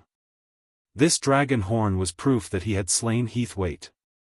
As soon as Shi Feng proved that he had completed his crusade quest, the sounds of a series of system notifications reached his ears. Chapter 23-26, 1-Star Lord System, you have completed the crusade quest for the Ice Dragon, Heathwaite. Rewarding Lord's Token, level +1, Star Moon Kingdom Reputation +300, Guild Popularity +10,000 System, congratulations. You are the first player to become a Lord in God's domain. Rewarding Lord Popularity +100. System, congratulations. For acquiring 100 Lord Popularity points, you have been promoted to a 1-Star Lord. The system notification repeated 3 times while Shi Feng rose to level 102. The system promoted me to a 1-Star Lord just for being the first player to become one? Shi Feng couldn't believe his eyes as he stared at the system notifications. The concept of a Lord was still likely foreign to most players, not to mention Lord Popularity. When players became a Lord in God's domain, they'd gain the ability to recruit NPCs to form their own Knight Division. However, the process was similar to searching for personal guards, so it had its challenges. Furthermore, a Knight Division had 5,000 slots. It was easy to imagine how difficult it would be to fill these slots with high-quality NPCs. The only method to ease the process was to increase one's Lord Popularity. The higher a Lord's popularity was in God's domain, the easier it would be to persuade and recruit NPCs with high growth potential. Unfortunately, increasing one's Lord Popularity was incredibly difficult, only possible by completing special quests. Moreover, one would only gain a handful of popularity points with each quest. Accumulating 100 Lord Popularity normally required a lot of time and effort. Meanwhile, every 100-point increment was a turning point. The first 100 points would elevate one to a 1-Star Lord, at which point players wouldn't have to run around NPC cities in search of appropriate NPCs. They could simply start a draft through the Adventurers Association. These drafted NPCs might not be uniformly powerful, but there would be quite a few with high growth potential. If one were lucky enough, they might even recruit a secret silver guard. Of course, with more Lord Popularity, the standard of their drafted NPCs would increase. The problem of increasing his Lord Popularity to 100 points had troubled Shi Feng. Without a solution, he'd have to spend several months finding capable NPCs to fill his 5,000 knight slots. Fortunately, God's domain solved that problem for him. Administrator Lorraine, I wish to draft members for my Knight Division through the association, Shi Feng declared as he showed the Lord's token to the Elven Administrator. Very well. However, the fee will depend on the scale of the draft you wish to implement. Generally, a draft in a town costs 10 gold per week, 100 gold per week in a city, 300 gold per week in a kingdom's capital, and 1,000 gold per week in an imperial capital. Where would you like to implement your draft? Lorraine asked. How expensive? It's no wonder why the Adventurers Association is the 4th wealthiest power in God's domain. Shi Feng was speechless after hearing the prices. Second- and third-rate guilds had no hope of obtaining a lord's position in the past. The various superpowers and top-ranked first-rate guilds had monopolized this benefit. Hence, Shi Feng hadn't actually known how much it would cost to implement a draft. He certainly hadn't expected it to cost this much to form a Knight Division. The results of a draft depended on one's luck. NPCs would not simply respond to a draft because the Adventurers Association had issued it. According to Shi Feng's calculations, he would need to implement a draft in several hundred cities to recruit 5,000 knights with relatively high growth potential in a short time. I'd like to implement the draft in these country cities, Shi Feng decided. After giving the matter some thought, he felt it would be best to recruit from cities in flourishing kingdoms and empires. In the end, he paid 44,500 gold to implement his draft in more than 400 cities. It was a large enough expenditure to put a first-rate guild's finances in the red. God's Domain's guilds were pushing their experts to reach level 100 right now, and as a result, it was only natural that their expenses would rise. Fortunately, Zero Wing had the Candlelight trading firm and multiple guild towns and cities to generate income. The guild earned just as much profit as an ordinary superpower. However, Zero Wing still needed to support its main headquarters in the real world and the Heavens Rumble Training Center. The guild wasn't particularly wealthy at the moment. It seems I'll have to find ways to increase the guild's profits. With how much Zero Wing has right now, financing 5,000 knights is impossible. After paying for the drafting fee, Shi Feng mentally calculated how much he'd need to spend on his future knight division. A 5,000-man knight division would definitely be an amazing asset, but it would be expensive to maintain. Unlike the NPC soldiers one could recruit to defend guild towns and cities, knights weren't affiliated with a kingdom or empire. Rather, they were considered a lord's personal combat power. Hence, players would not receive subsidies from a kingdom or empire, relying on their own funds to pay their knights' salaries. Affording a knight division wasn't easy, and to make matters worse, each knight's salary would depend on the NPC's growth potential. Read latest chapters at Wuxia World. EU. To hire and nurture a bronze-ranked, Tier 2 knight, one would have to spend 50 gold per week. Multiplied by 5,000, a division of bronze, Tier 2 knights would cost 250,000 gold per week. Moreover, this cost didn't include the price of weapons and equipment for these knights. For a moment, Shi Feng couldn't help but admire the first-rate guilds that had ruled their own territories in the past. Once he had taken care of the draft order, Shi Feng left the Adventurers Association and made his way to the Candlelight trading firm. He intended to start the Crimson Dragon flying ships production immediately. After reaching level 100, the various powers would prioritize their aerial development. Whoever controlled the sky would become an overlord in God's domain. Level 100+ maps were very far from civilization, after all, and the ability to travel through the sky would give players a huge advantage when grinding for resources. Moreover, this advantage would become more prominent as time passed. If he wanted to bolster Zero Wing's development, he had to arm the guild with flying ships. Chapter 23-27, Producing a Flying Ship. White River City, Candlelight Trading Firm. The special room, which was the size of a basketball court, contained various piles of rare materials. Any ordinary player would likely go into a frenzy trying to claim them all if they saw this room. These materials were easily worth more than 15,000 gold altogether, and even though the value of coins had significantly depreciated by this stage of the game, that was still an astronomical amount of money to ordinary players. Converted into credits, it would be enough for the average citizen to live out the rest of their lives without worry about food or shelter. Here are the last of the materials you requested, Guild Leader, Melancholic Smile said as she handed 100 magic elven stones to Shi Feng. Shi Feng had basically asked for everything the Candlelight firm had in stock of the rare materials he needed, particularly the Titan Silver and Magic Elven Stone.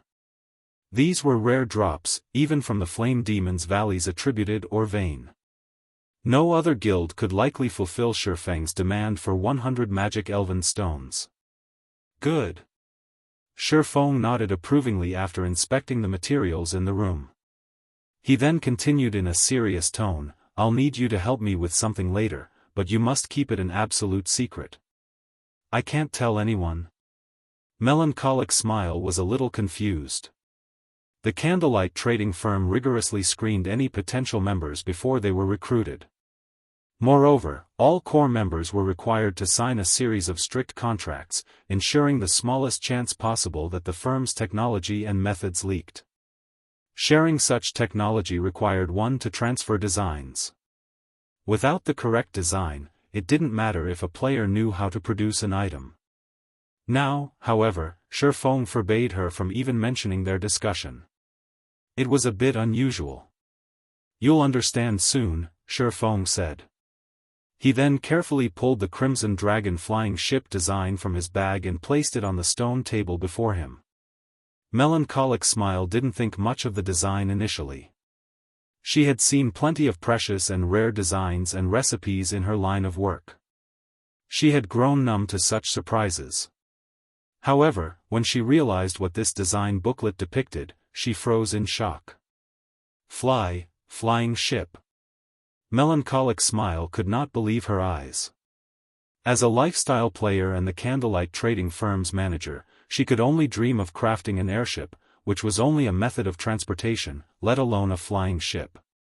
Countless lifestyle players dreamed of creating flying ships, especially after seeing airships fly from one city to another. However, they assumed that would remain a dream. Players had absolutely no access to designs for airships and flying ships due to the various kingdoms and empires' heavy restrictions regarding their flying technology. Creating one would require an immense amount of knowledge and skill, not to mention a ton of materials for the necessary experiments. And yet, Shifeng had just dropped a flying ship design on the table between them. It was at this moment that Melancholic Smile, more or less, realized why Shifeng had forbidden her from speaking of this to anyone. Although the trading firm had restrictions in place that prevented members from sharing trade secrets, those restrictions were only effective in the game. Candlelight couldn't stop these players from running their mouths off in the real world, and if news that Zero Wing had obtained a flying ship design went public, the consequences would be unimaginable. The various powers already hungered for their own airships. On the other hand, flying ships were capable of transportation and aerial combat. Needless to say, the various powers' desire for flying ships was even greater, nearly maddening. If the various powers learned that Zero Wing had a flying ship design, they'd do anything they could to take it, and if they couldn't, they'd ensure that Zero Wing didn't keep it.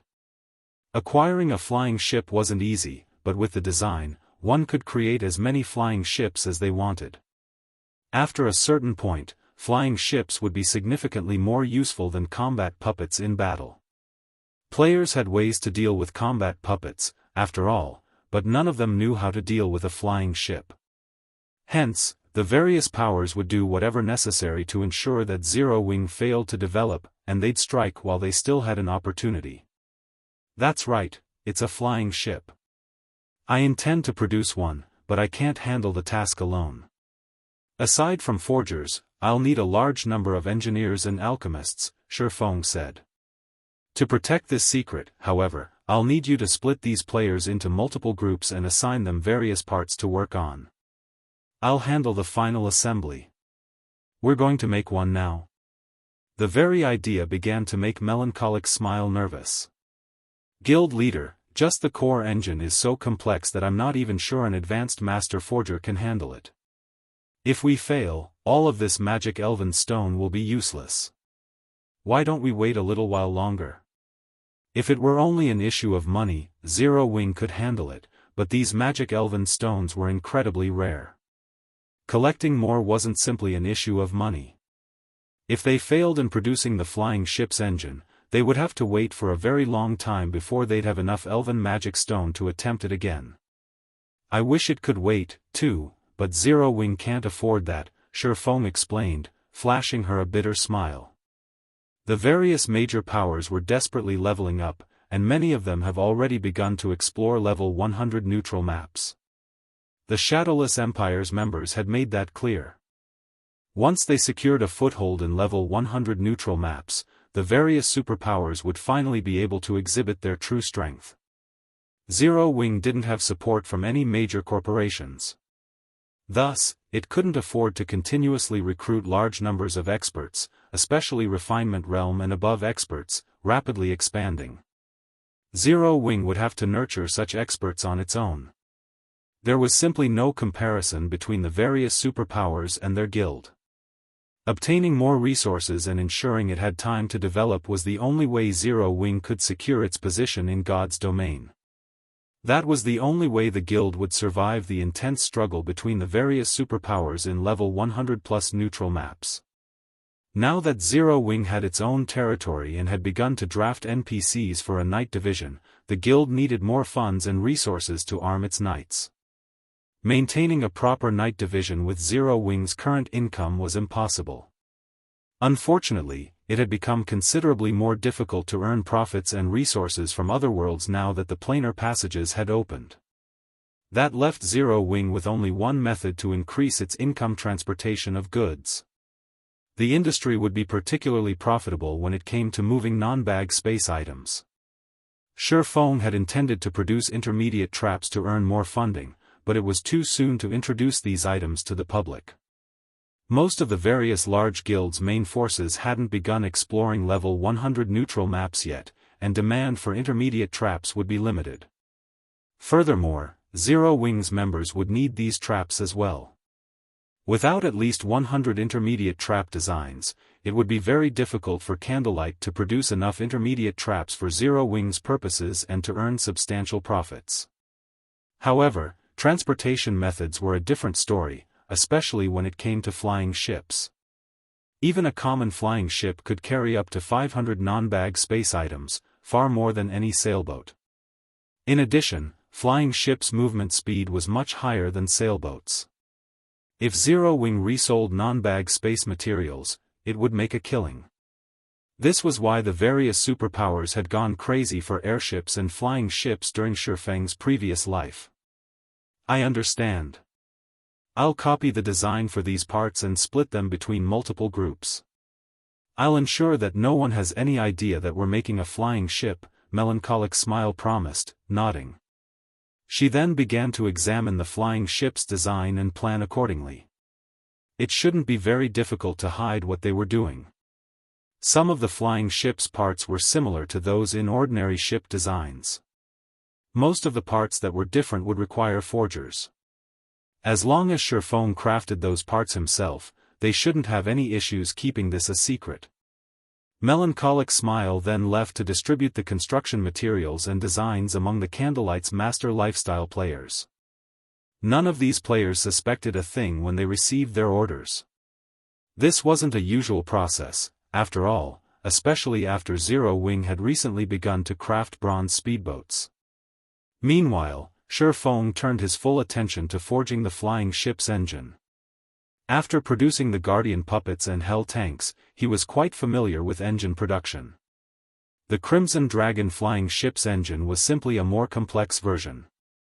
Sure enough, this is beyond an ordinary advanced master forger. As Shifeng examined the engine's design, he could feel a headache begin to brew. Fortunately, his forging standard wasn't a problem. With the Philosopher's Hand, he could elevate himself into an advanced master forger, so he met the engine's minimum requirements. However, the magic array that he needed to inscribe on the engine would be a challenge. It was so complex that it nearly required a master magician to complete. However, Shifeng did not panic. Instead, he calmly and slowly researched the engine's magic array and repeatedly attempted to draw it.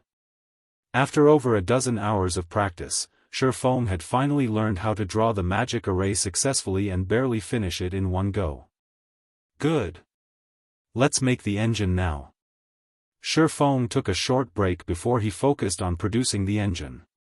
The engine's production process wasn't simple, and Shifeng had decided to use a dragon blood crystal, a top-tier inferior legendary material Heathwaite had dropped, to increase his success rate. Crystallized dragon power, the dragon blood crystal was the size of a fist and contained energy that was nearly as pure as that in 7 luminaries crystals. Not only could one use a dragon blood crystal as a power core for a city's defensive magic array, but it could also reinforce magic arrays. It was easily as valuable a level 100+ epic weapon. Unfortunately, Heathwaite had only dropped 1 dragon blood crystal. Shifeng had considered saving it to strengthen one of his city's magic arrays, but after giving the matter some thought, he decided to use it to increase his production success rate. A flying ship would be an immeasurable asset, after all. Time passed quickly, and the engine slowly took shape. Although others would have struggled to temper the materials, it was quite easy for Shifeng with the help of the Soul Flame. It saved Shifeng plenty of time and concentration. Read latest chapters at Wuxia World. Shifeng finally finished the engine's body after 6 hours of restless work. As the engine took shape, the special forging room's mana surged toward it. Sensing the change, Shifeng began to engrave the magic array immediately. Whether or not the production process was a success would largely depend on the engraved magic array at the end.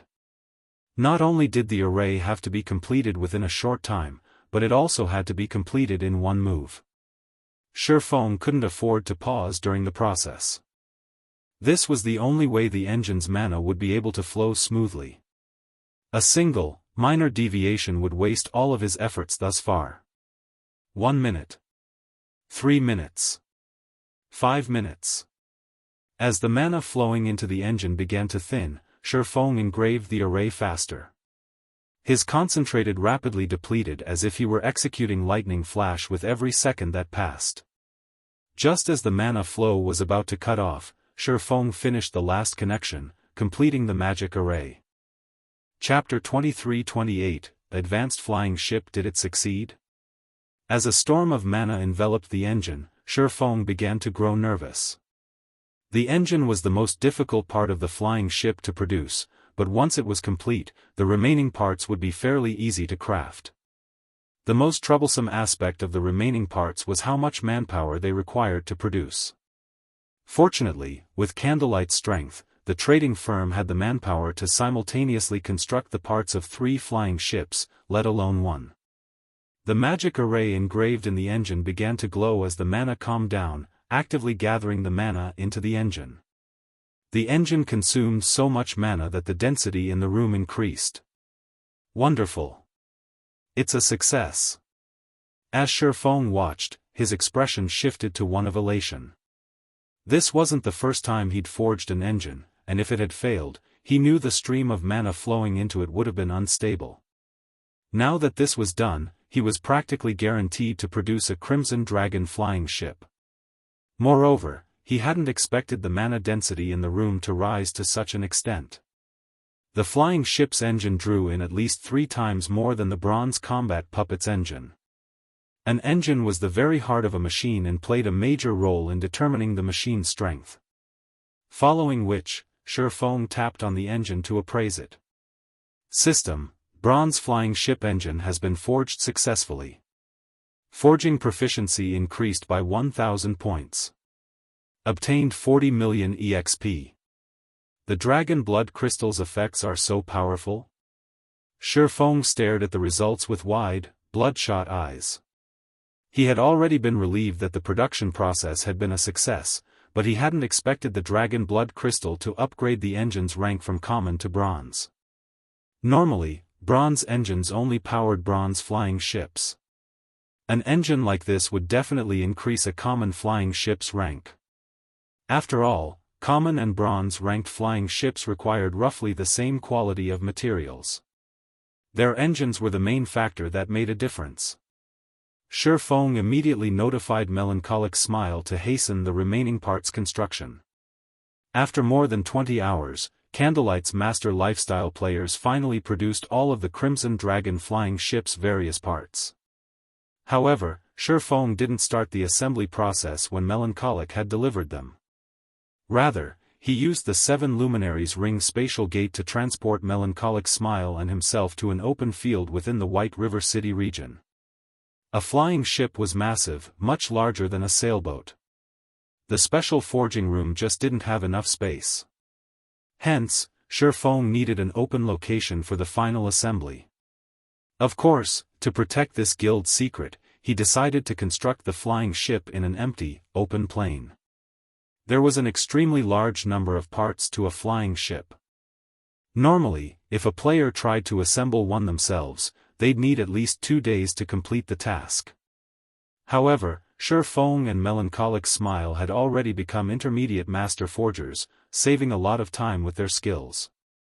With Shifeng's soul flame, in particular, he could assemble and weld parts together quite quickly. After the two players worked for a dozen or so hours, they had finally completed the Crimson Dragon flying ship. They marveled at the 60-meter-long, 20-meter-tall mechanical ship with a crimson hull before them. So, this is a flying ship? Despite taking part in the assembly process, Melancholic Smile couldn't believe her eyes. Even from far away, the Crimson Dragon flying ship was a shocking sight to behold. Next to its colossal frame, even an extraordinary flying mount looked like an infant. Shifeng sighed ruefully as he gazed at the vessel. Crimson Dragon flying ship, advanced flying ship, maximum capacity, 130 people durability 5000/5000 possesses Tier 3 upper rank defensive capabilities. Item storage when liberated, 20,000 bag space slots and 800 non-bag space slots. Additional active skill 1, Magic Shield, absorbs up to 50 million damage for 10 minutes. Cooldown, 15 minutes. Additional active skill 2, Mana Pulse Cannon, 4,000-yard range. Deals Tier 4 damage to a radius of 50 yards. Cooldown, 45 seconds, 8 cannons are currently equipped. Up to 12 cannons can be equipped. Additional active skill 2, Magic Elven Cannon, 5,000-yard range. Deals Tier 4 peak rank divine damage to a radius of 200 yards. Cooldown, 5 minutes. Additional active skill 4, Mana Field, disrupts the flow of mana within a 2,000-yard radius, weakening all incoming magic damage from Tier 3 spells or below by 30% for 5 minutes. Cooldown, 20 minutes. Each activation costs 300 magic crystals. The bronze engine Shifeng had crafted elevated the Crimson Dragon flying ship to advanced rank. Now, this flying ship was even faster than extraordinary flying mounts, and its cannons and defenses had increased by a rank, as well. This Crimson Dragon flying ship could even contend with level 100+ mythic monsters. If his guild had had an advanced flying ship like this in the past, his and Shadow's development would have been massively different. Even if Shadow hadn't been able to contend with a superpower, it would have had enough strength to instill fear in first-rate guilds. Tier 4 experts would have dared mess with the guild.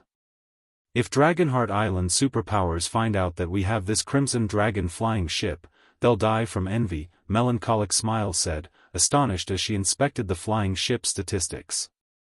She had forged Hell tanks, so she understood how powerful this Crimson Dragon flying ship was. Aside from its cannon's frightening power, its Tier 3 upper-rank hull was enough to render any attack below Tier 4 powerless. Without a mythic combatant, the various superpowers would have no hope of damaging the flying ship. Even if they launched Tier 4 attacks, it would take ages for them to get past the flying ship's 5,000 durability. Envious? I'm more afraid that they'll go mad when they see it, Shifeng said, chuckling. Melancholic Smile was a lifestyle player, not a combat power. She didn't truly understand what it meant to have a flying ship that could stand against mythic monsters. Players would be able to reach most places in God's domain with a flying ship like this. They wouldn't have to worry about the limitations flying mounts faced or attacks from powerful flying monsters. This vessel would give players a tremendous advantage when grinding for levels or transporting non-bag space items, which were becoming more valuable nowadays. Non-bag space items were becoming useful for more than just producing war weapons, buildings, and ships. Now, such items could even be used to craft players' weapons and equipment, especially level 100+ secret silver and above weapons and equipment. This was also why these weapons and equipment pieces were so valuable. It's a pity that the flying ship's production requires so many materials. Even if we focused everything on collecting materials, it would still take a week or so before we'd have enough for a second flying ship. We'd have to get really lucky to collect enough for a third, Melancholic Smile surmised, sounding disappointed. If they could produce a fleet of flying ships now, no one would be able to get in Zero Wings Way in God's domain. Unfortunately, the Crimson Dragon flying ship required too many rare and precious materials, some of which were non-bag space items and particularly tedious to transport. If the Candlelight trading firm's main headquarters hadn't had such a large stockpile of these materials, they wouldn't have been able to construct the first flying ship so quickly. Just keep collecting the materials. Every flying ship we make right now counts, Shifeng said. As soon as Shifeng finished giving Melancholic Smile her next duties, he received a message notification. The sender was none other than Sind Hart, Immortal Light's guild leader. When he read the message, Shifeng frowned. Guild leader, has something happened? Melancholic Smile asked, noticing that Shifeng's mood had soured after receiving that message. Immortal Light has been working with the Freedom Alliance in Sea's End, and it seems that there's been some trouble that's preventing Immortal Light from transporting materials out of the area, Shifeng said. The Freedom Alliance has invited its allied guilds to send representatives for a meeting, and Sind Hart is hoping that we'll send one to investigate the situation. Immortal Light was the naval guild that Zero Wing secretly controlled in the Apocalypse Empire. It had been relying on Immortal Light to secure its naval resources, especially those from Sea's End. The area was home to many materials that were imperative to producing ships and level 90+ dark gold weapons and equipment. If Immortal Light couldn't secure resources from Sea's End, Zero Wing would suffer, which was why Sind Hart had requested a representative from Zero Wing to resolve the matter. I think it's best if I go myself. These materials are important for Candlelight's merchandise. If we lose access to these materials, Candlelight's income will plummet, Melancholic Smile suggested. Read latest chapters at Wuxia World. Don't worry about it. I'll go. Right now, you need to focus on collecting the materials we need to construct the Crimson Dragon flying ships, Shifeng said, shaking his head. The Crimson Dragon flying ship was crucial to Zero Wing's survival. Without it, the guild wouldn't be able to exert dominance in the Cold Spring Canyon, relying on a 5,000-man night division wouldn't be enough. Not only was a flying ship faster than flying mounts, but it also had the combat power to squash Tier 3 experts like ants. Meanwhile, Shifeng wasn't as skilled as Melancholic Smile when it came to collecting materials. After all, she had long since grown familiar with the Candlelight trading firm and its connections. I'll do that, then, Melancholic Smile answered, nodding. As Zero Wing's guild leader, Shifeng would naturally be a stronger representative. Moreover, she didn't have the energy to manage the material collection while addressing the issues in Sea's End.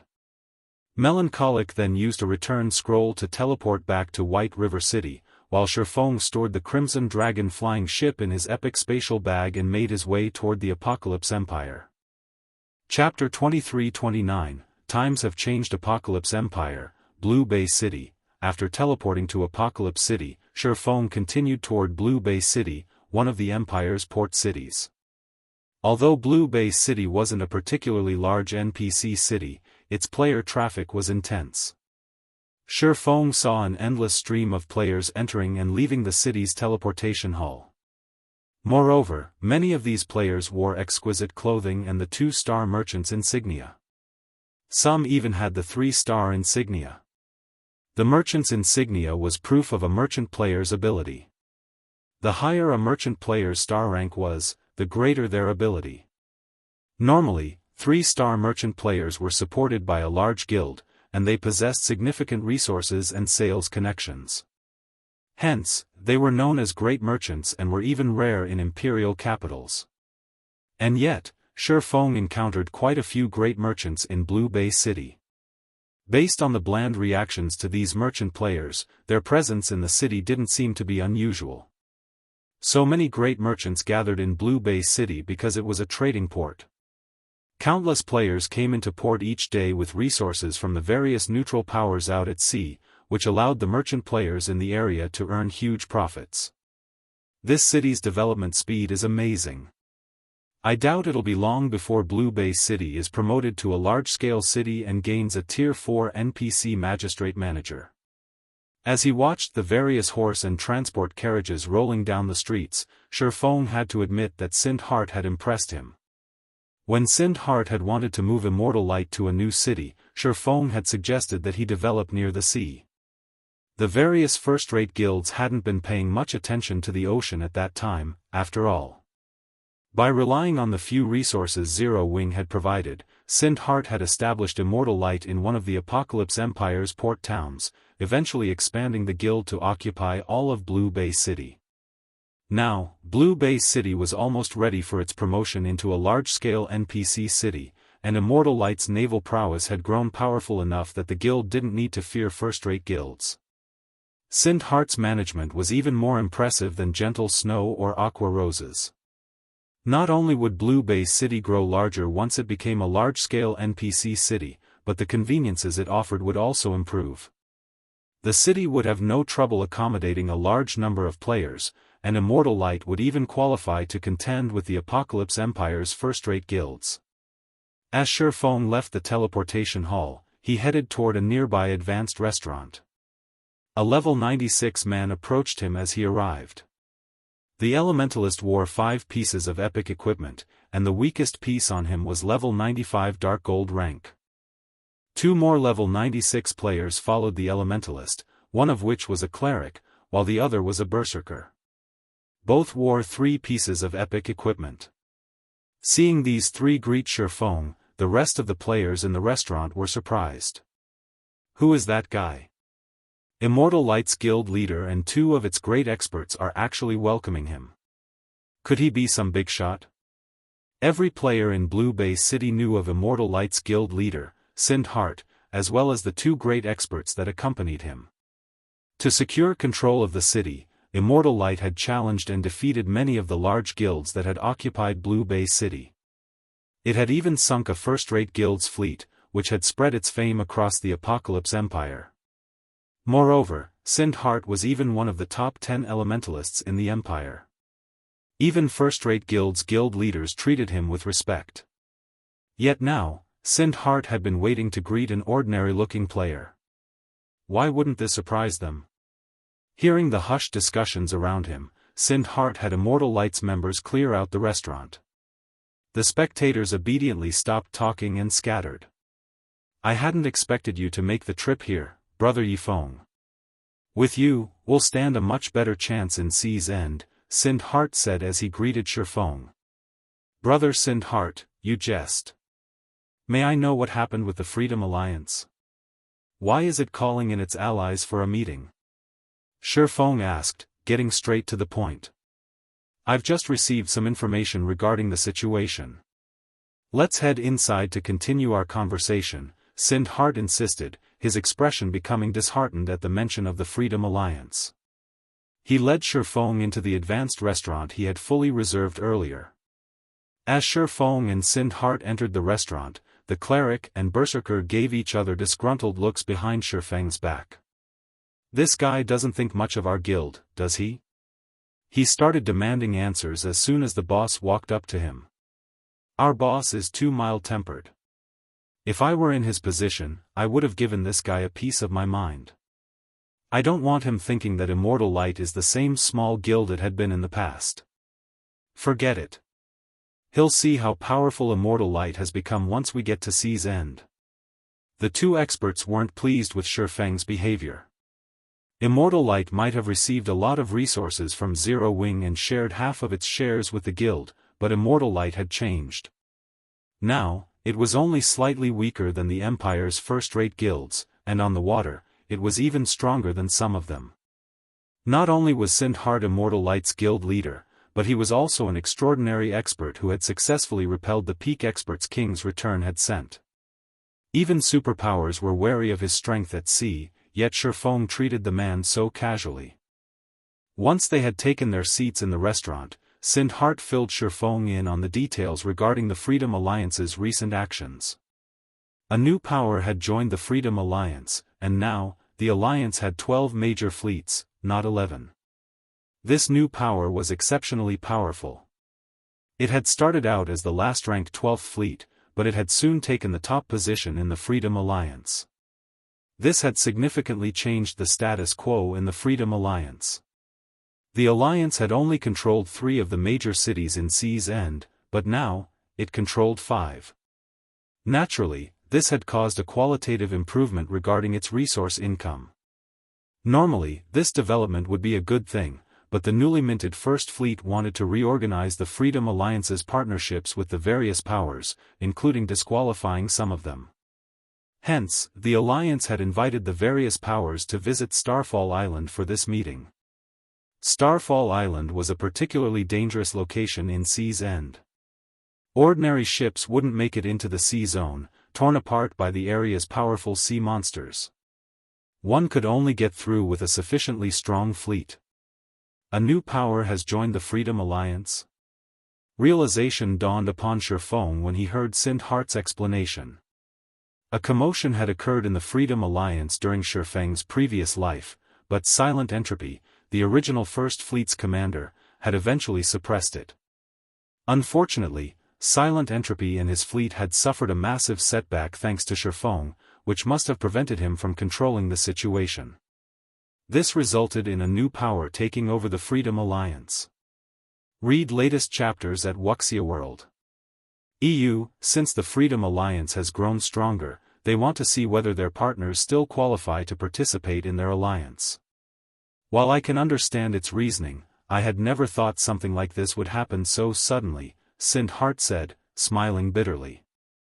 I've recalled all of Immortal Light's best ships, but it'll probably be another 3 or 4 hours before they return. If we wait until then to leave, we'll likely be a little late to the Freedom Alliance's meeting. They would need a small fleet of bronze speedboats just to get to Starfall Island. Without sufficient strength, they'd only find death waiting for them. How many bronze speedboats and stronger have you gathered so far, Brother Hart? Shifeng asked. We currently have 8 bronze speedboats and 1 mysterious iron speedboat ready to depart, Sindhart said, shaking his head. It won't be enough to make it to Starfall Island. We'll need at least 20 bronze speedboats and a sailboat. 8 bronze speedboats and 1 mysterious iron speedboat? That'll be enough. We should set out right away, Shifeng declared. Chapter 2330, Mysterious Iron Sailboat, they're enough? Sindhart gave Shifeng a confused look. Normally, a small fleet of 8 bronze speedboats and a mysterious iron speedboat would be a formidable force, but they needed to reach Starfall Island. Starfall Island served as a transit point for players who wanted to explore level 100+ sea zones.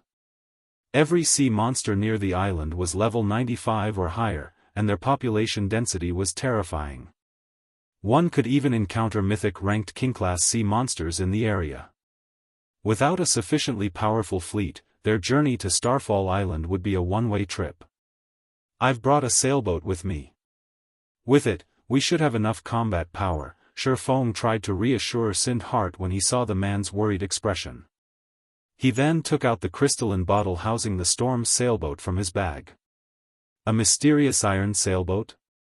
Sindhart's eyes nearly fell out of their sockets when he saw the Storm's sailboat. Sindhart had long since known that Zero Wing possessed superb naval power. The guild had both the secret, silver-ranked Swift Dragon speedboat and bronzed-ranked One-Horned sailboat, after all. Even now, there were only 2 known secret silver speedboats throughout the Apocalypse Empire, Pantheons and Zero Wings. Although a secret silver speedboat was only 1 rank higher than a mysterious iron speedboat, the difference between the 2 boats' combat power was like the difference between heaven and earth. Not even an ordinary sailboat was a match for a secret silver speedboat. When Phoenix Rain had secured her position on Thunder Island, Zero Wing's Swift Dragon speedboat had been a large part of the reason for her success. Moreover, the Freedom Alliance's passing monarch had relied on the Swift Dragon and One-Horned speedboats to secure the best territories the Freedom Alliance occupied. Although passing monarch hadn't been able to claim his as the Alliance's first fleet, he had secured the second rank enough authority that his word in the Freedom Alliance was only second to Silent Entropy's, the original First Fleet's commander. Passing monarch had also become the reason that Immortal Light had been able to continue developing in the Apocalypse Empire. Sindhart had never dreamed that Zero Wing would have an even stronger ship. Reaching Starfall Island shouldn't be much of a problem with this Storm sailboat, but it's getting pretty late. We should head out, Shifeng said as he stored the repaired storm sailboat. This is wonderful. We'll have a much better chance of securing our position now. Sindhart exclaimed, brimming with confidence.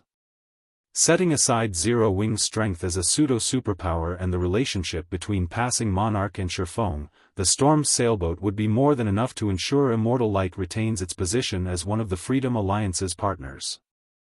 In fact, it might even help improve relations between Immortal Light and the Freedom Alliance. Sindhart gathered his men immediately, and they teleported to Sea's End's Blue Jade City with Shifeng. Once they arrived, they'd set sail toward Starfall Island's sea zone. Sea's End, Starfall Island, as a transit hub for players traveling to level 100+ sea zones, the island wasn't very populated right now. However, due to the Freedom Alliance's invitation, any power that wanted to remain a member of the Alliance had no choice but to brave the dangerous journey to the island. As a result, a large number of speedboats and sailboats filled Starfall Island's port. The weakest speedboat at the dock was bronze rank, and quite a few of them were mysterious iron rank. Even naval superpowers would be stunned by the grand sight. I wonder what stunt the Freedom Alliance is trying to pull this time. They called us all the way out here. It's likely that they're trying to determine whether or not we're strong enough to get this far. Ordinary powers have no hope of reaching this sea zone. We lost a considerable amount of durability just from the fights with the sea monsters on the way here. That's right. I came with a fleet of 20 bronze speedboats and 1 sailboat. If my fleet had been any weaker, I wouldn't have made it here. As the various powers' representatives discussed their journey to Starfall Island, they couldn't help but frown. They all had questions regarding the Freedom Alliance's invitation to such a dangerous place, and none of them knew what the Alliance intended. They could not figure out what the Freedom Alliance was trying to do. It should be known that the Freedom Alliance was a giant in Sea's End, and any power it allied itself with was formidable at sea. Otherwise, they couldn't guarantee the cargo's safety as they transported it across the sea, earning a stable income of resources and coins. I wonder how the Freedom Alliance intends to choose which partnerships it will maintain. The Alliance is nearly as powerful as the House of Seas and controls 5 of Sea's End's major cities. Even naval superpowers in other locations are afraid of the Freedom Alliance at this point. I assume they'll base their decisions on each power's strength and connections. Take Immortal Light, for example. As a second-rate guild, it doesn't qualify to partner with the Freedom Alliance, but because of its close relationship with Passing Monarch, the Third Fleet's commander, it can collect resources that not even first-rate guilds like ours can reach. Indeed. Immortal Light should be responsible for as much as 10% of the Freedom Alliance's resources. Even naval superpowers are envious. However, based on my information, Zero Wing stands behind Immortal Light. The guild is a large part of the reason that Passing Monarch had risen to his current position. It is only natural that Immortal Light has been assigned better resources than other powers. As the various representatives chatted about Immortal Light, envy flashed in their eyes. There were over 30 powers cooperating with the Freedom Alliance, yet Immortal Light claimed 10% of the Freedom Alliance's resources. Immortal Light's luck will run out soon. I'm sure the Freedom Alliance intends to redistribute its resources during this meeting, and not even Silent Entropy has as much authority in the Alliance as he used to, much less Passing Monarch. I agree. Based on what insider information I've received, not only has the Freedom Alliance invited major powers like ours to this meeting, but it's also invited Giant's Heart from the Sea God's realm. Giant's Heart? You mean the guild that stole the Flare Fortress from the Pride Empire and the Fire Dragon Empire? The very same. Is there another Giant's Heart I don't know about? When the various representatives heard mention of Giant's Heart, their expressions darkened. They had never thought the superpower from the Sea God's realm would try to claim a piece of the pie. Ordinary players might not have heard of Giant's Heart, but the various major powers that paid constant attention to the shifts of power within God's domain would be quite familiar with the name by now. The superpower had successfully stolen a fortress from the Pride Empire, a super guild. With that move, Giant's Heart had proven that it was powerful enough to shake the various superpowers on the main continent. If Giant's Heart intervened in the Freedom Alliance's matters, it was almost certain to claim a large fraction of the Alliance's resources. Meanwhile, while the various major powers' representatives conversed, another fleet approached Starfall Island. Once they noticed the fleet, these representatives gaped, shocked. This fleet consisted of 60-plus bronze speedboats, 11 mysterious iron speedboats, and 5 sailboats, 2 of which were bronze rank. This fleet was easily several times stronger than the various powers, and every ship bore the Giant's Heart Guild emblem on its sails. As these ships docked, over 1,000 players disembarked. Every one of these players was level 96 or above, with many at level 97. The weakest piece of equipment on these players was level 95 fine gold rank, and over a dozen of them wore level 95 fine gold set equipment. As for the several players leading the group wore a minimum of 5 pieces of epic equipment. As these players walked through the port, the various major powers members unconsciously stepped aside to open a path. Amazing. Too amazing. So, this is Giant's Heart? Read latest chapters at Wuxia World. Even if Zero Wing makes a personal appearance, Immortal Light will get nothing but the Freedom Alliance's scraps. These representatives couldn't help but admire the strength of Giant's Heart's fleet and members. Shortly after Giant's Heart's fleet docked, more ships appeared on the horizon. A sailboat, which was much larger than bronze sailboats and required 3 mainsails, led this small fleet. A faint layer of mana enveloped the entire sailboat. What is that? That sailboat is actually protected by a magic barrier. Wait. That's a mysterious iron sailboat. Chapter 2331, Times have changed. When someone had mentioned a mysterious iron sailboat, silence descended on the port as everyone stared intently at the approaching fleet. A mysterious iron sailboat? Impossible. To small guilds and adventurer teams, sailboats were unattainable treasures, but that wasn't the case for the major powers on Starfall Island. Ordinary sailboats were nothing special, and bronze sailboats, at most, would earn a surprised glance. For major powers, it was only a matter of time before they had their own bronze sailboats. Many of them already had clues and information that would lead to bronze sailboats, and as long as they had the strength and were willing to put in the time and resources to follow these clues, it wouldn't be difficult to secure a bronze sailboat. Otherwise, so many powers wouldn't have acquired their own by now. However, mysterious iron-ranked sailboats were an entirely different story. Not one power had found a single clue pertaining to mysterious iron sailboats' locations, much less acquired one.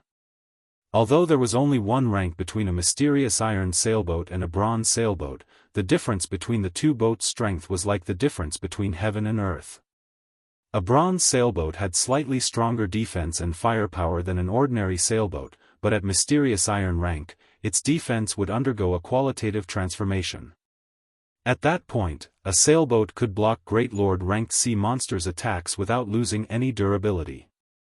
As players explored higher-level sea zones, they'd encounter Great Lord-ranked sea monsters more frequently. Coming across 2 or 3 Great Lords at a time might not be an issue, but even a bronze sailboat would lose some durability during a fight with 5 or 6 Great Lords.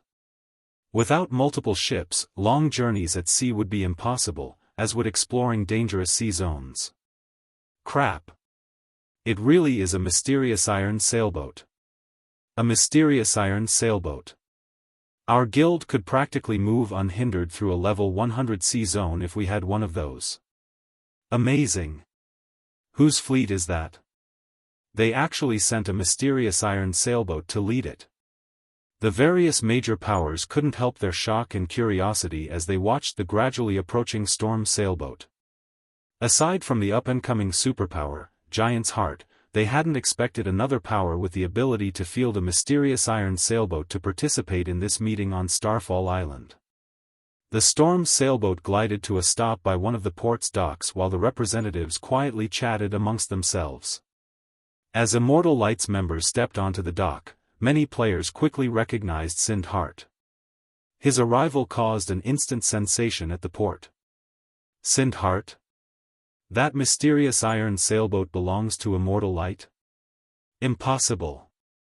How can a guild like Immortal Light have a mysterious iron sailboat? Our guild has thoroughly investigated Immortal Light. That guild doesn't even have a bronze sailboat, much less a mysterious iron sailboat. The various major powers that had cooperated with the Freedom Alliance for a while knew, more or less, details about their competitors, especially the powers that were on friendly terms with the Freedom Alliance's upper echelons.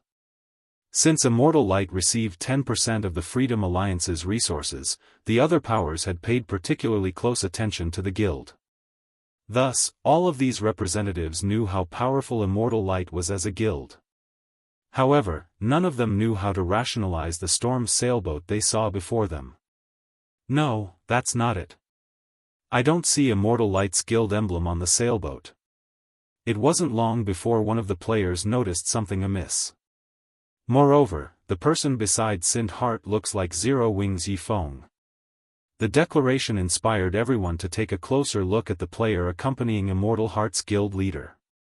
It's true. That's Zero Wings Yifeng. If that's the case, then the storm sailboat must be Zero Wings. Zero Wing is stronger than even the rumors have made it out to be. It actually possesses a mysterious iron sailboat. It seems Immortal Light has come prepared. So what if Immortal Light has Zero Wing support? Strength is everything on the ocean, and Zero Wing is only a pseudo-superpower on land.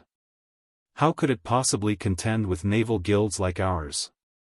The various representatives sneered at Shifeng and Immortal Light's members. The status quo wasn't the same as it had been at sea. In the past, a powerful ship had been a significant asset to a power. After all, the various naval powers barely had enough ships to form a full fleet back then. However, even third-rate powers had their own fleets by now, not to mention first-rate powers. So, that's the rumored Zero Wing? I hadn't expected it to have a mysterious iron sailboat as well. It's no wonder why it dared to provoke war blood on Dragonheart Island, a tall, handsome man some distance away from the port stated. The man wore Giant's Heart's Guild emblem, and a hint of interest flashed in his eyes when he saw the storm sailboat. A mysterious iron sailboat is quite powerful, but unfortunately, it'll at most offer some convenience when grinding sea monsters. A single mysterious iron sailboat isn't enough to affect the power struggle at sea, a blue-haired woman added indifferently. Moreover, Zero Wing has provoked Starlink, which Old Undying has nurtured. Its future is quite bleak. Although Zero Wing's storm sailboat had indeed caused quite a commotion at Starfall Island's port, it was only a minor interlude to the Freedom Alliance's announcement regarding how it would redistribute its resources among its partners. Following which, the Freedom Alliance's members guided the various representatives to a reception room in the Freedom Alliance's residence on Starfall Island. Once everyone had arrived, the Freedom Alliance's 12 commanders entered and took their seats on the stage at the front of the room. These expert standards had clearly improved since the last time Shifeng had attended one of the Freedom Alliance's meetings. This was especially true for the First Fleet's representatives, who sat in the center of the stage. Although the First Fleet had only sent 2 representatives, both were apex experts. The middle-aged man, the First Fleet's commander, was particularly powerful. The First Fleet's commander only looked to be around 40, but Shifeng could sense a wild energy deep within the man. He felt like a veteran mercenary that had seen countless battlefields before. He was also a level 97 berserker. A young man with short hair stood behind the commander. The assassin youth radiated a chilling aura, and even Sindhart, who sat quite a distance away, felt an intense pressure from this youth. These 2 people alone would be more than enough to give the various superpowers a huge headache. It was no wonder why Silent Entropy, Passing Monarch, and the Freedom Alliance's other commanders had been overtaken. Since everyone's here, I'd like to begin with discussing our resource redistribution, Flame Robber, the First Fleet's commander, said as he swept his gaze over the gathered players. The resources under the Freedom Alliance's control have changed, and more powers have begun to target us. Hence, we have decided to re-examine our current partner's strength to ensure the safety of our future benefits. The method we will use to determine your strength is simple. We have stored some precious, non-bag space materials on Starfall Island, and we'd like you to deliver these materials to the Chaos Sea's Ghost City. As long as you arrive safely with the materials, you will pass the test. The various representatives' expressions twisted when they heard Flame Robber's announcement. Even Sindhart's expression turned dark. God's domain's dark forces ruled over the Chaos Sea, and the players in the area were lunatics who only thought of slaughter. Dark players in the Chaos Sea were particularly powerful, some of them could even control sea monsters, using them as tools for transportation and combat. In the Chaos Sea, even an expert fleet would suffer tremendously, and some would simply be annihilated. Most of the various superpowers tried to avoid the sea zone at all costs. If Immortal Light, a guild that was barely considered a first-rate power on land, tried to sail through the Chaos Sea, it was almost guaranteed that the journey would be a one-way trip. Flame Robber must have lost his mind. Big Sis leaves. He actually set up such a brutal test. If we agree to this, we'll lose over 80% of our partners, including many of his own supporters. What is he thinking? A level 96 female cleric asked from her seat with the 4th Fleet's members. As far as she was concerned, Flame Robber's decision might weaken the other fleet's influence in the Freedom Alliance, but it would also weaken First Fleet's. No, he hasn't gone mad. I'm afraid that Passing Monarch will get hit the hardest with this decision. 100 Leaves, the 4th Fleet's current commander, said as she watched Passing Monarch, who wore a similarly ugly expression. At the same time, she couldn't help but applaud Flame Robber's determination. Passing Monarch's fleet consists of independent adventurer teams, none of which have any background or support from major corporations. Passing Monarch has gone to great lengths to strengthen Immortal Light as his supporter, but after this redistribution, he'll lose the guild. If that's the case, Passing Monarch might also lose his position among the top 5 fleets in the Freedom Alliance during the next resource competition. While most of the Freedom Alliance's fleet commanders celebrated Passing Monarch's misfortune, the tall, handsome man from Giant's Heart, who sat with the other representatives, shifted his gaze toward Shifeng. What a pity. I had hoped I would get to see the power of a mysterious iron sailboat, but it seems that won't be the case, the handsome man said, sighing. I told you that a single ship means nothing at sea, the blue-haired woman said, rolling her eyes. Let's get moving. Once the sun sets, the Chaos Sea will become far more dangerous. Read latest chapters at Wuxia World. The handsome man fell silent and followed his companion out of the reception room. The other first-rate powers began to move, as well. They might not be a match for the various naval superpowers and wouldn't survive a direct clash with the Chaos Sea's dark players, but if they were careful and lucky, they could pass this test. Brother Yifeng, it seems this trip has been a waste of your time. I hadn't expected the Freedom Alliance to set up such a vicious test. However, I still intend to try. The Chaos Sea is the Dark Forces territory, but with how vast it is, I might be able to avoid dark players if I'm lucky, Sindhart said, gritting his teeth. The Freedom Alliance's resources were too important for Immortal Light to give up. He had to take this risk and try to pass the test. You don't need to take everything on yourself, Brother Hart. Zero Wing is Immortal Light's major shareholder, and this matter involves resources that my guild requires. Naturally, Zero Wing will participate as well, Shifeng declared, shaking his head. He then glanced at Flame Robber, who had stood and was about to leave the room. Flame Robber had certainly played his cards well. Unfortunately, he had chosen the wrong opponent.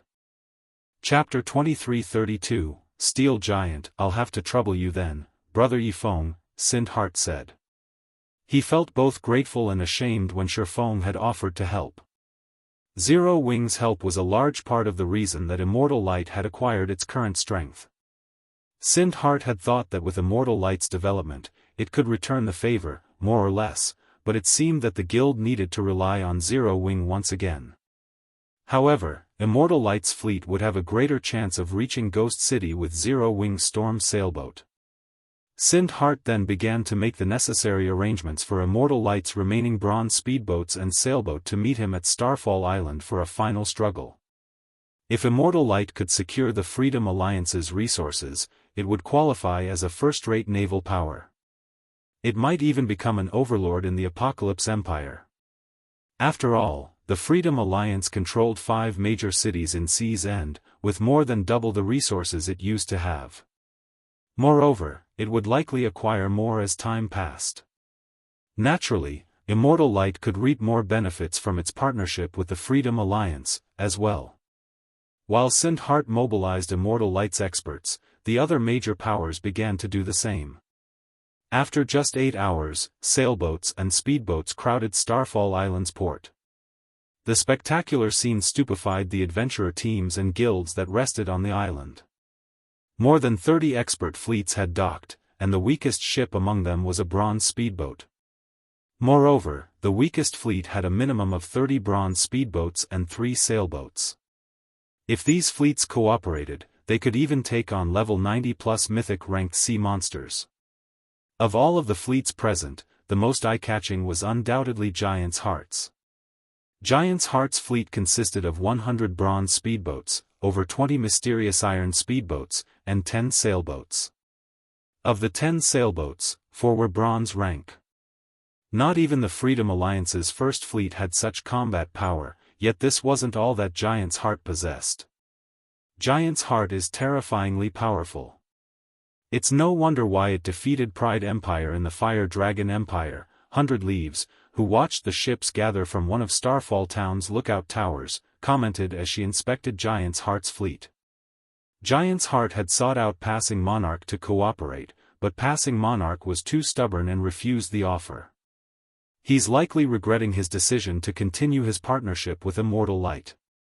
Even the Sacred Temple was afraid of the naval power Giant's Heart displayed.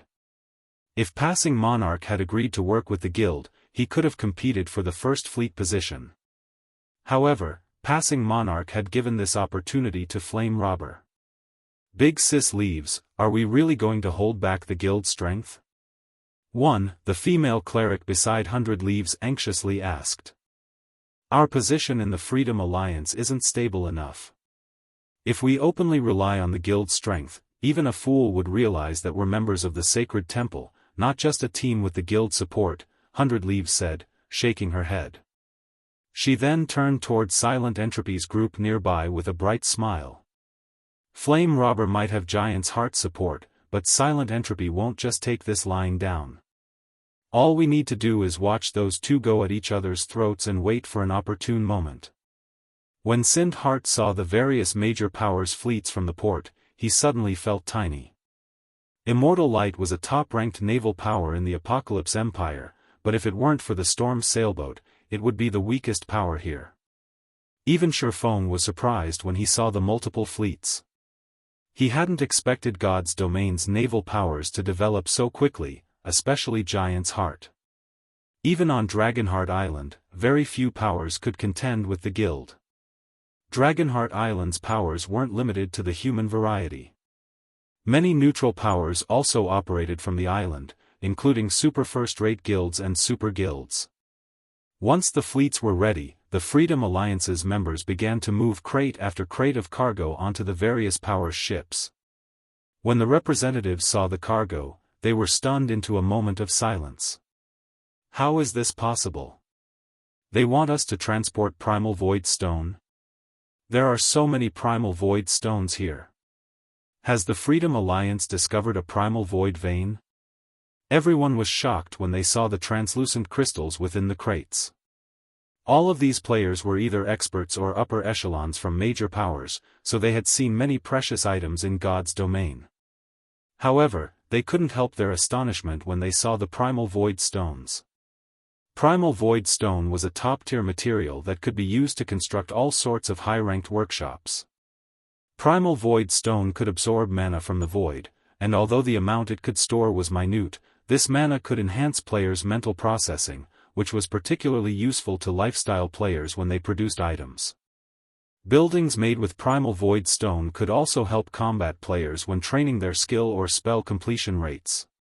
Hence, the various large guilds had been desperately collecting primal void stone to construct training rooms or workshops within their guild towns to help their members improve. Unfortunately, primal void stone was a non-bag space item and incredibly rare. Collecting enough stones to construct a training room was a dream at this stage of the game. And yet, the Freedom Alliance revealed that it had so many available. Why wouldn't this shock the various major powers present? Seeing so many primal void stones even stunned Shifeng. He hadn't thought that the Freedom Alliance would have so many in its possession. The various superpowers had treated buildings constructed with primal void stone as sacred places for their players to improve skill or spell completion rates and craft items during his previous life. However, due to the scarcity of the stone, even those superpowers had only been able to construct a small number of buildings. Hence, the Superpowers Guild members had exclusive access to these buildings, and some of these superpowers hadn't even given access to their low-ranked members. It's no wonder why they want us to head to Ghost City. Shifeng immediately understood the Freedom Alliance's plans when he saw the crate's contents. Primal void stone could be used for more than constructing buildings. It would also be helpful when improving certain dark players' bloodline density. Hence, primal void stone was extremely popular among dark players, who were generally willing to pay 3 or 4 times more than the market price. I'm sure that you've all seen the primal void stones. As you've probably guessed, the Freedom Alliance has taken control of a primal void vein, Flame Robber suddenly announced, smiling. However, the vein's output is quite high, which makes it difficult to transfer all of the stones. Not even the Freedom Alliance can monopolize all of the stones. Thus, we wish to share our harvest with a sufficiently powerful partner. In return, the Freedom Alliance will only ask for half of the generated profits. Not only will this delivery test to Ghost City determine who qualifies to remain a partner with the Freedom Alliance, but we also hope to use the results to find a suitable collaborator for the Primal Void Veins products. Whoever among you delivers their shipment to Ghost City first will be invited to work with the Freedom Alliance regarding the Primal Void Vein. I do not believe any of our commanders are opposed to this, correct? As Flame Robber finished speaking, he glanced at the Freedom Alliance's fleet commanders beside him.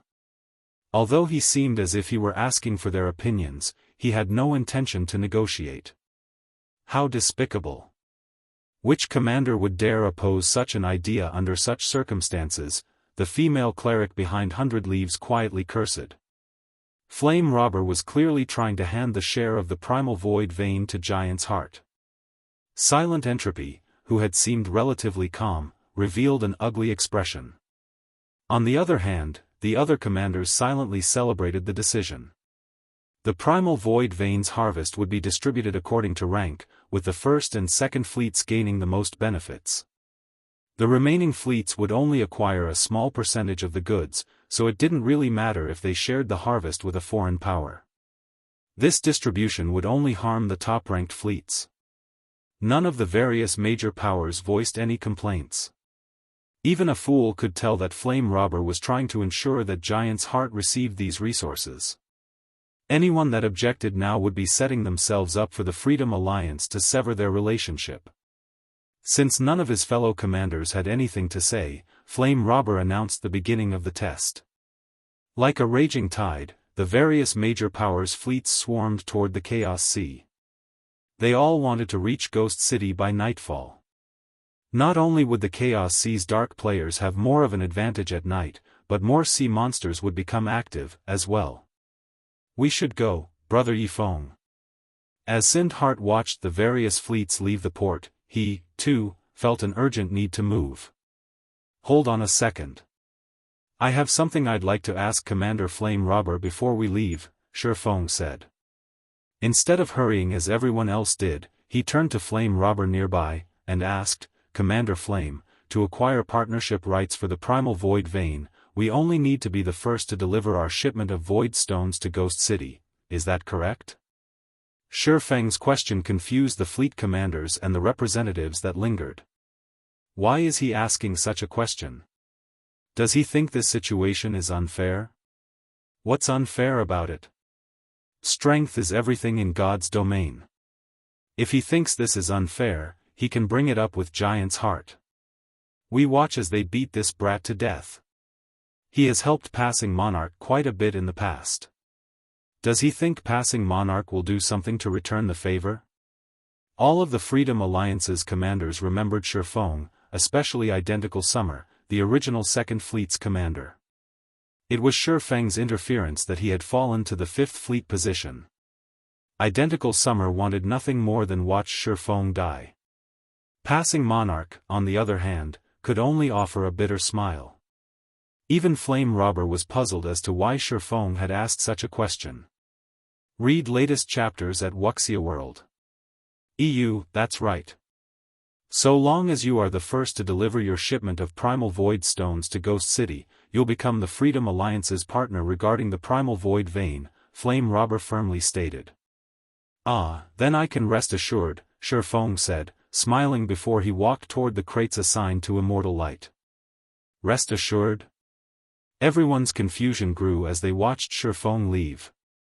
They couldn't figure out what Flame Robber had said to assure him. Shifeng then moved to a clearing near Immortal Light's shipment. He placed a hand on his bag and began to chant an incantation. 2 seconds later, a crimson, steel ship appeared above him. Even the storm sailboat looked insignificant compared to the gigantic, steel beast. However, that wasn't what fascinated the players watching. What held their attention was the fact that this steel ship was floating above the ground. Chapter 2333, Starfall Shaken, a flying ship. How is this possible? The Crimson Dragon flying ship's appearance sent Starfall Island into an uproar. The Freedom Alliance's commanders and the players that rested on the island stared at the steel giant with dropped jaws. By now, practically every God's Domain player was familiar with the concept of flying ships. Players who lived in or had visited an NPC city that had an airport would have seen flying ships soar through the sky, and almost every player that had seen one dreamed of one day traveling through God's Domain aboard their own flying ship. Zero Wing actually has a flying ship, Big Sis Leaves. Short Clarity, the female cleric standing behind 100 Leaves, exclaimed, staring at the distant Crimson Dragon flying ship in astonishment. Am I dreaming? Everyone, ordinary and superpowers alike, was desperately searching for flying mounts nowadays. Naturally, the Sacred Temple was no exception, but it had yet to find a single one. And yet, Zero Wing already had a flying ship. For a moment, Short Clarity wondered if the main god system were playing a joke on her. A flying ship. It's no wonder why Zero Wing dared to provoke both Warblood and Starlink on Dragonheart Island. 100 Leaves was similarly shocked. Zero Wing has fooled everyone. Although Dragonheart Island was very far away from Sea's End, as one of the Sacred Temple's upper echelons, 100 Leaves would have been informed of matters on Dragonheart Island. The Sacred Temple had launched a detailed investigation on Zero Wing. It was the first guild in God's Domain to obtain a flying mount, after all, which would have a major impact on the game. However, after watching Zero Wing blatantly provoke Warblood and Starlink, even the Sacred Temple had begun to wonder where Zero Wing found its confidence. A flying mount might possess incredible combat power and significantly reduce players' travel time, but it was only a mount. It did not have enough combat power for a single player to face an entire superpower, much less two. However, the same couldn't be said for a flying ship. Such a vessel was a bona fide war weapon. Sindhart, who stood a short distance from Shifeng, was just as stupefied. The two great experts behind him couldn't even piece a thought together as they stared at the Crimson Dragon flying ship. They had been able to accept the fact that Shifeng had the Storm sailboat. The guild had revealed that it owned a bronze sailboat a long time ago, after all. It wasn't that surprising to learn that Zero Wing had a mysterious iron sailboat. But Shifeng had just pulled a flying ship from his bag. What was up with that? Meanwhile, Shifeng quickly loaded the Primal Void Stones on the Crimson Dragon flying ship. Silence descended on the port as the nearby payers watched him do it. To everyone's surprise, the shipment that would require 3 sailboats to transport fit on the single Crimson Dragon flying ship. "Brother Hart, let's go," Shifeng called out once he finished transferring the crates. Shifeng's shout shook everyone from their stupor. Sind Hart replied with a stiff nod, robotically following Shifeng as he boarded the flying ship. Once Immortal Light's other members figured out what was happening, they scurried aboard the flying ship as well. As everyone watched, over 100 Immortal Light members took their places on the Crimson Dragon flying ship. From the flying ship's deck, Immortal Light's members noticed the spectators' envious gazes. At the moment, they felt as if they had reached the peak of their lifetimes. Crap! Immortal Light's members are so lucky. They actually get to ride a flying ship. I wish I could ride the flying ship, too. My friends would die from jealousy if they saw me on one. I knew I should have joined Zero Wing. The crowd at the port wanted nothing more than to drag Immortal Light's members off the Crimson Dragon flying ship and take their place, but when they saw the patrolling NPC soldiers, they abandoned the idea. Good. Let's set off. Once Immortal Light's members were on board, Shifeng piloted the Crimson Dragon flying ship, and it slowly ascended into the air. As the flying ship rose roughly a kilometer above the ground, he ramped up the engine. The flying ship transformed into a crimson blur as it shot forth, crossing 300 yards in the blink of an eye. It was far faster than an extraordinary flying mount. After a few short seconds, the Crimson Dragon flying ship vanished over the horizon. So, that was a flying ship? It's insanely fast. Giant's Heart won't stand a chance against Immortal Light. Cool. That flying ship was so cool. No matter what, I've got to join Zero Wing. After watching the Crimson Dragon flying ship fly off, a commotion erupted among the independent players and Major Powers members on Starfall Island. They had all known that flying ships were powerful, but they hadn't expected the vessel to be this powerful. Speedboats and sailboats were little more than snails compared to a flying ship. Furthermore, the flying ship's capacity for non-bag space items was unbeatable. The remaining representatives on the island stared after the flying ship with wide, bulging eyes. They had never dreamed that a land-based guild would pull such a move against them. A flying ship? That's impossible. Players can't get their hands on such an item. Just how did Zero Wing do it? The blue-haired woman on one of Giant's Heart's bronze sailboats exclaimed, surprised and confused after watching the Crimson Dragon flying ship soar over Giant's Heart's fleet. The Sea God's realm was one of the strongest otherworlds. Players from the otherworld had even more access to resources, legacies, and information than those on the main continent. The only thing the Sea God's realm lacked, compared to the main continent, was technology. The Sea God's realm simply didn't have the resources to support its lifestyle players as the main continent did. The otherworld's lifestyle classes even struggled to produce secret silver equipment. Despite the advantages the Sea God's realm's players possessed, a flying ship was still out of their reach, yet Zero Wing had one of its own. She couldn't understand how this had happened. Zero Wing, is it? The handsome man beside the blue-haired woman revealed a rare smile as he watched the Crimson Dragon flying ship fade into the distance. This is interesting. I wonder what the boss will do with this information. Read latest chapters at Wuxia World. Once the flying ship was gone, the Freedom Alliance's commanders revealed a myriad of expressions. Some commanders were enraged, while others rejoiced. Some expressed their admiration, and some voiced their envy. Passing Monarch's luck is impressive.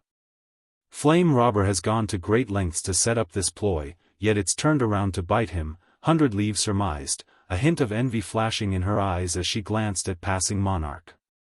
Regardless of what would happen to the Crimson Dragon flying ship in the future, there was no doubt that Immortal Light would win the partnership rights to the Primal Void Vein. At that time, Immortal Light was guaranteed to grow stronger, which would, in turn, bolster Passing Monarch's authority in the Freedom Alliance. What should we do about the Crimson Dragon flying ship, Big Sis leaves? Short Clarity asked. We don't have the authority to decide that. We'll just report these events to the higher-ups, 100 Leaves said, an excited brightening her expression. A flying ship. This news will shake the very foundation of God's domain. Chapter 23-34, Start of a New Era. Shortly after Shifeng piloted the Crimson Dragon flying ship away from Starfall Island, the various major powers members frantically began to report to their superiors. At this point, none of them paid any mind to the Freedom Alliance's decision to re-evaluate its partners. After all, the appearance of a flying ship represented the start of a new era. Guild leader, guess what I just saw on Starfall Island? A flying ship. Someone already obtained a flying ship. What? Don't believe me? I'll send you a video of it. You'll know once you see it. That flying ship is amazing. Excitement sparked among the independent players and various powers members on Starfall Island as they discussed the Crimson Dragon flying ship.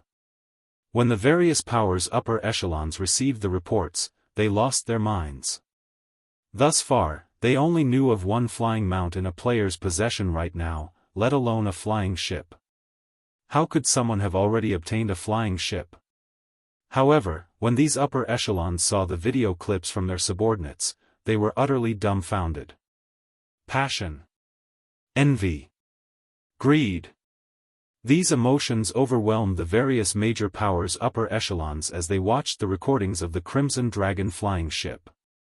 Almost immediately, they ordered all-out investigations on Zero Wing. They were all determined to learn how Zero Wing had gotten its hands on the flying ship. Some powers even offered a reward of several epic weapons and equipment for any information related to the vessel on the public forums. When Shifeng saw the posts, the rewards even tempted him, and for a moment, he even considered selling the information himself. While these major powers looked into Zero Wing and its Crimson Dragon flying ship, Shifeng's group reached the expansive Chaos Sea. The Chaos Sea was the Dark Forces' territory, and the Sea Zone was a mess of chaotic and violent energy, which was harmful to normal players' mental states. It wouldn't affect dark players, however. Rather, it would strengthen them, which was why normal players tended to avoid the area. As a Sea Zone, the Chaos Sea was a dangerous place to grind. Once enemy players surrounded newcomers, there'd be nowhere to run for cover. The Chaos Sea was a forbidden land for normal players. The instant the Crimson Dragon flying ship crossed into the Chaos Sea, Sindhart and his companions felt an indescribable weight bear down on them. Their senses became less sensitive, as well, which made it impossible to exhibit their normal combat power. So, this is the Chaos Sea? Sindhart was relieved he was aboard the Crimson Dragon flying ship as he gazed at the thin layer of fog that covered the ocean below. The Chaos Sea was far more dangerous than he had expected. The thin fog that covered the water wasn't actual fog, it was the physical manifestation of some kind of chaotic energy. This chaotic energy had a powerful influence on normal players. While surrounded by the fog, he could, at most, see up to 1,000 yards away. However, it wouldn't affect dark players in the slightest. In other words, dark players would discover normal players in the Chaos Sea long before normal players could realize they were being targeted. The dark players would have the initiative in battle, and normal players would have no way to escape. After a few minutes, Sindhart and the others noticed a group of players ganging up on a level 93 Mythic ranked sea monster. Every one of those players rode an 8-meter-tall demonic creature into battle. Players had nicknamed these demonic creatures mini-sea monsters. The demonic creatures were incredibly powerful, with the weakest among them possessing the strength of a lord. The stronger creatures could even rival a great lord's strength. They were far more powerful than land mounts. Meanwhile, bombarded by the fierce attacks of several hundred demonic creatures, the level 93 Mythic sea monster rapidly lost HP. Xianxia demonic creatures might not have as much attack power as an actual ship, but they were easily more mobile. Moreover, they could easily tank a Mythic sea monster's attacks with their high HPs and player-made armor. It was only a matter of time before the level 93 mythic sea monster fell. They're looking this way. They've discovered us. Thankfully, we're flying. If we were sailing, they'd likely annihilate us. Immortal Light's members felt an immense pressure bear down on them as they watched the dark players below. Even the lowest leveled player among those dark players was level 95, and they all radiated auras that were as strong as great lords of the same level. If these several hundred dark players attacked with their demonic creatures, they could likely decimate an entire expert fleet. Meanwhile, countless dark teams of their caliber filled the Chaos Sea. Just the thought of sailing through all of those players made their scalps tingle. Fortunately, Immortal Light's members rode Zero Wings flying ship. Even if those dark players had noticed them, they couldn't do anything about it. The dark players could only stare as they flew away. The dark players fighting the mythic sea monster were even more shocked than Immortal Light's players. A flying ship? What's going on? I thought only one player in God's domain has found a flying mount thus far. How does someone already have a flying ship? They're not here to kill steel, are they? The dark players nervously watched the steel giant fly across the sky. They were all afraid that the vessel's pilot had set their sights on their team. Their team had gone to great lengths to locate this mythic sea monster, and they were banking on it to elevate their overall combat power so they could contest for better hunting grounds later. If that flying ship decided to steal the kill, they'd only be able to cry as they watched someone else claim their prey. None of them were afraid of a fight, but a battle was only worth fighting if they had a chance. Read latest chapters at Wuxia World. A flying ship was a war weapon and an overlord of the sky. Its combat power was on an entirely different level. Their demonic creatures wouldn't be much help either. Demonic creatures were quite mobile, but they had very few long-range attacks. If the Crimson Dragon flying ship stopped 400 or 500 meters above them and bombarded the team from there, they wouldn't have any means to retaliate. As the Crimson Dragon flying ship drifted out of sight, the dark players breathed a sigh of relief and continued their raid on the level 93 mythic sea monster with peace of mind. The Chaos Sea was large enough that it could contain multiple land-based empires. Even a bronze sailboat would need more than a day to travel from Starfall Island to Ghost City. However, the Crimson Dragon flying ship could complete the journey in several hours. As the city came into sight, Sindhart felt as if he were dreaming.